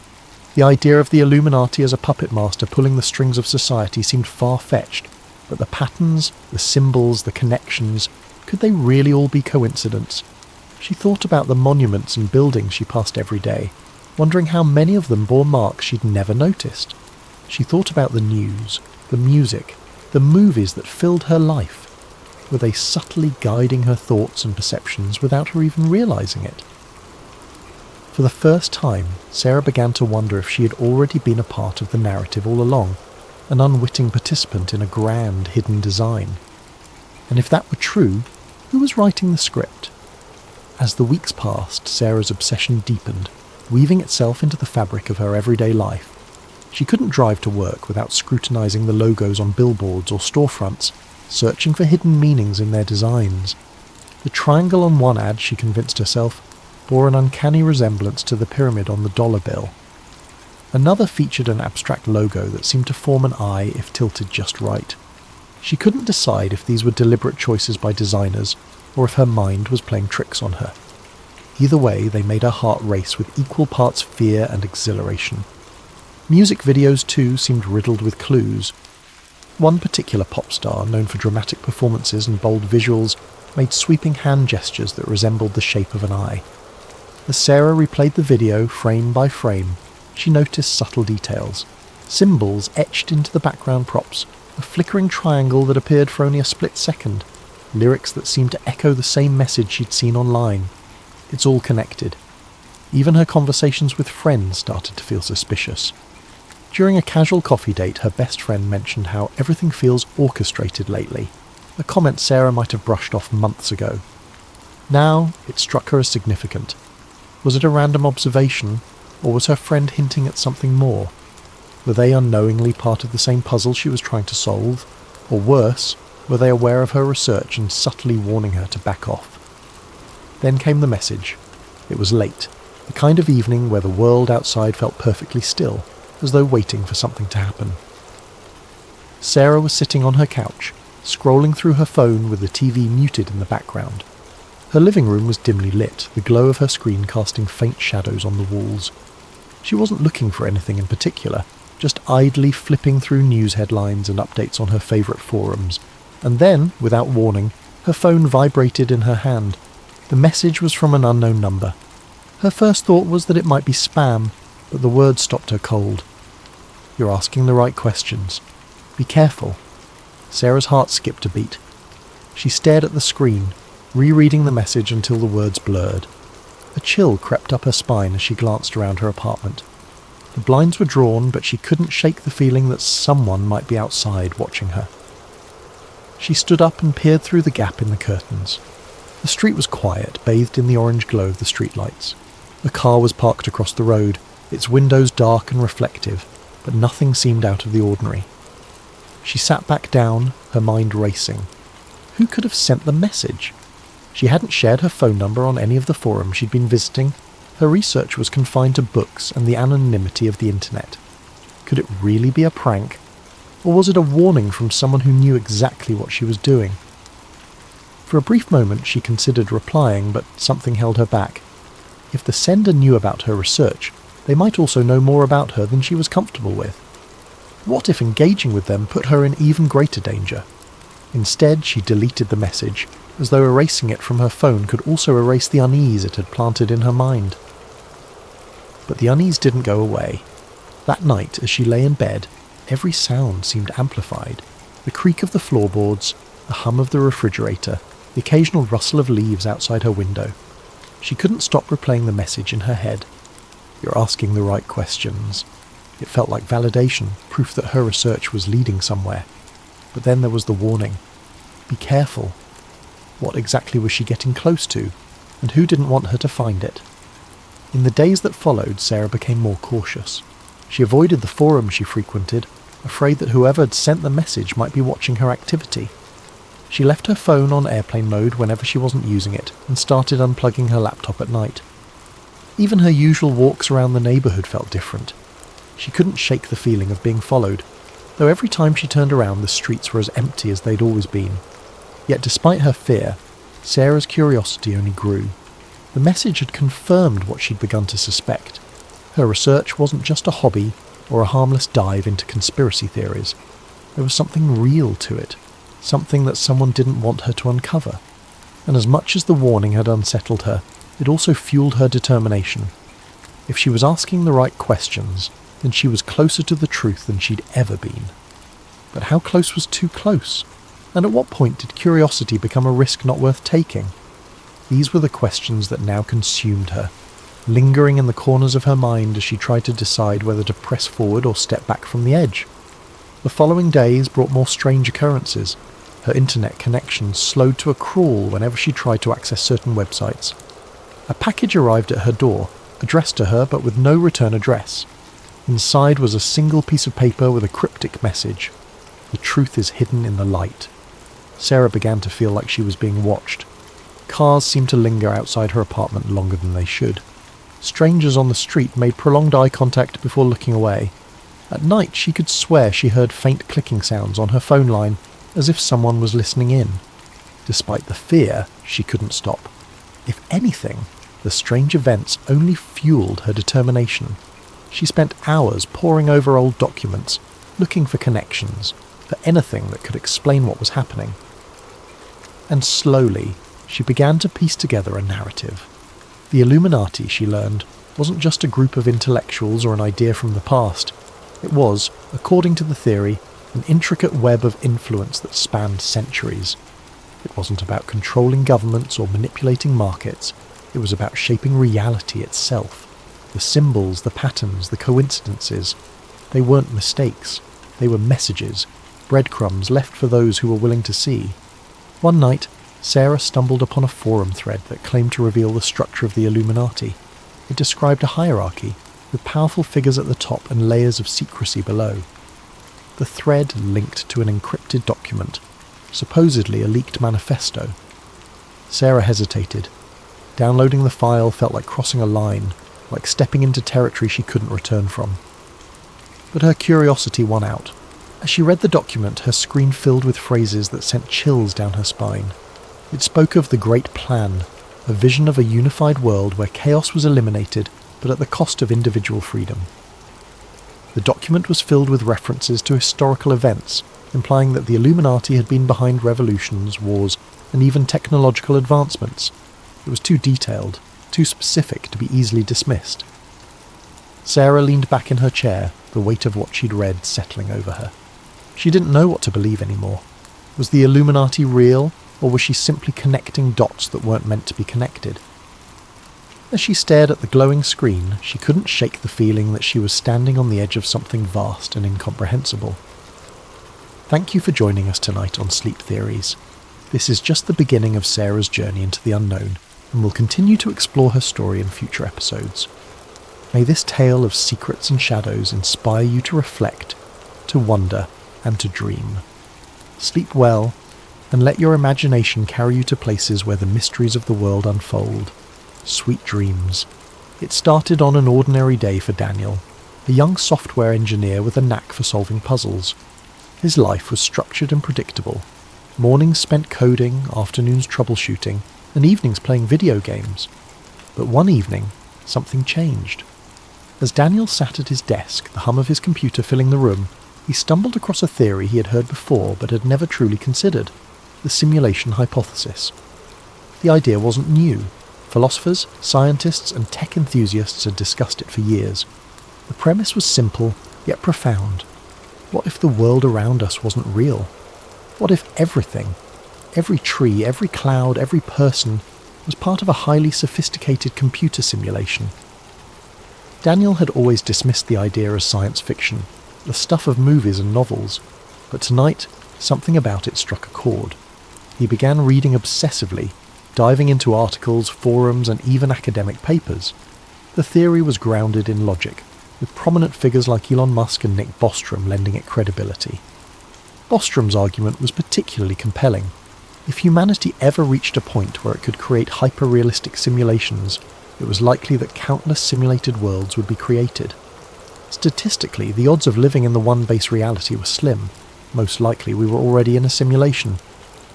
At first, Daniel laughed it off, but the more he read, the harder it became to ignore. Strange memories surfaced, moments from his past that didn't quite add up. A childhood friend he could remember vividly one day seemed like a distant blur the next. Patterns began to emerge in the world around him, coincidences that felt too perfect, glitches that he had previously chalked up to his imagination. One night, Daniel decided to test the theory for himself. It had been weeks of consuming forum posts, articles, and late-night podcasts about the simulation hypothesis. The idea had started as a passing curiosity, but now it gripped him, gnawed at the edges of his perception, and made him question the very ground beneath his feet. If reality was as structured and artificial as the theories suggested, there had to be a way to prove it, or at least glimpse behind the curtain. He sat at his desk, illuminated by the glow of his computer screen, and began writing a simple program. It wasn't anything extraordinary, just a piece of code designed to generate random numbers. The logic was straightforward. The output should be completely unpredictable. Yet, as he stared at the rows of numbers that scrolled across the screen, he noticed something unsettling. At first it seemed like a coincidence. A number here, a number there, repeating after a few cycles. He rubbed his eyes, convinced he was imagining things. But the more he watched, the clearer the pattern became. Every few intervals the same sequence appeared like a song stuck on loop. The numbers weren't random at all. It was as if an invisible hand was guiding them, injecting order where there should have been chaos. Daniel's heart raced. He ran the program again, tweaking variables, trying different algorithms. Yet no matter how he adjusted the parameters, the pattern remained. It was subtle, but undeniable. It felt deliberate, like someone, or something, wanted him to notice, and that was only the beginning. Once Daniel began paying attention, the glitches seemed to follow him everywhere. Lights in his apartment flickered without warning, even though his landlord had just installed new fixtures. Objects on his desk seemed to shift position when he wasn't looking. His coffee mug moved slightly to the left. A pen rolled a few inches away from where he'd placed it. He told himself he was imagining things, but deep down he wasn't so sure. The strangest moments happened when he ventured outside. On his usual walk to the park, he began to notice strangers behaving oddly. One day, a man in a dark coat walked past him, muttering to himself. Daniel didn't think much of it until later, when he saw the same man again, walking in the exact same way, muttering the exact same words. It wasn't déjà vu. It was like a scene repeating in a poorly rendered video game. And then there was the bird. It was a quiet afternoon, the kind Daniel usually enjoyed. He sat on a park bench sipping coffee when he saw a sparrow dart across the sky. It was an ordinary sight, but halfway through its flight the bird froze. It wasn't slowing down or adjusting its path, it was frozen in mid-air, its wings caught in an unnatural pause. Daniel blinked, his heart pounding. A second later the bird resumed its flight, as if nothing had happened. He stood up, his coffee forgotten, and scanned the park. No one else seemed to notice. Parents pushed strollers, joggers passed by, and kids chased each other near the swings. To them, the world was moving as it always had. But to Daniel, something was wrong. The bird's pause had lasted only a fraction of a second, but it was enough to shatter his sense of normalcy. He began to see these glitches everywhere. A car parked on the street blinked out of existence for a moment, only to reappear in the same spot as if nothing had happened. Digital clocks glitched, showing impossible times, 4:73 a.m. or 25:01 p.m., before correcting themselves. Even conversations with strangers felt scripted. A cashier at the grocery store repeated the same phrase twice, word for word, with the same intonation and rhythm, as though she had been reset mid-sentence. Daniel couldn't escape the feeling that the world around him was unravelling. Or perhaps it wasn't unravelling. It was revealing itself layer by layer, as if daring him to dig deeper. As weeks passed, Daniel's obsession consumed him, like a fire spreading through dry wood. What had started as a casual curiosity about simulation theory had evolved into an all-encompassing fixation. His once tidy apartment now resembled a war room. Walls covered in hastily scribbled notes, strings of red yarn connecting photographs and diagrams, and stacks of open books teetering precariously on every available surface. The soft glow of computer screens illuminated the chaos, their hum a constant background noise as Daniel delved deeper into his quest for answers. Friends had stopped reaching out, their texts and calls ignored until they dwindled into silence. Daniel barely noticed. His world had narrowed to a singular purpose, to prove that reality was not what it seemed. Days and nights blurred together as he scoured the internet for clues, digging through obscure forums, listening to late-night podcasts, and watching grainy videos of supposed glitches in the Matrix. He wasn't just exploring anymore, he was hunting, desperate for something tangible, something irrefutable. And then, one night, he found it. It was nearly 3 a.m., the hour when the world outside seemed the quietest and Daniel's mind felt the sharpest. He was scrolling through a forum dedicated to simulation theory, its threads filled with a mix of wild speculation, eerie anecdotes, and the occasional well-articulated argument. His eyes skimmed past a post titled "Proof Hidden in Plain Sight," and then stopped. The author of the post, a user known only as Observer, had a reputation in the community for their cryptic but compelling insights. The post was unlike anything Daniel had seen before. Observer claimed to have found evidence of the simulation, not in the form of glitches or anomalies, but encoded messages embedded within reality itself. The post included no direct evidence, only a series of cryptic clues and riddles, each one urging readers to look for patterns in everyday life. "They don't hide the truth," Observer had written. "It's right in front of us.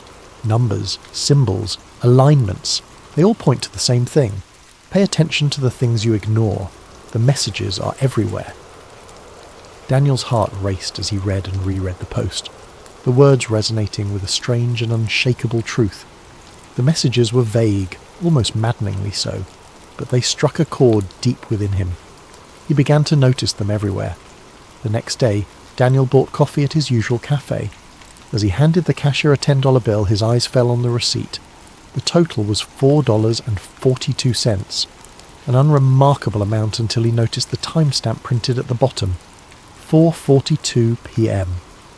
It was the same sequence of numbers he had seen on his phone battery days earlier, and it sent a shiver down his spine.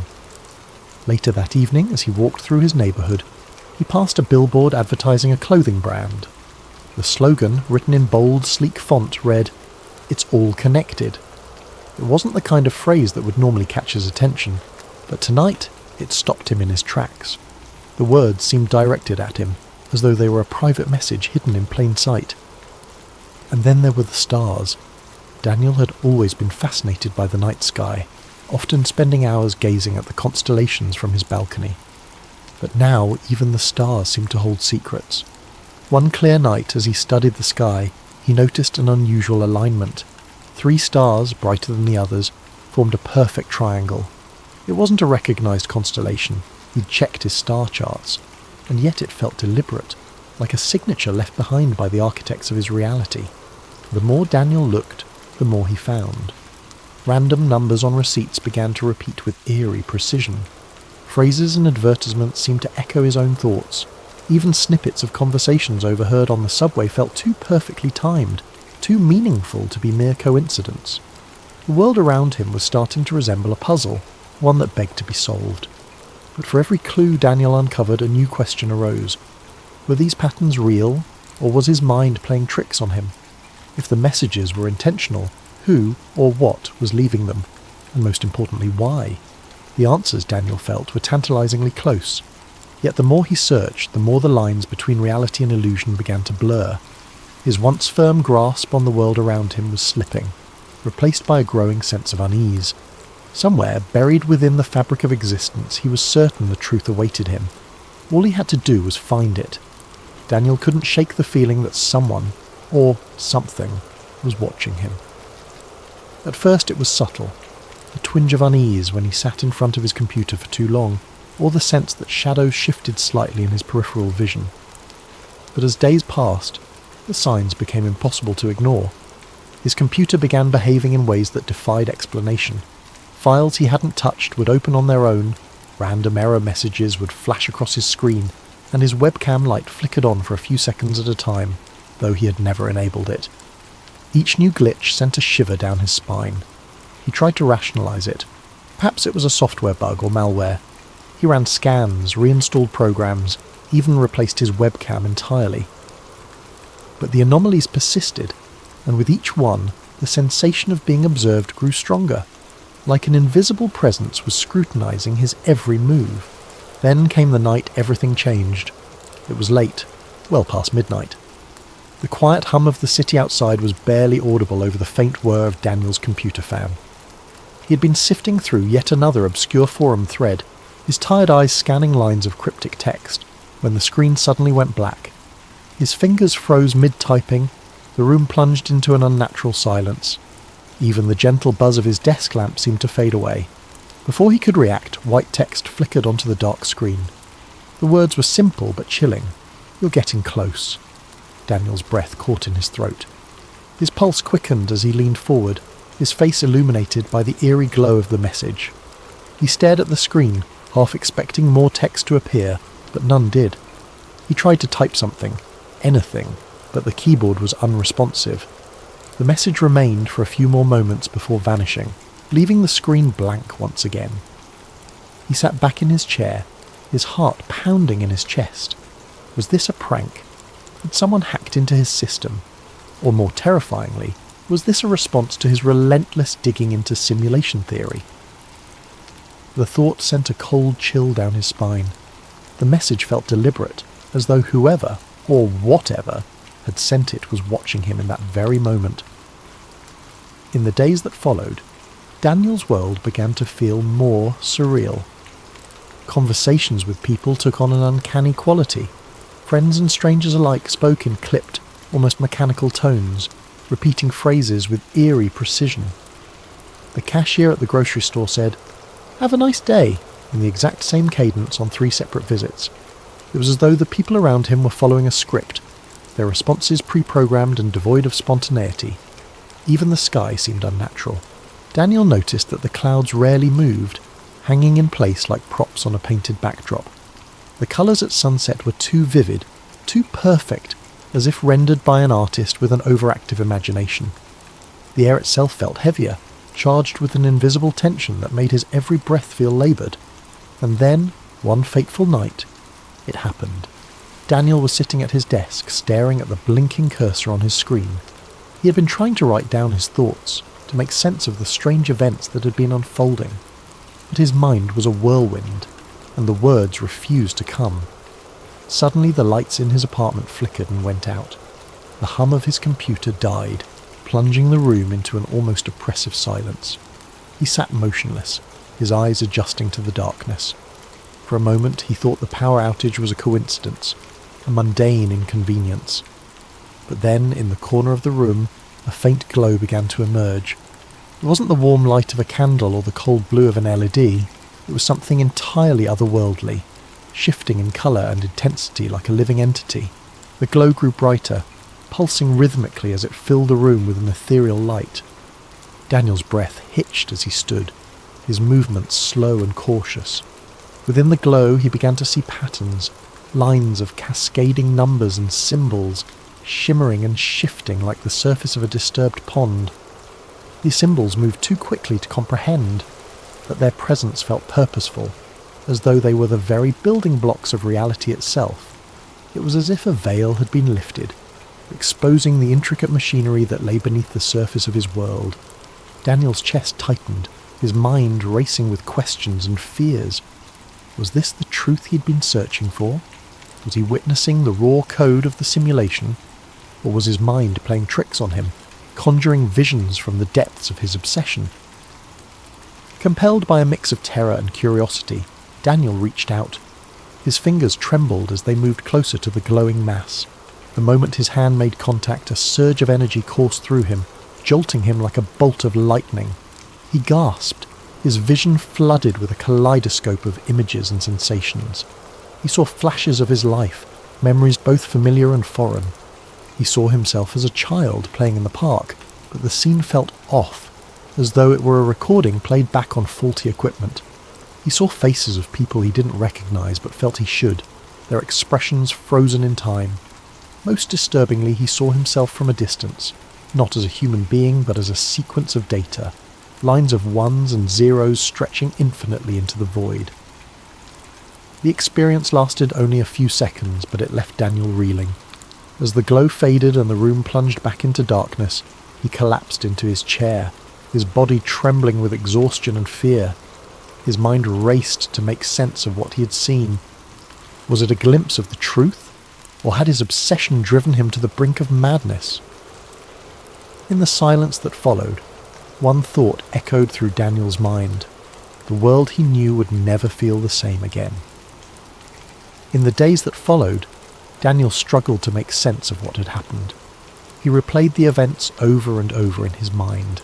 The glowing code, the surge of energy, the kaleidoscope of images that had flashed before his eyes.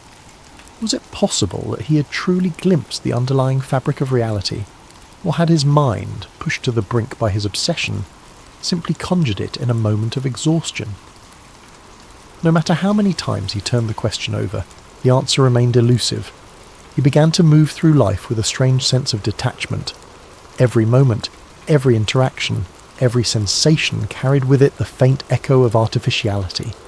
The world around him, once vibrant and full of life, now felt like a carefully constructed facade. Conversations felt scripted, as though the people around him were reading from lines they didn't fully understand. The sound of traffic outside his apartment seemed monotonous, like a looped recording playing on repeat. Even the city lights that twinkled in the distance felt calculated, their brightness too perfect, their arrangement too deliberate. Daniel spent hours staring out the window of his apartment, watching the world unfold below. He noticed details he had never paid attention to before. The way pedestrians seemed to walk in synchronized patterns, the way the wind rustled the trees as though following an unseen rhythm. It was as if the simulation, if that's what it was trying harder than ever to convince him of its authenticity. But the harder it tried, the more artificial it felt. One evening, as he watched the sun set behind the city skyline, a strange calm settled over him. The colours of the sky, vivid oranges and purples fading into deep blue, felt impossibly beautiful, almost as if they had been painted just for him. And in that moment, Daniel realized something profound. Whether the world was real or simulated didn't matter. His experience of it was all he had, and it was no less meaningful for being uncertain. The laughter of a child playing in the park, the warmth of the sun on his skin, the taste of his favourite coffee, these things felt real. They brought him joy, comfort and connection, and perhaps that was enough. Daniel didn't stop wondering about the nature of reality. His curiosity was too deeply ingrained to simply vanish, but he no longer let it consume him. Instead, he began to focus on the things that grounded him, the friends he had neglected, the hobbies he once loved, the simple pleasures that made life worth living. If the world was a simulation, then it was a beautiful one, and he would cherish it for what it was. As he sat by his window that evening, the city lights twinkling in the distance, Daniel felt a sense of peace he hadn't known in months. The question of whether his world was real or fabricated faded into the background, replaced by a quiet acceptance of the mystery. Some truths, he realized, didn't need answers. Sometimes the beauty of the question was enough. Thank you for joining us tonight on Sleep Theories. May this story of reality and illusion inspire you to reflect, to wonder, and to find comfort in the unknown. Sleep well, and let your dreams carry you to a place of endless possibility. Sweet dreams. For thousands of years, people have whispered about a lost civilization, an ancient world that was rich, powerful, and far more advanced than anything humanity has ever known. This is the story of Atlantis, a place that many believe holds secrets capable of transforming the world. But Atlantis isn't just a legend. For some, it's a conspiracy, hidden away by powerful forces who want its secrets buried forever. For those who believe in the conspiracy, Atlantis represents more than just a lost city. It's a symbol of everything that has been suppressed throughout history. The idea that an ancient civilization could possess technology, wisdom, and knowledge far beyond our current understanding is both thrilling and terrifying. What if the Atlanteans had harnessed the power to manipulate energy, cure diseases, or even travel across the stars? What if they had discovered truths about the universe that we are only beginning to understand today? And yet, despite the tantalizing possibility, Atlantis remains elusive, its true nature hidden beneath the sands of time and the depths of the ocean. This, to the conspiracy theorists, is no accident. They argue that powerful elites, whether governments, shadow organizations, or ancient secret societies, have worked to keep the truth about Atlantis buried, believing that such knowledge could destabilize the world's current power structures. Imagine the upheaval that would follow if such a discovery were to be made public.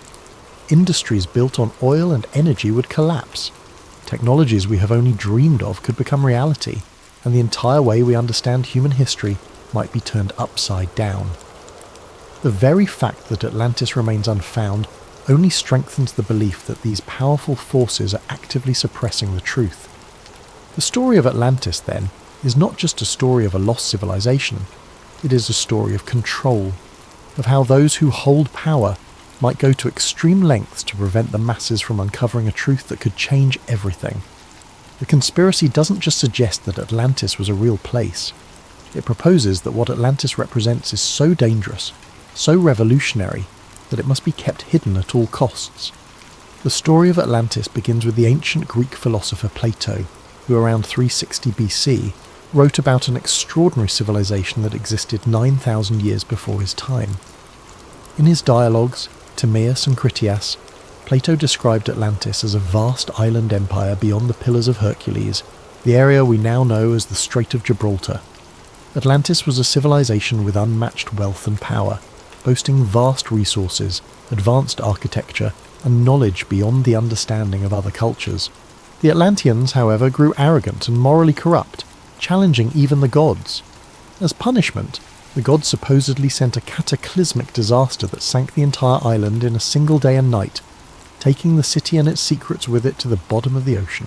For centuries, many believed Plato's story was merely a legend or an allegory. But over time, Atlantis transformed from a mythical place into a real mystery, captivating explorers, archaeologists, and conspiracy theorists alike. The story grew as new theories surfaced, each claiming Atlantis might not only have been real, but might also hold answers to some of humanity's deepest questions. As explorers searched for Atlantis, they proposed countless possible locations. Some pointed to Santorini, a Greek island that suffered a massive volcanic eruption that wiped out a flourishing civilization around 1600 BC. Others looked to the waters off the coast of Spain, believing underwater structures found there might be remnants of the lost city. There were even more far-flung theories that placed Atlantis in South America, under Antarctica's ice, or in the Sahara Desert, where a strange ring-like structure known as the Richat structure, nicknamed the Eye of the Sahara, resembles Plato's description of concentric rings in the city's design.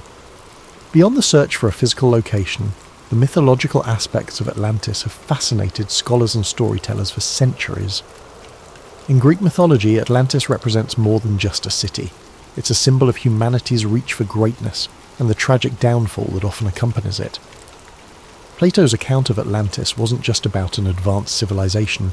It was a tale of ambition, power, and ultimately, divine retribution.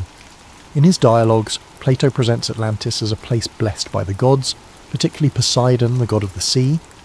According to legend, Poseidon created Atlantis by carving an island for his beloved mortal wife, Cleito. They had 5 sets of twin sons who became the kings of the island, dividing it into 10 distinct kingdoms.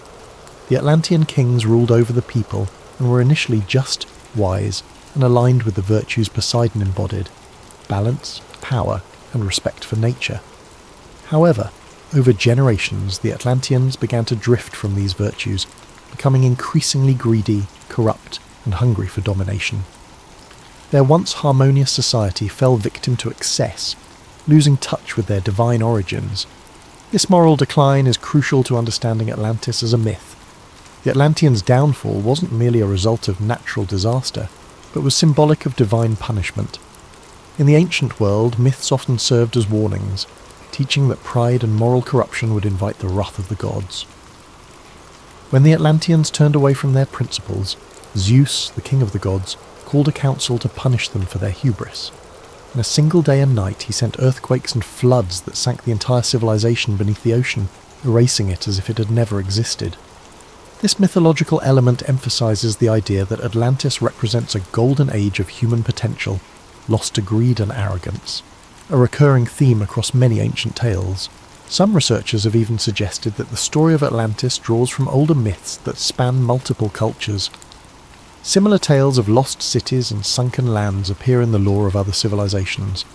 The ancient Mesopotamians told the story of a great flood in the Epic of Gilgamesh, which has striking parallels to both the Atlantis myth and the biblical flood in the story of Noah's Ark. In Hindu mythology, there are references to a great ancient city named Dwarka, which was submerged by the sea after a cosmic battle. These stories collectively paint a picture of a recurring archetype in human consciousness, a fear of losing everything to the forces of nature or to the gods as a punishment for moral failure. Atlantis also evokes the concept of a lost paradise, similar to the Garden of Eden in Abrahamic traditions. Like Eden, Atlantis is thought to have been a place of purity, wisdom, and divine connection, lost because humanity strayed from its original path. In this way, Atlantis serves as both a cautionary tale and a reminder of humanity's potential, a vision of a time when humans were closer to the gods, possessing wisdom and technology that have since been forgotten. In esoteric traditions and mysticism, Atlantis has taken on an even deeper significance. Some mystics believe that Atlantis was not only advanced technologically, but also spiritually. The Atlanteans, according to these accounts, were highly enlightened beings who had mastered forms of energy and consciousness far beyond what we know today. Some stories describe the Atlanteans as being able to communicate telepathically, access different planes of existence, or even achieve physical immortality. In these mystical views, the fall of Atlantis wasn't just a loss of a city, but the loss of a spiritual and intellectual height that humanity has not yet regained.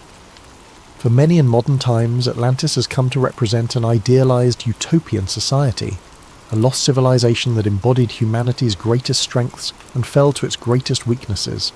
It is both a paradise lost and a cautionary tale, warning of the dangers that come with power, arrogance, and the abandonment of moral principles.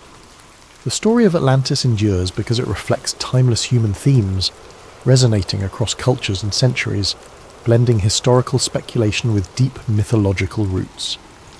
In the end, whether Atlantis was a real place or simply a product of myth, it serves as a powerful symbol in our collective imagination, a reminder of both the heights humanity can reach and the depths to which it can fall. But where Atlantis might lie buried is just one piece of the mystery.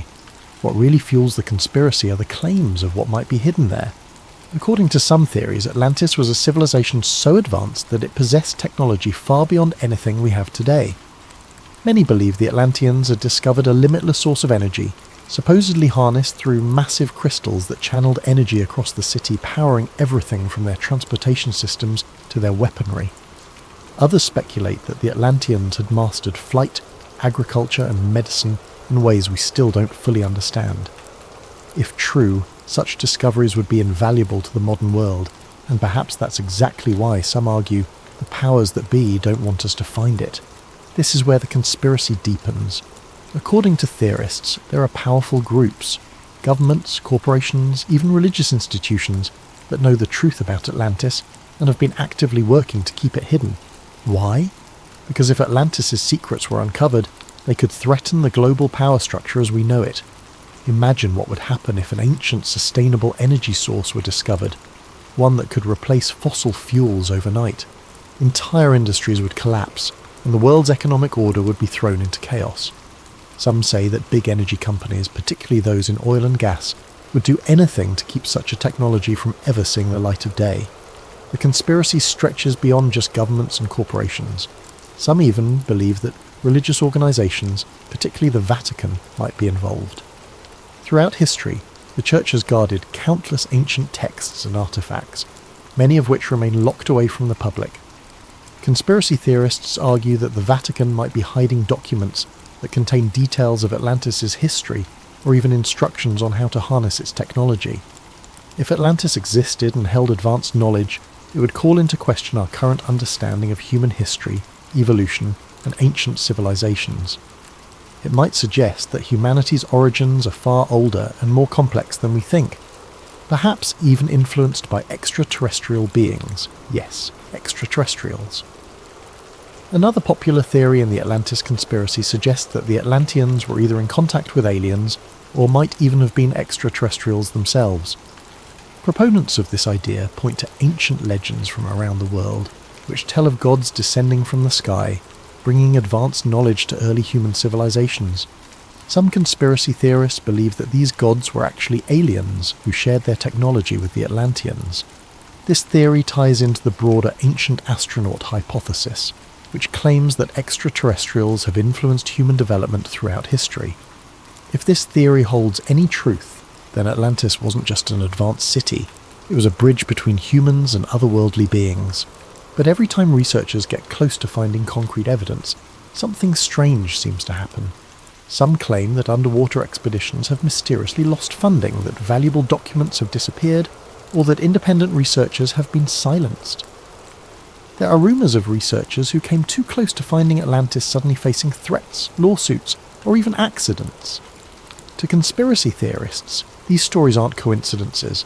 They're proof of a deliberate effort to bury the truth. And while no one has officially confirmed the existence of Atlantis, modern technology has fueled new searches. Satellite imagery, underwater drones, and ground-penetrating radar are revealing more about Earth's hidden landscapes than ever before. Some claim that ancient structures on the ocean floor could be remnants of Atlantis, though these findings remain unproven. Still, every new discovery seems to bring more questions than answers.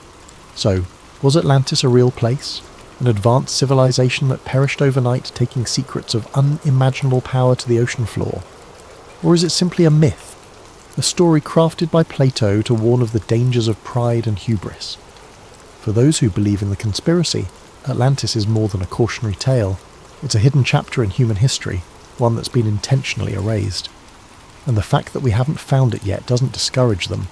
It only deepens their conviction that powerful forces want to keep Atlantis' secrets buried forever. Whether Atlantis is waiting to be discovered under the waves or forever lost to history, its legend endures. And as long as there are those who believe in its secrets, the hunt for Atlantis and the conspiracy theories surrounding it will continue. But perhaps what keeps the legend of Atlantis alive isn't just the mystery of whether it existed, it's the tantalizing hope of what it represents. Atlantis stirs something deep in the human psyche, a fascination with lost knowledge, untapped potential, and the possibility of an ancient civilization whose achievements could still reshape our understanding of the world today. For believers, Atlantis is not just a piece of ancient history, but a blueprint for humanity's potential, a lost paradise that, if found, could open doors to discoveries beyond our wildest dreams. Some conspiracy theorists even suggest that Atlantis' secrets could include revolutionary technologies that we have yet to rediscover, like the ability to harness limitless energy, profound medical knowledge that could extend human life, and scientific principles that could explain phenomena still unexplored. These theories weave Atlantis into modern discussions of everything from quantum mechanics to alternative energy sources, implying that a trove of Atlantean wisdom might lie buried beneath the waves, capable of catapulting humanity into a new golden age. If only it could be unearthed. And yet, for as many who yearn to find Atlantis, there are those who believe that powerful entities have gone to great lengths to keep it hidden. They argue that governments, secret societies, and powerful corporations have suppressed evidence of Atlantis to maintain control.